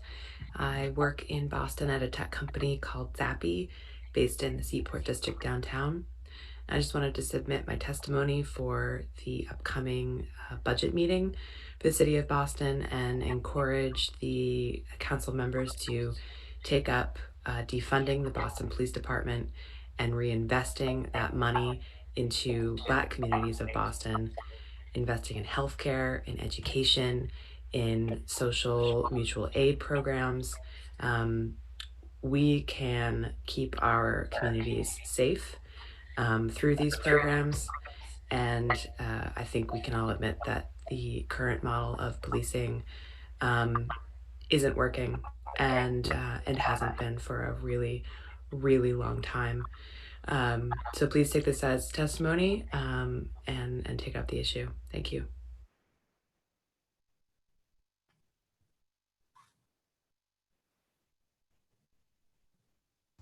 Hi, my name is Naila Lynch. I'm a student of the John D. O'Brien School of Mathematics and Science, and I also am a Dorchester resident.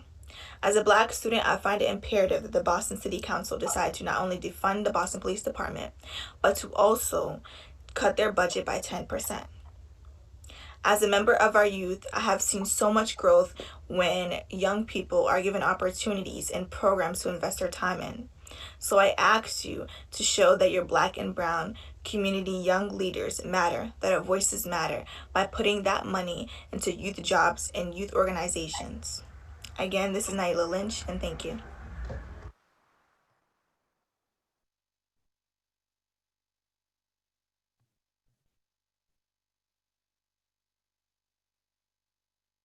Men and women. My name is Merle, and I live in South Boston. Since I was young, I thought that the normality in life was that there are certain people in life who are rich and some who are poor. I grew up with hard-working parents who were basically absent all of my life. Their jobs took them from me, and all of the experiences that a child should have with their parents was replaced with an empty home. This was because my parents were forced to work 100 times harder than those who were better off. They had no other choice but to work day and night to pay off the rent of our apartment that was infested with roaches. My parents are not the only ones who come from another country, hoping for opportunities of education for their children, and come to find themselves working more than anything, seeing results come every blue moon. Gentrification is a terrible occurrence that has not only affected families, but also the children who benefit from living in Boston.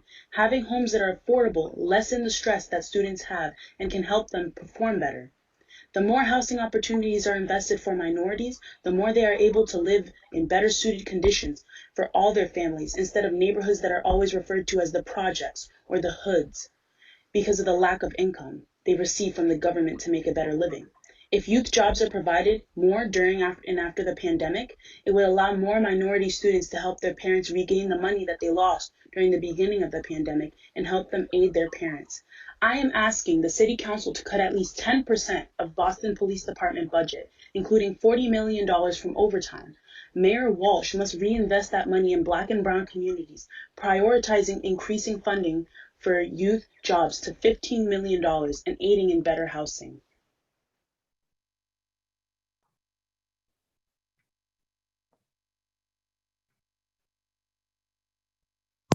Dear Councilors, my name is Michael Tom. As a Mission Hill resident, recent Harvard Medical School graduate, and soon-to-be psychiatrist in training at the Beth Israel Deaconess Hospital, I'm speaking to advocate for funding to be allocated to promote equity for Black residents and people suffering from mental health conditions. These include COVID-19 relief, housing, healthcare, cooperative businesses, community centers, and community-led organizations and projects. I am also asking that funding for the Boston Police Department be contingent on distribution and reforms that will increase equity and reduce violence. These include fully implementing use of body cameras, requiring de-escalation where possible, putting into place a duty to intervene and stop and report excessive force by other officers, and fully implementing the recommendations from the State Auditor's Report on municipal police in-service training. These include tracking training requirements, adequately funding the Bureau of Professional Standards and Bureau of Professional Development, and ensuring that officers receive annual education in de-escalation and on interacting with people with mental health conditions. This is currently a requirement, but according to the State Auditor's Report, is not always fully followed. So thank you very much for your consideration. Dear City Councilors and people of the Boston area, I, Leah, would first like to start off this recording by stating who I am and the great impact this movement can have on not only the Boston area, but as well as the American society during these difficult yet inspiring times. As a high school student who lives in Brighton and attends a Boston public school, I have found the racial injustice and discrimination directed towards many people from minority groups like me outrageous, and that needs to change now. With being able to defund at least 10% of the income many Boston police departments make from the government, the lives of us, the minorities, can change drastically. Education can be expanded and taught to those who lack it. Communities can be rebuilt and renovated into something more than it is now. And we, as those who are constantly stripped away from life-changing opportunities, can be given more chances to grow and be recognized as people. In addition to this, crucial things such as jobs, housing, and even life insurances can be improved and more equally distributed throughout many neighborhoods that are considered ghetto and hood-like. We as the minorities don't choose to make things ghetto or hood-like, but rather choose to survive. With the constant lack of necessities and attention given from the government, there is only so much that we as living people can do. Why not instead invest more to us, so that we can be something more in the eyes of the American society? There are many children like me aspiring to become doctors, lawyers, musicians, and salient figures in this country. But with nothing changing for us at all, we're not only left in the same position that we started in, but as well oppressed because of the poor positions that we are left in. Change can only happen if demands are met with promised actions as well. Finally, the more thoughts and efforts we pour into our less recognized communities and hardworking families, the more we as people can shed light onto their tedious lives. This is why I ask for you as people and those in power to make necessary changes, to fund at least 10% of the income Boston Police Departments make and use it for the equality and prosperity that we need. Thank you. My name is Abby Neal, and I am a Boston resident, and I work in in two Boston public schools, and I'm advocating for the city of Boston to discontinue police as we know it, and to have Boston Public Schools come up with an alternative to the use of school resource officers and end its contract with the Boston Police Department, so that that would involve coming up with a different role for school resource officers and do a community-oriented approach to managing chronic absence of students. I also want Boston to move into community-oriented safety rather than police, and get rid of police riot gear and demilitarize.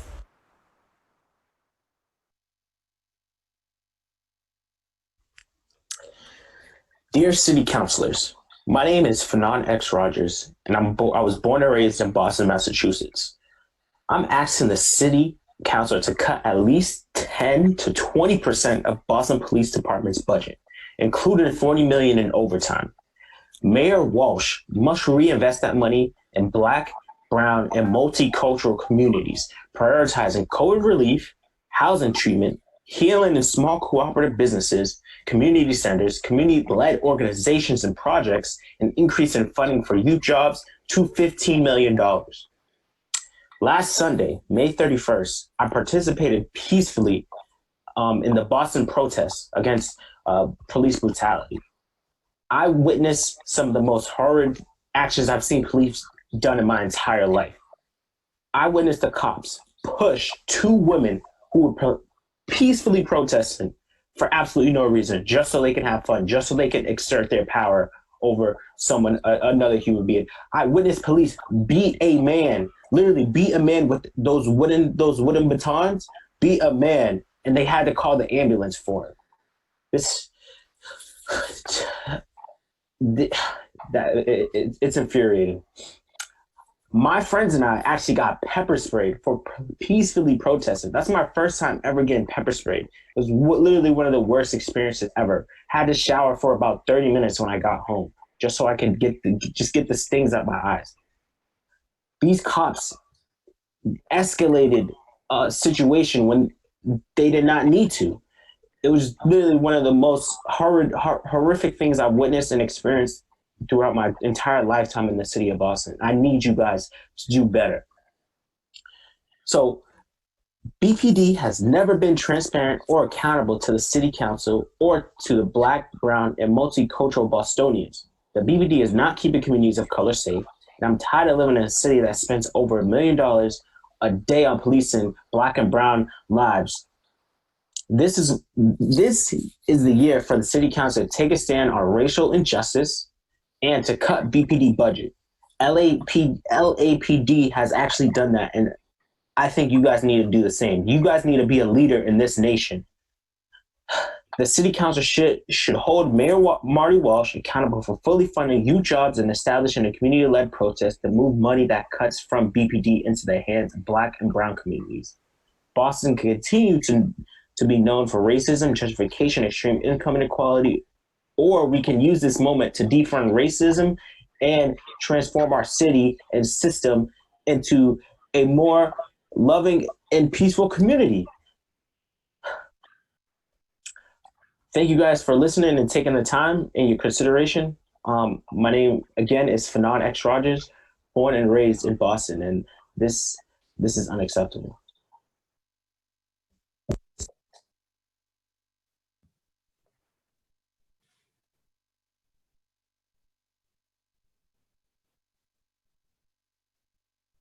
Hello, my name is Sabrina Broso. I'm the lead organizer for the Student Immigrant Movement. I work closely with undocumented and immigrant youth in the city of Boston. Right now, people in my community need access to COVID relief money. For years, we've talked about access to quality housing, more funds for youth-led organizations for education, and the list goes on. City Council, you'll have to cut 10% from the BPD budget, including $40 million from overtime. Mayor Walsh must reinvest that money into Black and Brown communities. When the City Council cuts at least 40% of the BPD budget, my community will need funding for grants for organizations like SIM to pay youth for the work that they do and organize in our communities. We demand at least $15 million be invested into youth jobs so that undocumented youth can have access. We demand that the program age be expanded to 14 to 22. Youth of all backgrounds, regardless of their immigration status, deserve an intentional investment from a city that has a budget of $3.65 billion. Immigrant youth and BPS are scared because their information could be shared with Immigration, Customs, and Enforcement through a close working relationship that they have with BPD, and because we've seen it done before. SIM has been working towards having community control over surveillance tech and software because the BPD can't be trusted given their history of racial profiling and monitoring immigrants, people of color, and activists. In the words of Assata Shakur, we have nothing to lose but our chains.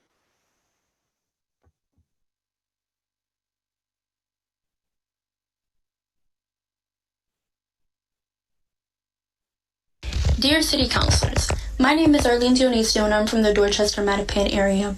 As I grew up, I've always seen the lack of investment of time and money in my community. However, I've always seen the overinvestment in the police force, which in turn results in the over-policing of low-income Black and Brown communities. I'm asking the City Council to cut at least 10% of the budget for the Boston Police Department, including $40 million in overtime. Marty Walsh must reinvest that money back into Black and Brown communities, prioritizing COVID-19 relief, housing, treatment, healing, small and cooperative businesses, community centers, and increase the funding for youth jobs to $15 million.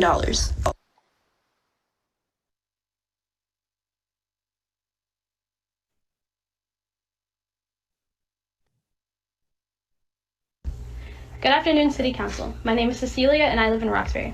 What I'm asking as a young Black woman is for the City Council to cut at least 10% of the Boston Police Department budget, including $40 million from the overtime. You cannot tell youth that we are the next generation to do anything we please, but will treat us unfairly. Mayor Walsh has to reinvest that money to Black and Brown communities. For example, COVID-19 relief, housing, treatment, healing, small and cooperative businesses, community centers, community-led organizations, and projects, and increase funding for youth jobs to $15 million. When the City Council cuts at least $40 million from the BPD budget, my community and other communities need funding for teen centers or shelters, or even just places for people to feel safe and not to walk around with fear. When I see racist police violence covered all over the national news, what I think of Boston is disgusting. I say this because I feel as though this all should have ended a long time ago instead of it still being here. BPD has never been transparent or accountable to the City Council or the Black and Brown communities. They're not keeping communities of color safe, and that is their job to do so. I'm so sick and tired of living in a city that spends over $1 million a day to policing, while other Black and Brown youth, families, businesses, and organizations need it. This is the year for the City Council to take a stand and cut the PPD budget and reject any cuts to what their communities need. Boston can either continue to be known for racism and gentrification and extreme income inequality, or we can take this moment to defend racism and transform our city for good. Thank you.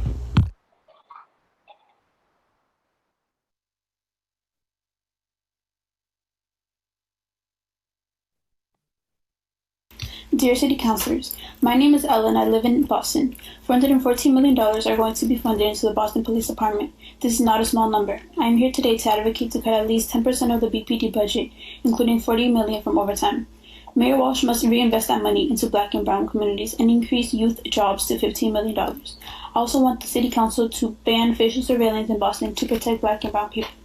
When I see racist police violence covered in the national news, what I think of is Boston needs to be the change. I see how engaged youth are when it comes to voicing their concerns about issues that ultimately impact them and their community. I most importantly speak out today because I want police officers to stop seeing us as targets. Hands up, don't shoot, and don't forget that either. The BPD is not keeping communities of color safe. I'm tired of living in a city that would rather spend millions of dollars a day on policing instead of on black and brown young people, families, businesses, and organizations, when we're the ones finding it so hard to make ends meet. Bring power to the people, not those who continue to hurt us. As a final message to all the officers in Boston, do not let hate win over your heart. By hurting us, you hurt many others. Don't forget we are students, co-workers, parents, daughters, sons, sisters, brothers, friends, and most importantly, a part of the Boston community. We all have a future. Don't cut it short. Thank you.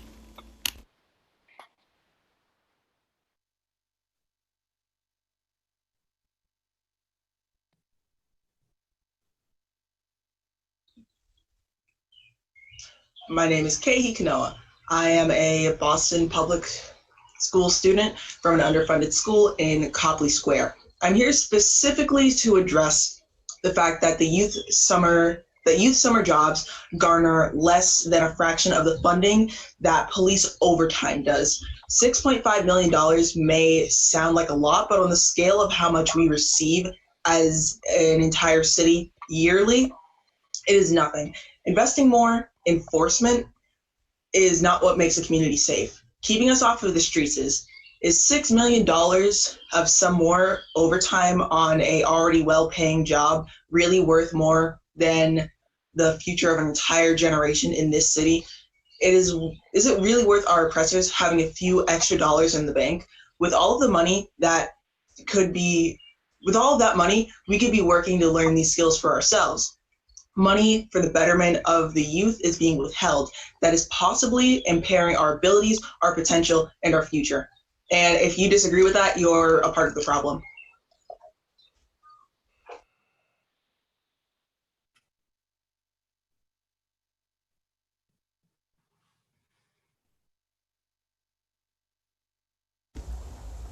Hello, my name is Turan. I work in Roxbury, and I'm going to be talking about why we need 14 to 22-year-old youth jobs, and to do that we need to increase funding for youth jobs to $15 million, and to get the money we should cut police budget by 10%, making it $372 million or less, and cut overtime from $60 million to $20 million or less.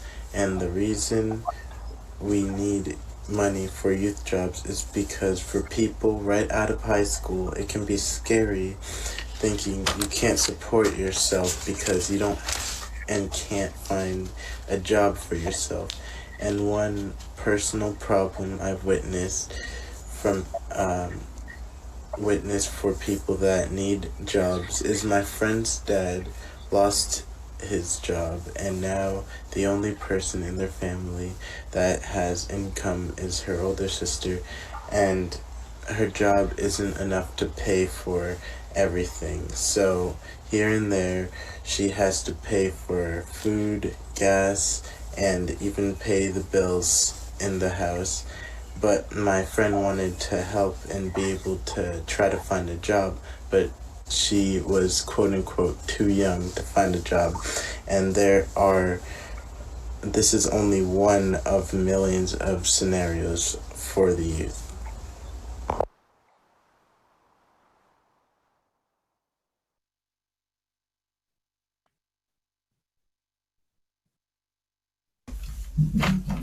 Hello, counselors. I'm Yameli from Snowden International, and I'd like to address that police are receiving way more funds than they really need.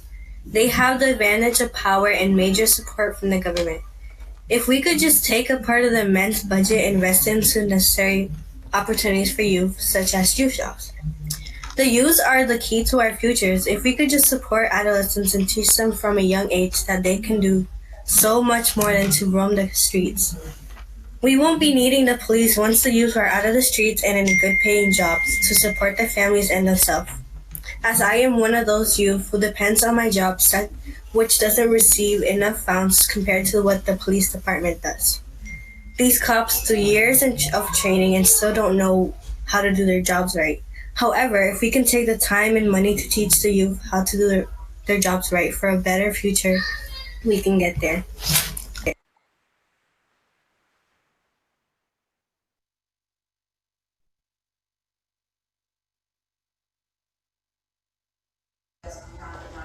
Hello, City Councilors. My name is Josemara Timas and I live in Roxbury. I'm asking the City Council to cut at least 10% of Boston Police Department budget and reinvest the money in Black and Brown community, especially for jobs for young people. I don't have anything against police officers, especially because I had plans to become one of them, but then I changed my mind about my future career. But my little sister wants to become a police officer, and I strongly advise her to become one and to follow what she wants for her future. I believe that the job of a police officer is to protect everyone with no exclusion. When I see racist police violence in the news, I see that professionals who are supposed to protect people, they only choose to protect who they want and to exclude who they want. I support my sister's dreams because we need police who will respond correctly in difficult situations, and I know the immigrant people would feel better served and saved with the inclusion of more immigrants in the police department. I asked the city to take part of the budget from BPD to increase the budget of youth jobs in Boston, since the correct budget is only $6.5 million, less than 1%. The young people will be better prepared for their jobs if they get opportunities to participate in summer jobs. It will take many children and teenagers from the streets and give them more connections, experience, and directions for their future jobs. Thank you.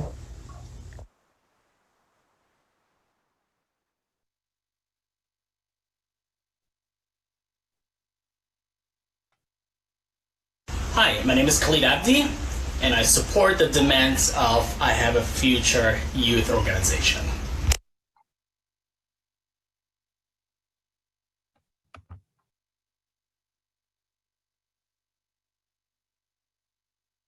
Hello, I'm Lydia Baker, and I support the youth demonstration's demands.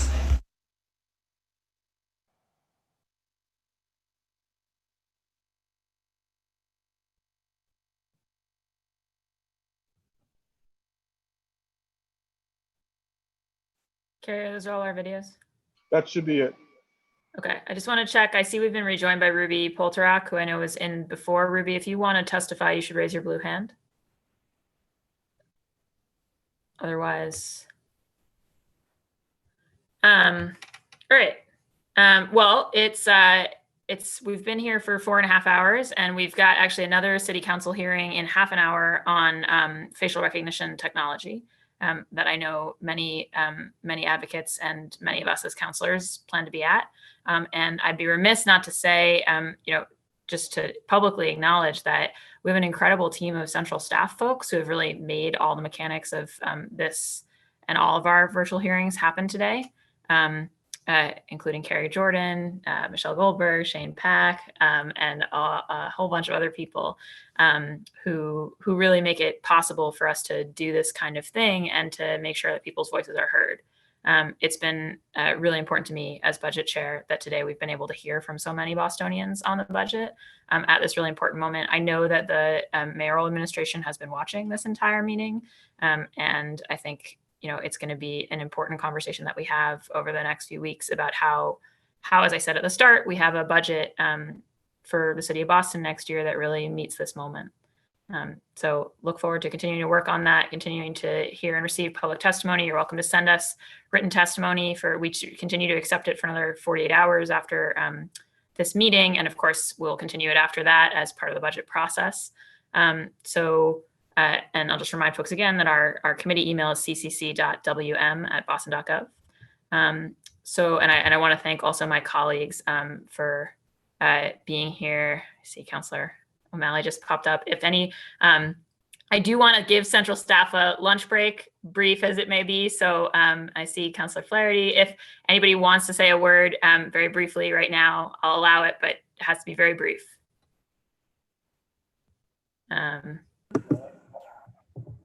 Councilor Flaherty, yes. Good afternoon, Madam Chair. Thank you for the process. It was interesting to hear comments and welcome comments from our youth. I had stepped aside for a little bit to watched the George Floyd funeral services and had to participate in a Zoom as well. So I think I missed a little something, but nonetheless, offering for folks to want to continue the dialogue, feel free to call my office, 617-635-4205, and would love to have those conversations. But thank you for your patience. Obviously, it's been a long hearing and but a very informative hearing from my perspective. Thank you. Thank you, Councilor Flaherty. Anyone else? No. Okay, great. Well, with that, I am going to conclude this meeting of the Boston City Council's Ways and Means Committee. Thank you again to everyone who testified, and we look forward to continuing this process and seeing many of you in half an hour. Thank you, Madam Chair. Thank you, Madam Chair. Thank you. Thank you, Madam Chair. Thank you.